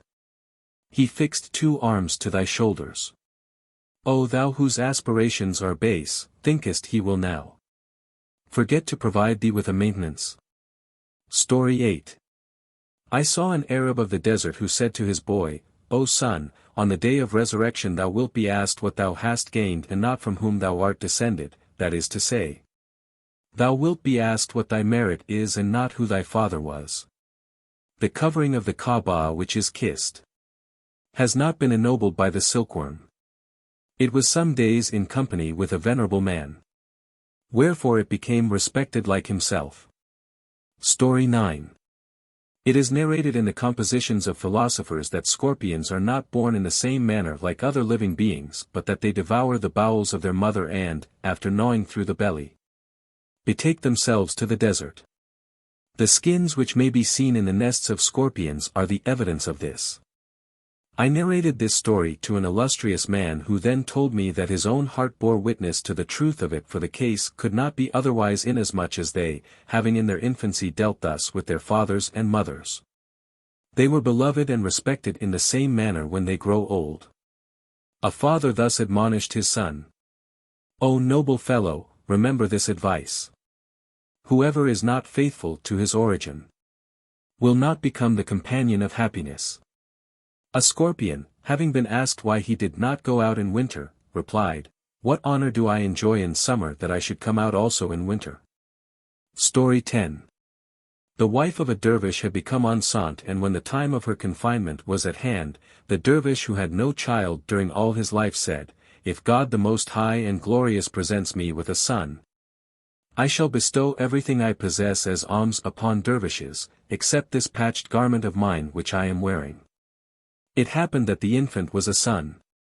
He rejoiced and gave a banquet to the dervishes, as he had promised. Some years afterwards, when I returned from a journey to Syria, I passed near the locality of the dervish and asked about his circumstances but was told that he had been put in prison by the police. Asking for the cause, I was told that his son, having become drunk, quarreled and having shed the blood of a man, had fled, whereon his father was instead of him loaded with a chain on his neck and heavy fetters on his legs. I replied, he had himself asked God the Most High and Glorious for this calamity. If pregnant women, O man of intellect. Bring forth serpents at the time of birth. It is better in the opinion of the wise than to give birth to a wicked progeny. Story 11. When I was a child I asked an illustrious man about puberty. He replied, it is recorded in books that it has 3 signs. First, the age of 15 years, secondly nocturnal pollutions, and thirdly, sprouting of hair on the pudenda. But in reality there is only one sign which is sufficient, that thou shouldst seek the approbation of the Most High and Glorious rather than to be in the bondage of sensual pleasures. And whoever does not entertain this disposition is by erudite men considered not to have attained puberty. The form of man was attained by a drop of water, which remained 40 days in the womb. If in 40 years it has not attained sense and propriety, it can in reality not be called a man. Virility consists in liberality and amiableness. Think not that it is only in the material figure. Virtue is necessary because the form may be painted in halls with vermilion or verdigris. If a man possesses not excellence and goodness, what is the difference between him and a picture on the wall? It is no virtue to gain the whole world. Gain the heart of one person if thou canst. Story 12. One year discord had arisen in a caravan among the walking portion, and I also travelled on foot. To obtain justice we attacked each other's heads and faces, giving full vent to pugnacity and contention. I saw a man sitting in a camel litter and saying to his companion, how wonderful! A pawn of ivory travels across the chessboard and becomes a farzan, and the footmen of the Hajj travelled across the whole desert only to become worse. Tell on my part to the man-biting Haji, who tears the skins of people with torments. Thou art not a Haji but a camel is one. Because, poor brute, it feeds on thorns and bears loads. Story 13. An Indian who was learning how to throw naphtha was thus reproved by a sage, this is not a play for thee whose house is made of reeds. Speak not unless thou knowest it is perfectly proper. And ask not what thou knowest will not elicit a good reply. Story 14. A little man with a pain in his eyes went to a farrier to be treated by him. The farrier applied to his eyes what he used to put in those of quadrupeds, so that the man became blind and lodged a complaint with the judge, who, however, refrained from punishing the farrier, saying, had this man not been an ass, he would not have gone to a farrier. The moral of this story is to let thee know that whoever entrusts an inexperienced man with an important business and afterwards repents is by intelligent persons held to suffer from levity of intellect. A shrewd and enlightened man will not give affairs of importance to a base fellow to transact. A mat-maker, although employed in weaving, is not set to work in a silk factory. Story 15. An illustrious man had a worthy son who died. Being asked what he desired to be written upon the sarcophagus of the tomb, he replied, the verses of the glorious book are deserving of more honor than to be written on such a spot, where they would be injured by the lapse of time, would be walked upon by persons passing by and urinated upon by dogs. If anything is necessarily to be written, let what follows suffice. Wah! How every time the plants in the garden sprouted, glad became my heart. Pass by, O friend, that in the spring thou mayest see plants sprouting from my loam. Story 16. A pious man happened to pass near a rich fellow who had a slave and was just chastising him after having tied his feet and hands. He said, my son, God the Most High and Glorious has given a creature like thyself into thy power and has bestowed upon thee superiority over him. Give thanks to the Almighty and do not indulge in so much violence towards the man, because it is not meet that in the morn of resurrection he should be better than thyself and put thee to shame. Be not much incensed against a slave. Oppress him not, grieve not his heart. Thou hast purchased him for 10 dirhams. And hast not after all created him by thy power. How long is this command, pride and power to last? There is a master more exalted than thou. O thou owner of Arslan and of Agash! Do not forget him who is thy commander. There is a tradition that the Prince of the world, upon whom be the benediction of Allah and peace, has said, "It will occasion the greatest sorrow on the day of resurrection when a pious worshipper is conveyed to paradise and a lord of profligacy to hell. Upon the slave subject to thy service, vent not boundless anger but treat him gently. Because on the day of reckoning it will be a shame to see the slave free and his owner in chains." Story 17. One year I traveled from Balkh with Damascenes, and the road being full of danger on account of robbers, a young man accompanied us as an escort. He was expert with the shield and the bow, handled every weapon and so strong that 10 men were not able to span his bowstring. Moreover, the athletes of the face of the earth could not bend his back down to the ground. He was, however, rich, brought up in the shade, without experience in the world, the drum sounds of warriors never having reached his ears nor the lightning of the swords of horsemen dazzled his eyes. He had not fallen prisoner into the hands of a foe. No shower of arrows had rained around him. I happened to be running together with this youth, who threw down by the force of his arm every wall that came in his way, and pulled up by the strength of his fist every big tree he saw, exclaiming boastingly, "Where is the elephant that he may see the shoulders of the heroes? Where is the lion that he may see the fists of men?" On that occasion 2 Indians showed their heads from behind a rock, desirous to attack us. One of them had a club in his hand whilst the other showed a sling under his arm. I asked our youth what he was waiting for. "Show what thou hast of bravery and strength. For here is the foe, coming on his own feet to the grave." I saw the arrow and bow falling from the hands of the young man and his bones trembling. Not everyone who splits a hair with a cuirass-piercing arrow can, on the day of attack by warriors, extricate his feet. We saw no other remedy but to abandon our baggage, arms and clothes, whereby we saved our lives. Employ an experienced man in important affairs, who is able to ensnare a fierce lion with his lasso.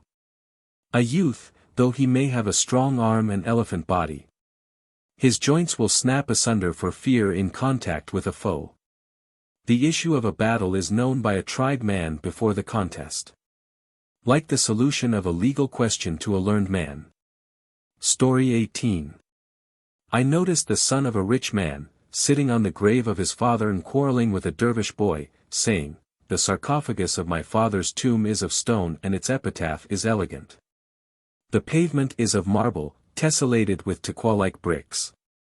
But what resembles thy father's grave? It consists of 2 contiguous bricks with 2 handfuls of mud thrown over it."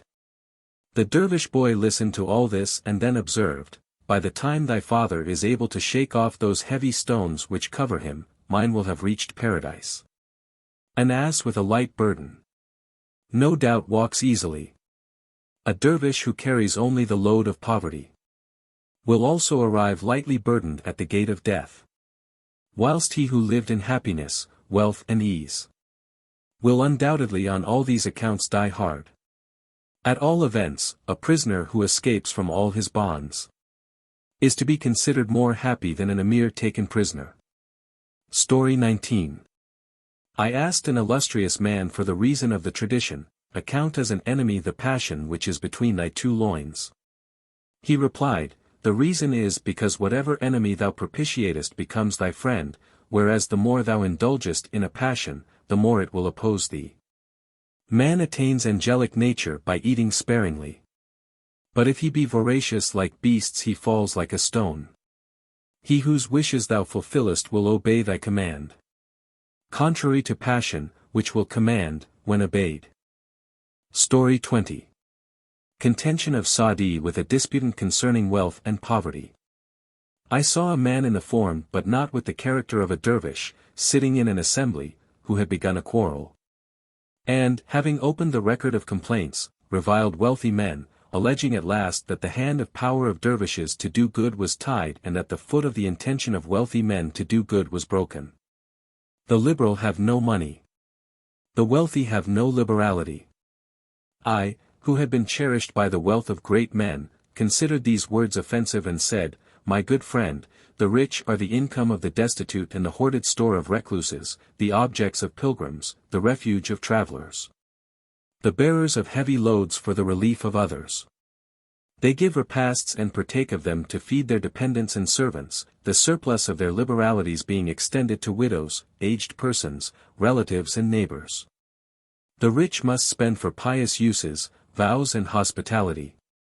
Tithes, offerings, manumissions, gifts and sacrifices. How canst thou attain their power of doing good who art able to perform only the perfections and these with 100 distractions? If there be efficacy in the power to be liberal and in the ability of performing religious duties, the rich can attain it better because they possess money to give alms, their garments are pure, their reputation is guarded. Their hearts are at leisure. Inasmuch as the power of obedience depends upon nice morsels and correct worship upon elegant clothes, it is evident that hungry bowels have but little strength, an empty hand can afford no liberality, shackled feet cannot walk. And no good can come from a hungry belly. He sleeps troubled in the night, who has no support for the morrow. The ant collects in summer a subsistence for spending the winter in ease. Freedom from care and destitution are not joined together, and comfort in poverty is an impossibility. A man who is rich is engaged in his evening devotions whilst another who is poor is looking for his evening meal. How can they resemble each other? He who possesses means is engaged in worship. Whose means are scattered, his heart is distracted. The worship of those who are comfortable is more likely to meet with acceptance, their minds being more attentive and not distracted or scattered. Having a secure income, they may attend to devotion. The Arab says, I take refuge with Allah against base poverty and neighbors whom I do not love. There is also a tradition, poverty is blackness of face in both worlds. He retorted by asking me whether I had heard the Prophet saying, poverty is my glory. I replied, hush. The Prince of the world alluded to the poverty of warriors in the battlefield of acquiescence and of submission to the arrow of destiny. Not to those who don the patched garb of righteousness but sell the doles of food given them as alms. O drum of high sound and nothing within! What wilt thou do without means when the struggle comes? Turn away the face of greed from people if thou art a man. Trust not the rosary of 1,000 beads in thy hand. A dervish without divine knowledge rests not until his poverty culminates in unbelief. For poverty is almost infidelity, because a nude person cannot be clothed without money nor a prisoner liberated. How can the like of us attain their high position, and how does the bestowing resemble the receiving hand? Knowest thou not that God the Most High and Glorious mentions in His revealed word the pleasures of paradise? They shall have a certain provision in paradise to inform thee that those who are occupied with cares for a subsistence are excluded from the felicity of piety, and that the realm of leisure is under the ring of the certain provision. The thirsty look in their sleep on the whole world as a spring of water. Wherever thou beholdest one who has experienced destitution and tasted bitterness, throwing himself wickedly into fearful adventures and not avoiding their consequences. He fears not the punishment of Yazd and does not discriminate between what is licit or illicit. The dog whose head is touched by a clod of earth leaps for joy, imagining it to be a bone. And when two men take a corpse on their shoulders, a greedy fellow supposes it to be a table with food. But the possessor of wealth is regarded with a favorable eye by the Almighty for the lawful acts he has done and preserved from the unlawful acts he might commit. Although I have not fully explained this matter nor adduced arguments, I rely on thy sense of justice to tell me whether thou hast ever seen a mendicant with his hands tied up to his shoulders, or a poor fellow sitting in prison, or a veil of innocence rent, or a guilty hand amputated, except in consequence of poverty. Lion-hearted men were on account of their necessities captured in mines which they had dug to rob houses, and their heels were perforated.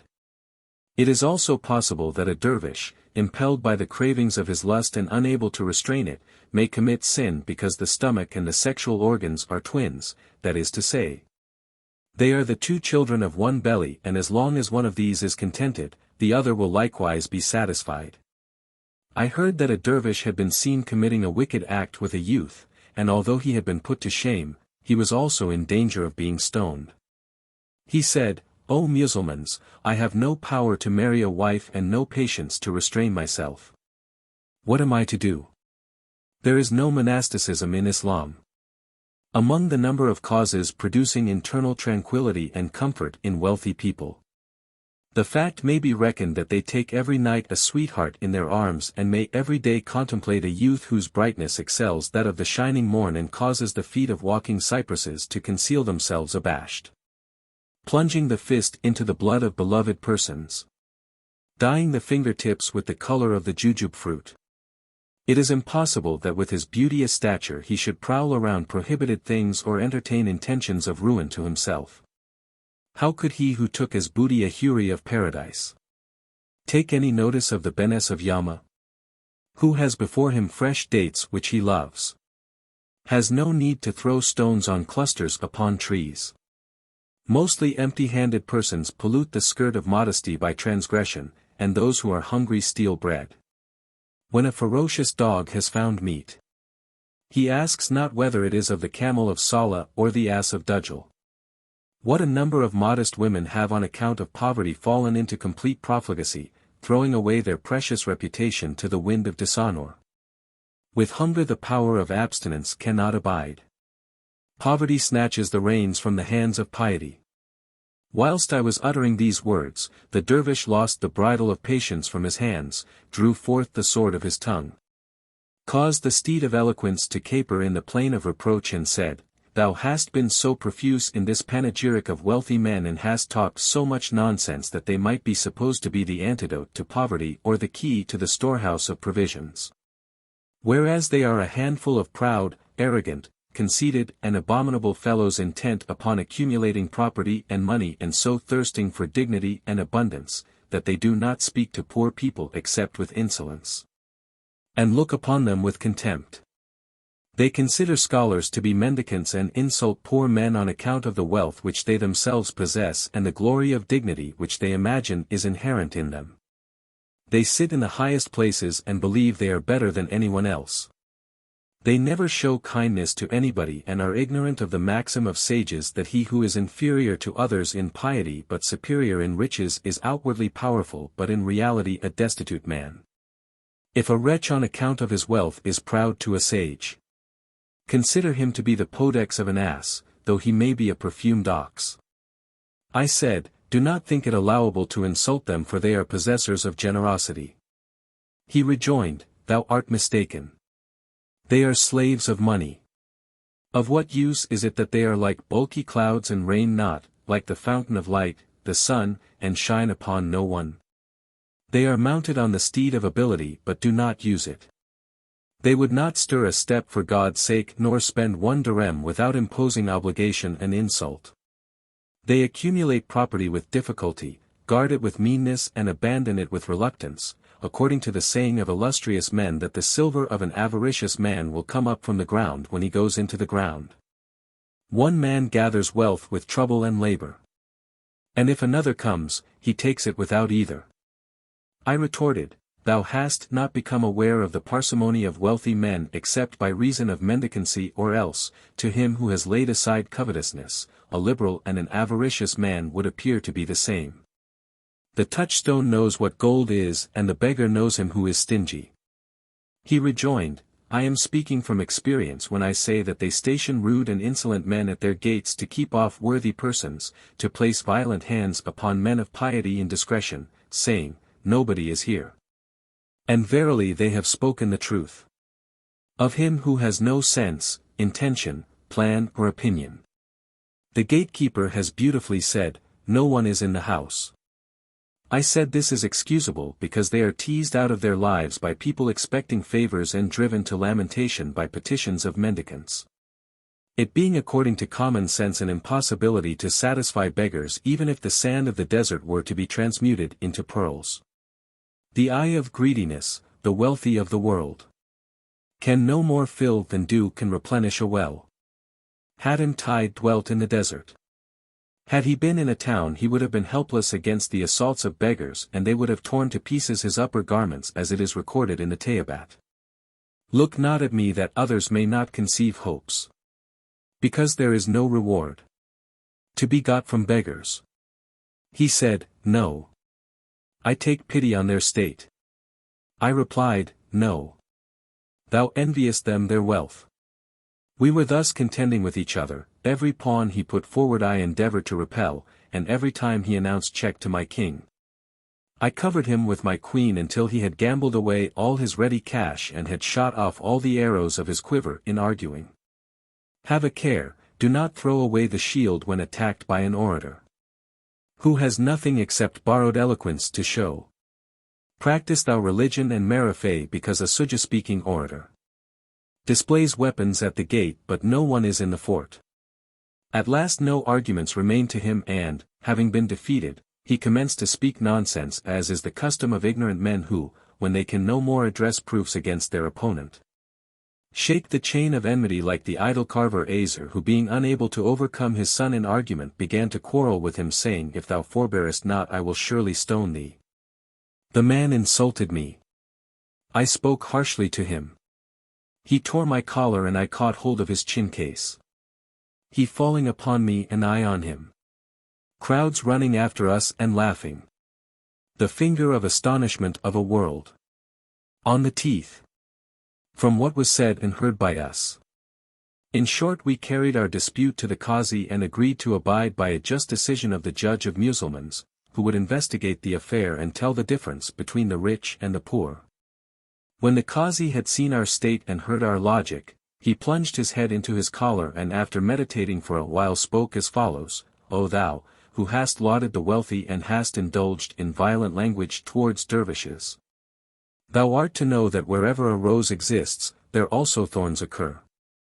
That wine is followed by intoxication, that a treasure is guarded by a serpent, and that wherever royal pearls are found, men-devouring sharks must also be. The sting of death is the sequel of the delights of life and a cunning demon bars the enjoyment of paradise. What will the violence of a foe do if it cannot touch the seeker of the friend? Treasure, serpent, rose, thorn.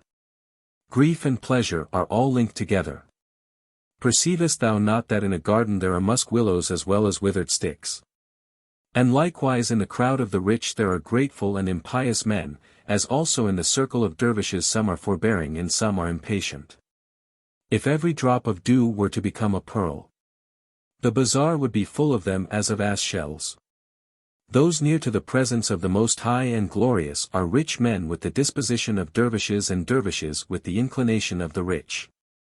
The greatest of rich men is he who sympathizes with dervishes and the best of dervishes is he who looks but little towards rich men. Who trusts in Allah, he will be his sufficient support. After this the Qazi turned the face of reproof from me to the dervish and said, O thou who hast alleged that the wealthy are engaged in wickedness and intoxicated with pleasure, some certainly are of the kind thou hast described. Of defective aspirations, and ungrateful for benefits received. Sometimes they accumulate and put by, eat and give not. If for instance the rain were to fail or a deluge were to distress the world, they, trusting in their own power, would not care for the misery of dervishes, would not fear God and would say, if another perishes for want of food, I have some. What cares a duck for the deluge? The women riding on camels in their howdahs take no notice of him who sinks in the Sanaa. The base when they have saved their own blankets say, what boots it if all mankind perishes? There are people of the kind thou hast heard of, and other persons who keep the table of beneficence spread out, the hand of liberality open, seeking a good name and pardon from God. They are the possessors of this world and of the next, like the slaves of His Majesty Pad Shah of the world who is aided by divine grace, conqueror, possessor of authority among nations, defender of the frontiers of Islam. Heir of the realm of Solomon, the most righteous of the kings of the period, Muzaffar-ud Dunya Wa'uddin Atabek Abu Bakr ben Saad ben Zanki, may Allah prolong his days and aid his banners. A father never shows the kindness to his son, which the hand of thy liberality has bestowed on mankind. God desired to vouchsafe a blessing to the world, and in his mercy made thee Pad Shah of the world.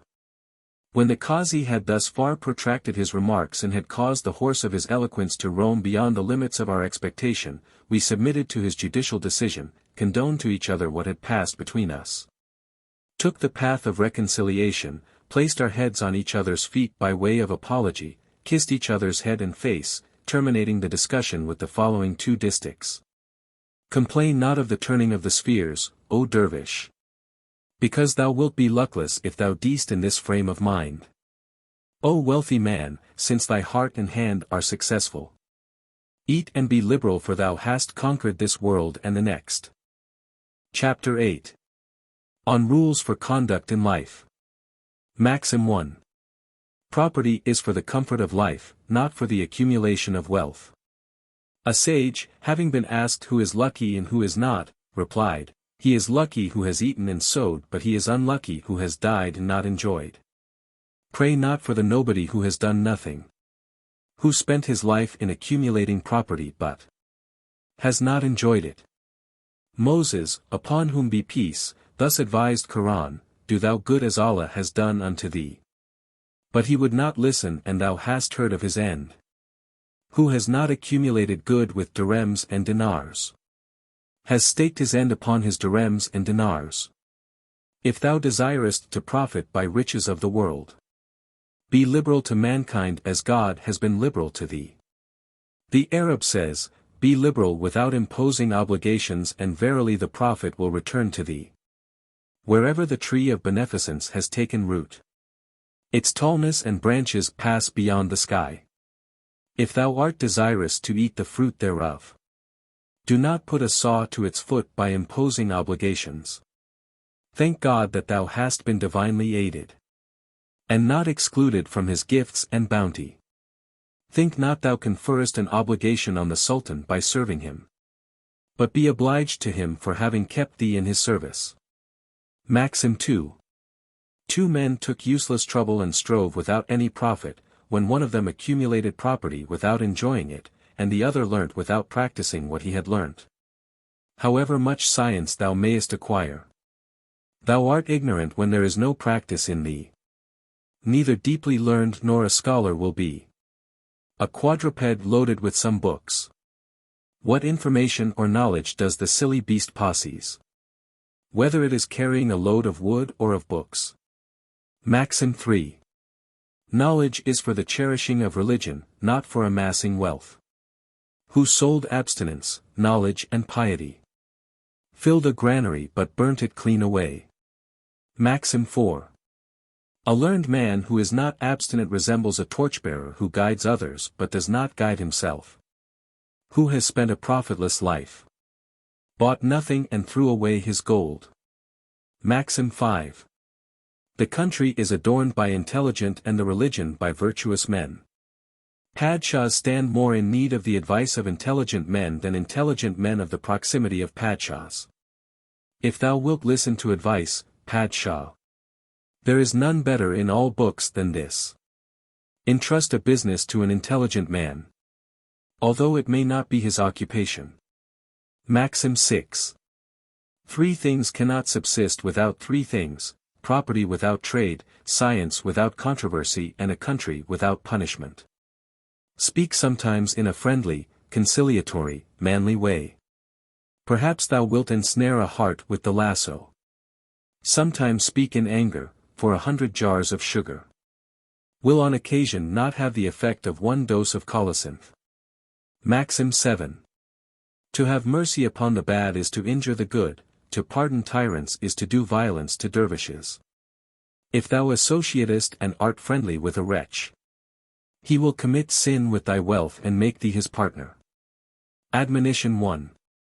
The amity of princes and the sweet voice of children are not to be trusted, because the former is changed by fancy and the latter in the course of one night. Give not thy heart to a sweetheart of 1,000 lovers. And if thou givest it, thou givest that heart for separation. Admonition 2. Confide not to a friend every secret thou possessest. How knowest thou that he will not sometime become thy foe? Inflict not every injury thou canst upon an enemy, because it is possible that one day he may become thy friend. Admonition 3. Reveal not thy secret to any man although he may be trustworthy, because no one can keep thy secret better than thyself. Silence is preferable than to tell thy mind to anyone, saying what is to remain unsaid. O simpleton, stop the source of the spring. When it becomes full, the brook cannot be stopped. Maxim 8. A weak foe, who professes submission and shows friendship, has no other object than to become a strong enemy. It has been said that as the friendship of friends is unreliable, what trust can be put in the flattery of enemies? Admonition 4. Who despises an insignificant enemy resembles him who is careless about fire. Extinguish it today, while it may be quenched. Because when fire is high, it burns the world.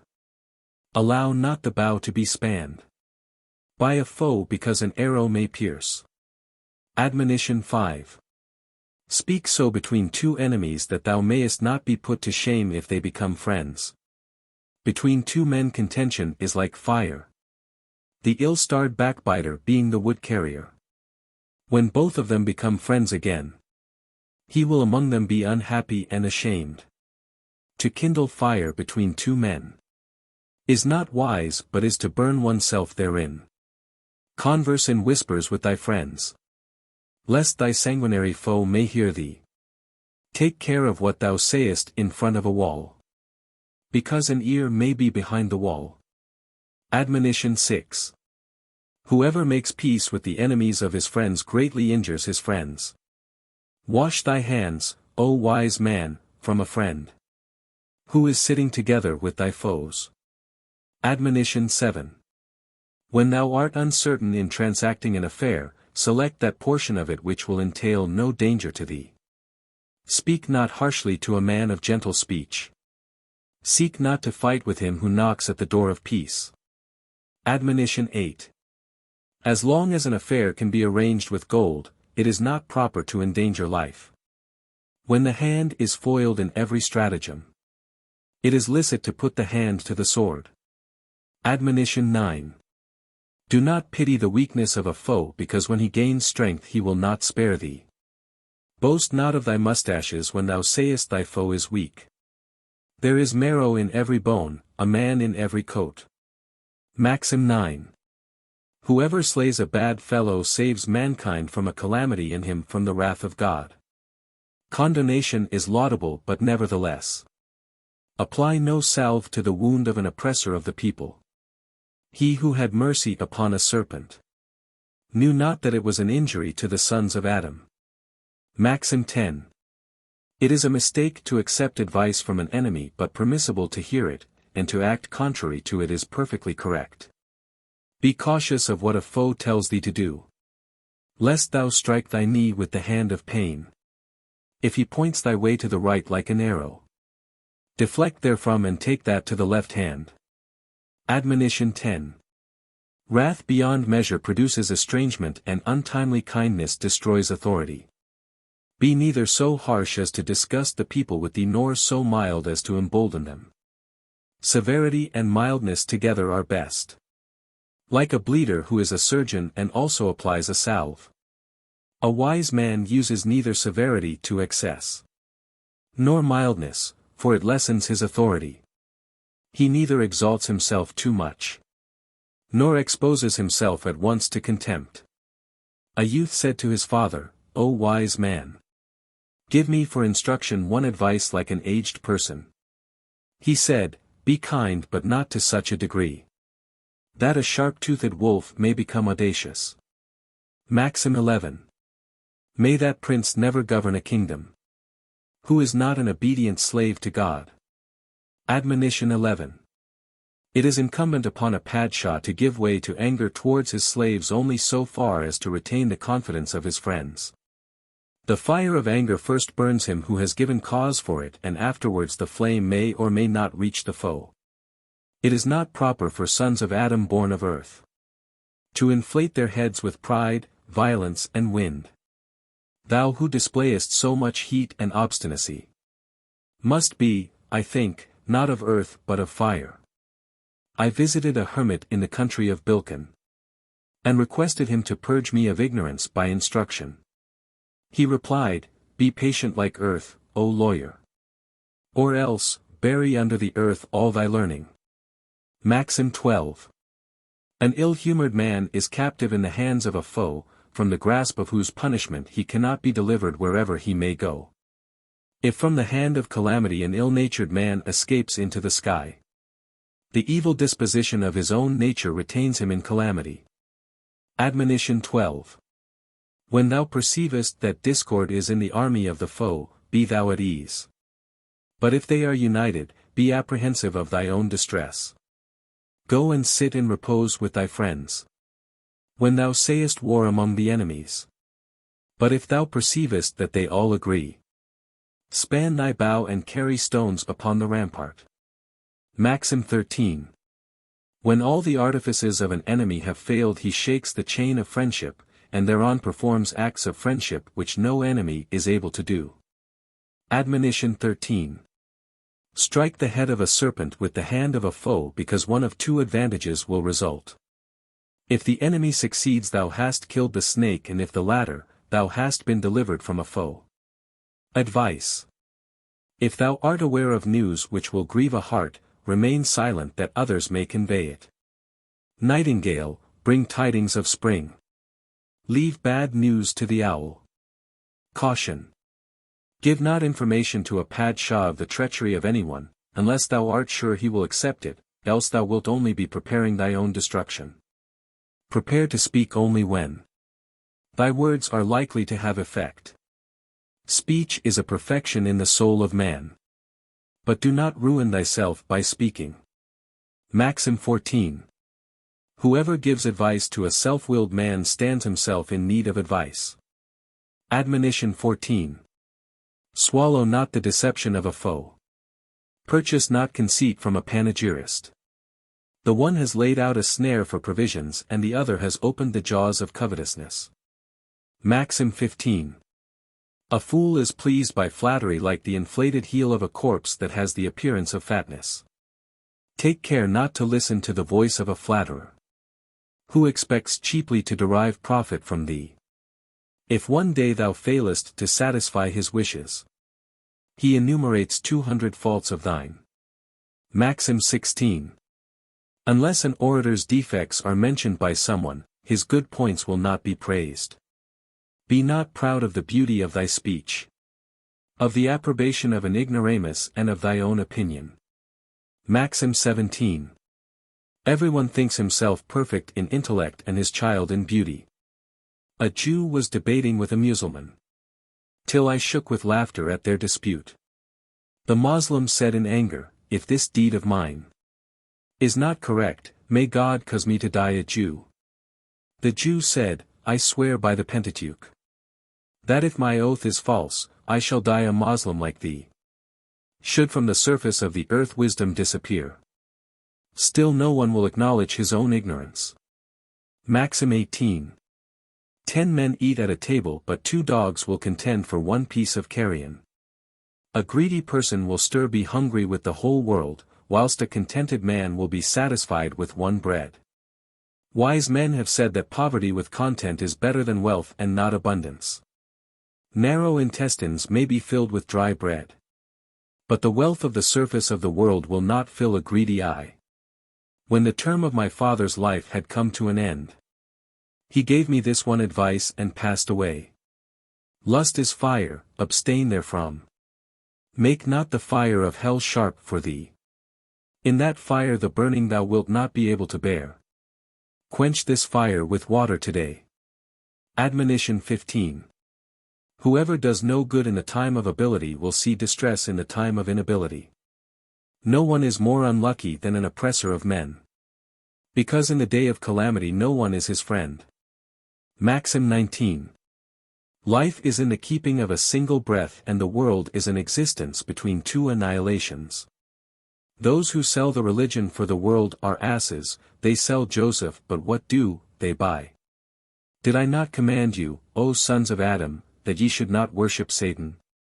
On the word of a foe thou hast broken faith with a friend. See from whom thou hast cut thyself off and to whom united. Maxim 20. Satan cannot conquer the righteous and the sultan the poor.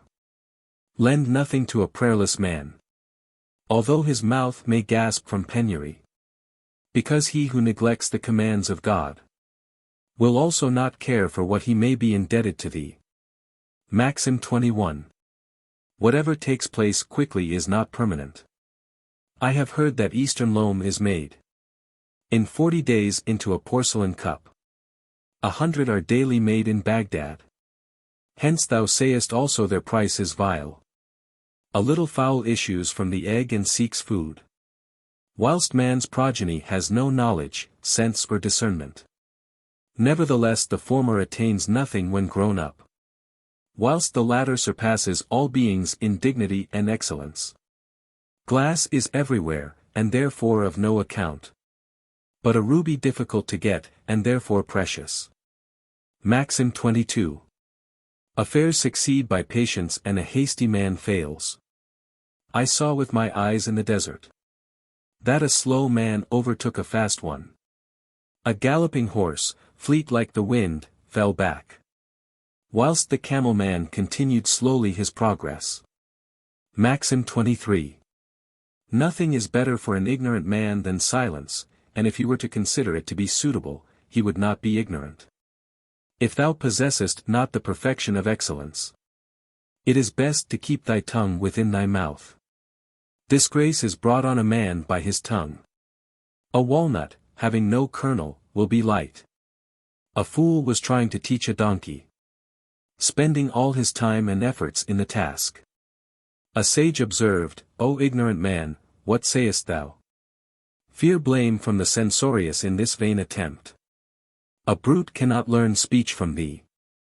Learn thou silence from a brute, who does not reflect what he is to answer, will mostly speak improperly. Come.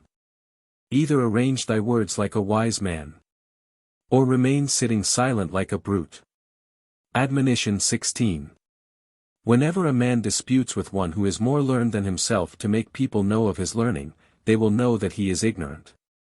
If one better than thyself begins to speak, although thou mayest know better, contradict him not. Maxim 24. Whoever associates with bad people will see no good.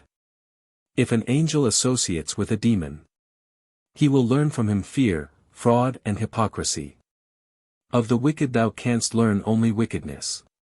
A wolf will not take to sewing jackets. Admonition 17. Reveal not the secret faults of men because thou wilt put them to shame and wilt forfeit thy own confidence.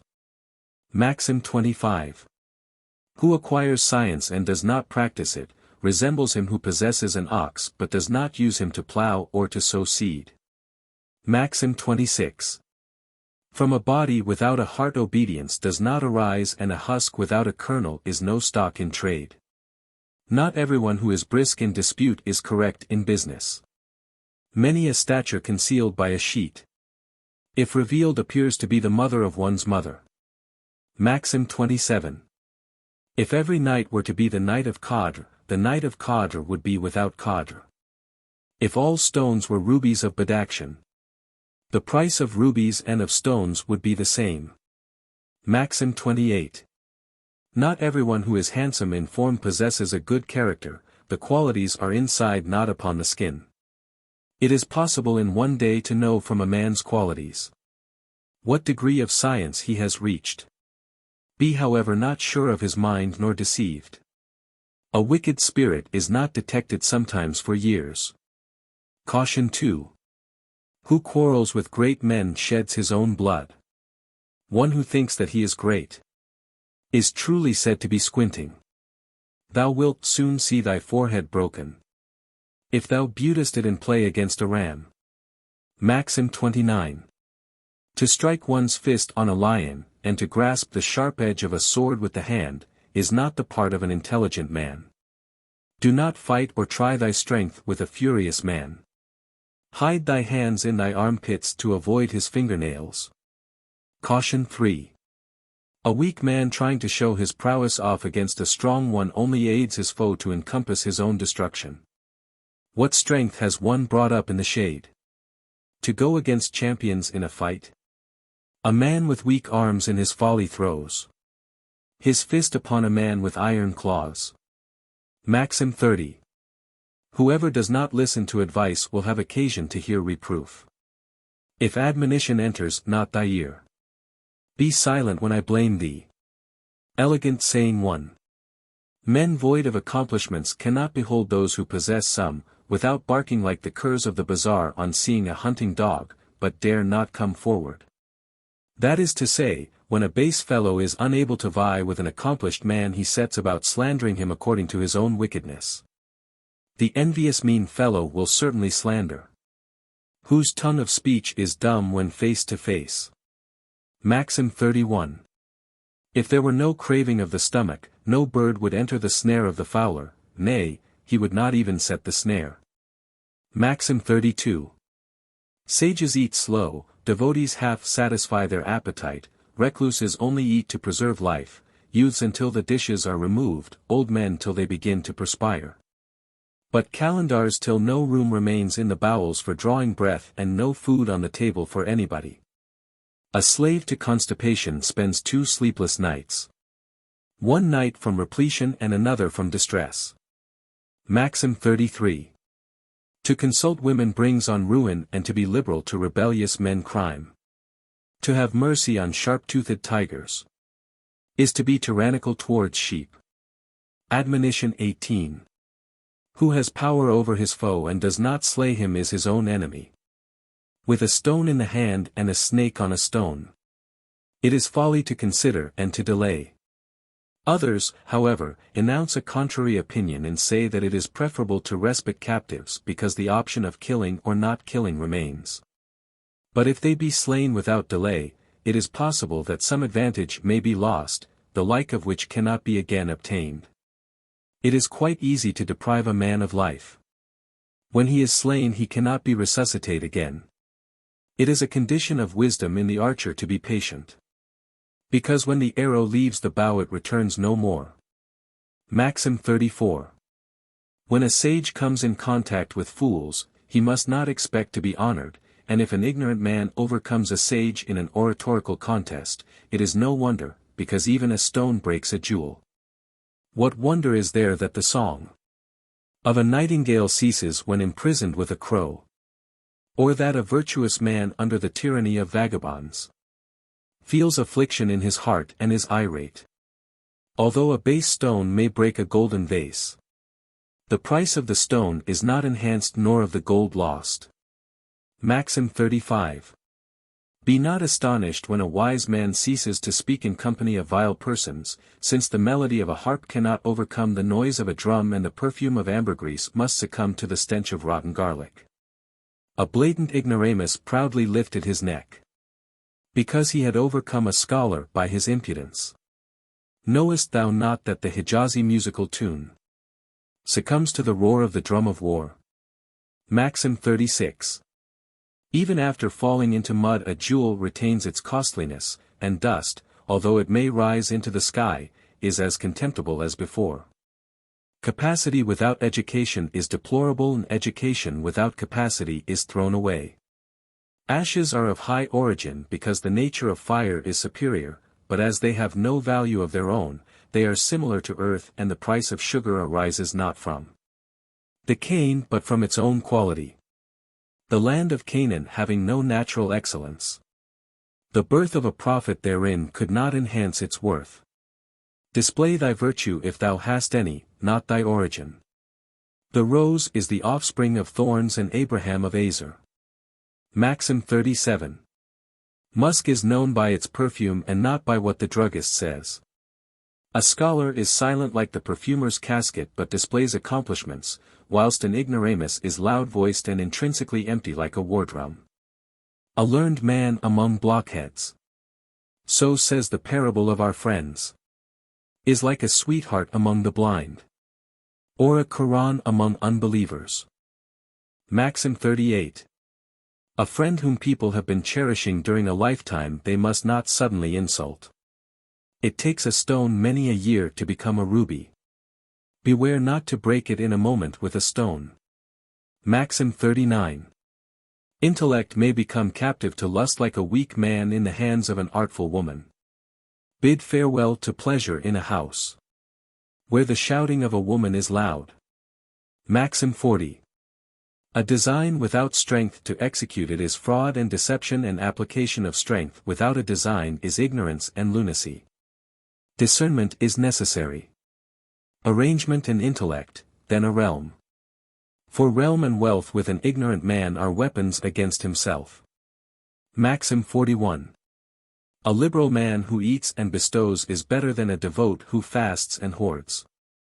Maxim 42.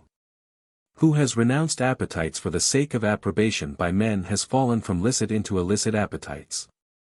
A devotee who sits in a corner not for God's sake is helpless. What can he see in a dark mirror? Little by little becomes much, and drop by drop will be a torrent, that is to say, he who has no power gathers small stones that he may at the proper opportunity annihilate the pride of his foe. Drop upon drop collected will make a river. Rivers upon rivers collected will make a sea. Little and little together will become much. The granary is but grain upon grain. Maxim 43. A scholar is not meekly to overlook the folly of a common person, because thus both parties are injured. The dignity of the former being lessened, and the ignorance of the latter confirmed. Speak gracefully and kindly to a low fellow. His pride and obstinacy will augment. Maxim 44. Transgression by whomsoever committed is blamable, but more so in learned men, because learning is a weapon for combating Satan, and, when the possessor of a weapon is made prisoner, his shame will be greater. It is better to be an ignorant poor fellow than a learned man who is not abstemious, because the former loses the way by his blindness, while the latter falls into a well with both eyes open. Maxim 45.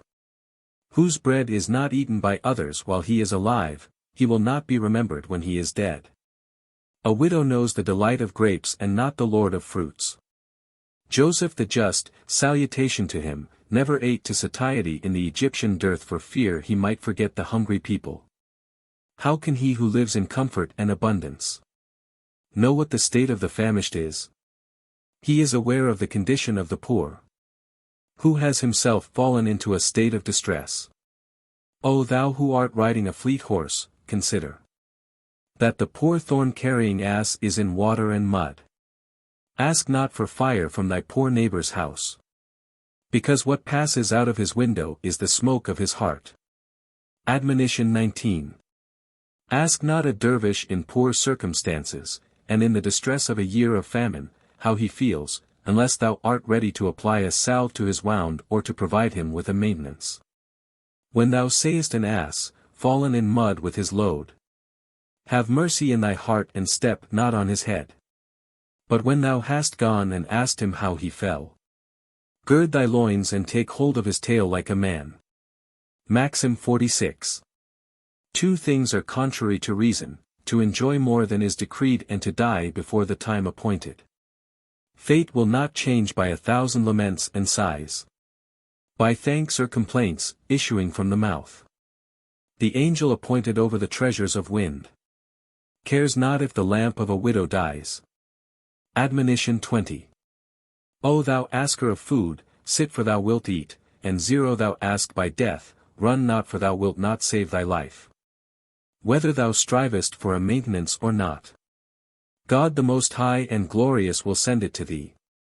And if thou rushest into the jaw of a lion or tiger, they will not devour thee unless on the day decreed.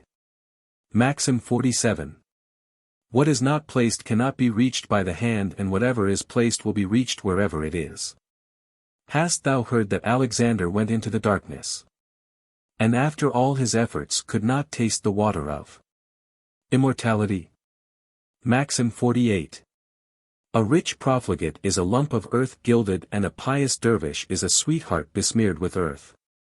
The latter is the patched garment of Moses, and the former is the bejeweled beard of Pharaoh. Nevertheless good men retain a cheerful countenance in adversity, whilst the rich droop their heads even in prosperity.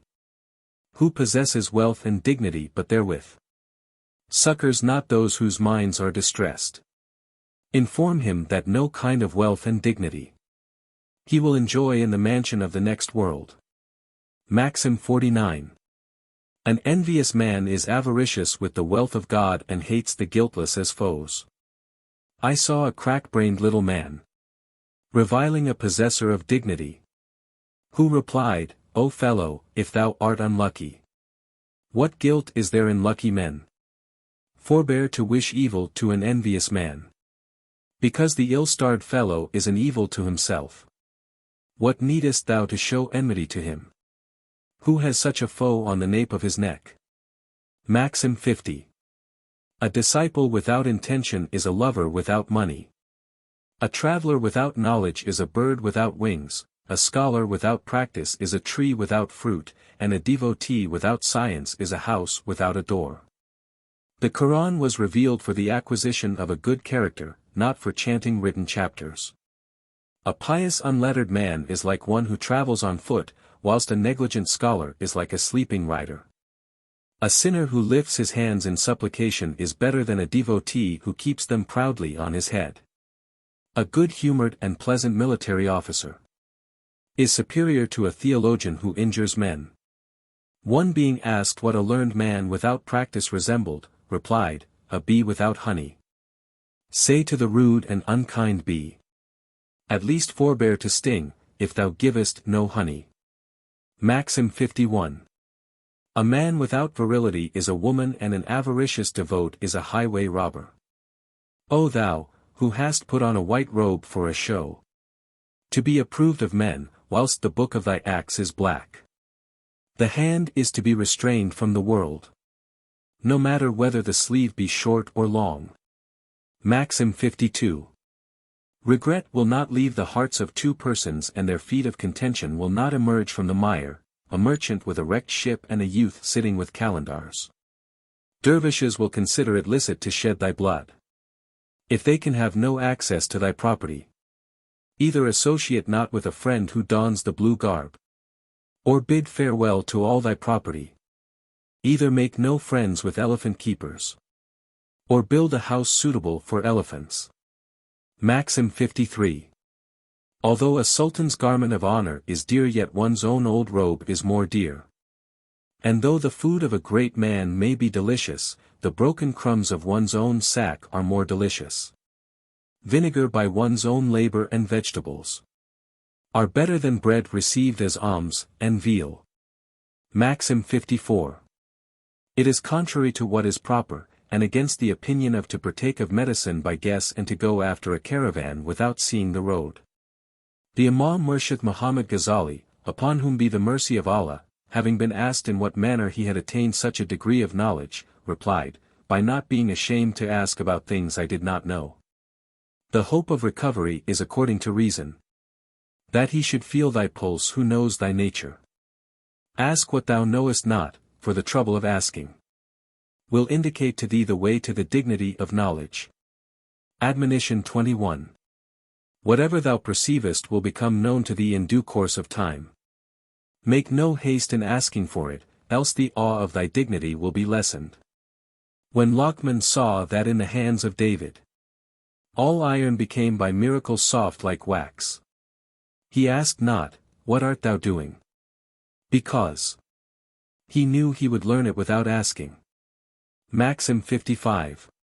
One of the requirements for society is to attend to the affairs of thy household and also at the house of God. Tell thy tale according to thy hearer's temper, if thou knowest him to be biased to thee. Every wise man who sits with Mejnun speaks of nothing but the story of Layla's love. Maxim 56. Anyone associating with bad people, although their nature may not infect his own, is supposed to follow their ways to such a degree that if he goes to a tavern to say his prayers, he will be supposed to do so for drinking wine. Thou hast branded thyself with the mark of ignorance, when thou hast selected an ignoramus for thy companion. I asked some scholars for a piece of advice. They said, connect thyself not with an ignorant man. For if thou be learned, thou wilt be an ass in course of time. And if unlearned thou wilt become a greater fool. Maxim 57. The meekness of the camel is known to be such that if a child takes hold of its bridle and goes 100 farsakhs, it will not refuse to follow. But if a dangerous portion occurs which may occasion death and the child ignorantly desires to approach it, the camel tears the bridle from his hand, refusing any longer to obey because compliance in times of calamity is blamable. It is also said that by complaisance an enemy will not become a friend but that his greed will only be augmented. To him who is kind to thee, be dust at his feet. But if he opposes thee, fill his 2 eyes with dust. Speak not kindly or gently to an ill-humored fellow. Because a soft file cannot clean off inveterate rust. Maxim 58. Who interrupts the conversation of others that they may know his excellence, they will become acquainted only with the degree of his folly. An intelligent man will not give a reply, unless he be asked a question. Because though his words may be based on truth, his claim to veracity may be deemed impossible. Maxim 59. I had a wound under my robe and a sheik asked me daily how, but not where it is, and I learned that he refrained because it is not admissible to mention every member. And wise men have also said that whoever does not ponder his question will be grieved by the answer. Until thou knowest thy words to be perfectly suitable, thou must not open thy mouth in speech. If thou speakest truth and remainest in captivity, it is better than that thy mendacity deliver thee therefrom. Maxim 60. Mendacity resembles a violent blow, the scar of which remains, though the wound may be healed. Sayest thou not how the brothers of Joseph became noted for falsehood, and no trust in their veracity remained, as Allah the Most High has said, nay but ye yourselves have contrived the thing for your own sake. One habitually speaking the truth is pardoned when he once makes a slip. But if he becomes noted for lying, people do not believe him even when speaking truth. Maxim 61. The noblest of beings is evidently man, and the meanest a dog, but intelligent persons agree that a grateful dog is better than an ungrateful man. A dog never forgets a morsel received, though thou throwest a stone at him 100 times. But if thou cherishest a base fellow a lifetime, he will for a trifle suddenly fight with thee. Maxim 62. Who panders to his passions will not cultivate accomplishments, and who possesses none is not suitable for a high position. Have no mercy on a voracious ox, who sleeps a great deal and eats much. If thou wantest to have fatness like an ox, yield thy body to the tyranny of people like an ass. Maxim 63. It is written in the Evangel, O son of Adam, if I give thee riches, thou wilt turn away from me with mundane cares, and if I make thee poor thou wilt sit down with a sad heart. Then where wilt thou enjoy the sweetness of adoring me, and when wilt thou hasten to serve me? Sometimes thou art made haughty, and careless by wealth. Sometimes art in distress from exhaustion and penury. If thy state be such in joy and in distress, I know not when thou wilt turn to God from thyself. Maxim 64. The will of the inscrutable brings down one from the royal throne, and protects the other in the belly of a fish. Happy is the time of the man who spends it in adoring thee. Maxim 65. When God draws the sword of wrath, prophets and saints draw in their heads, but if he casts a look of grace, he converts wicked into virtuous men. If at the resurrection he addresses us in anger, what chance of pardon will even prophets have? Say, remove the veil from the face of mercy, because sinners entertain hopes of pardon. Maxim 66. Whoever does not betake himself to the path of rectitude in consequence of the castigations of this world will fall under eternal punishment in the next. Allah the Most High has said, and we will cause them to taste the nearer punishment of this world besides the more grievous punishment of the next. Admonition is the address of superiors and then fetters. If they give advice and thou listenest not, they put thee in fetters. Maxim 67.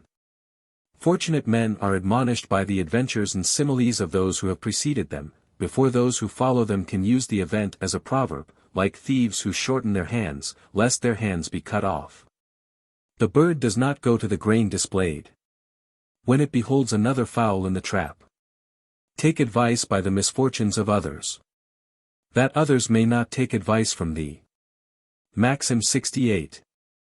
How can he hear whose organ of audition has been created dull, and how can he avoid progressing upon whom the noose of happiness has been flung? To the friends of God a dark night shines like the brilliant day.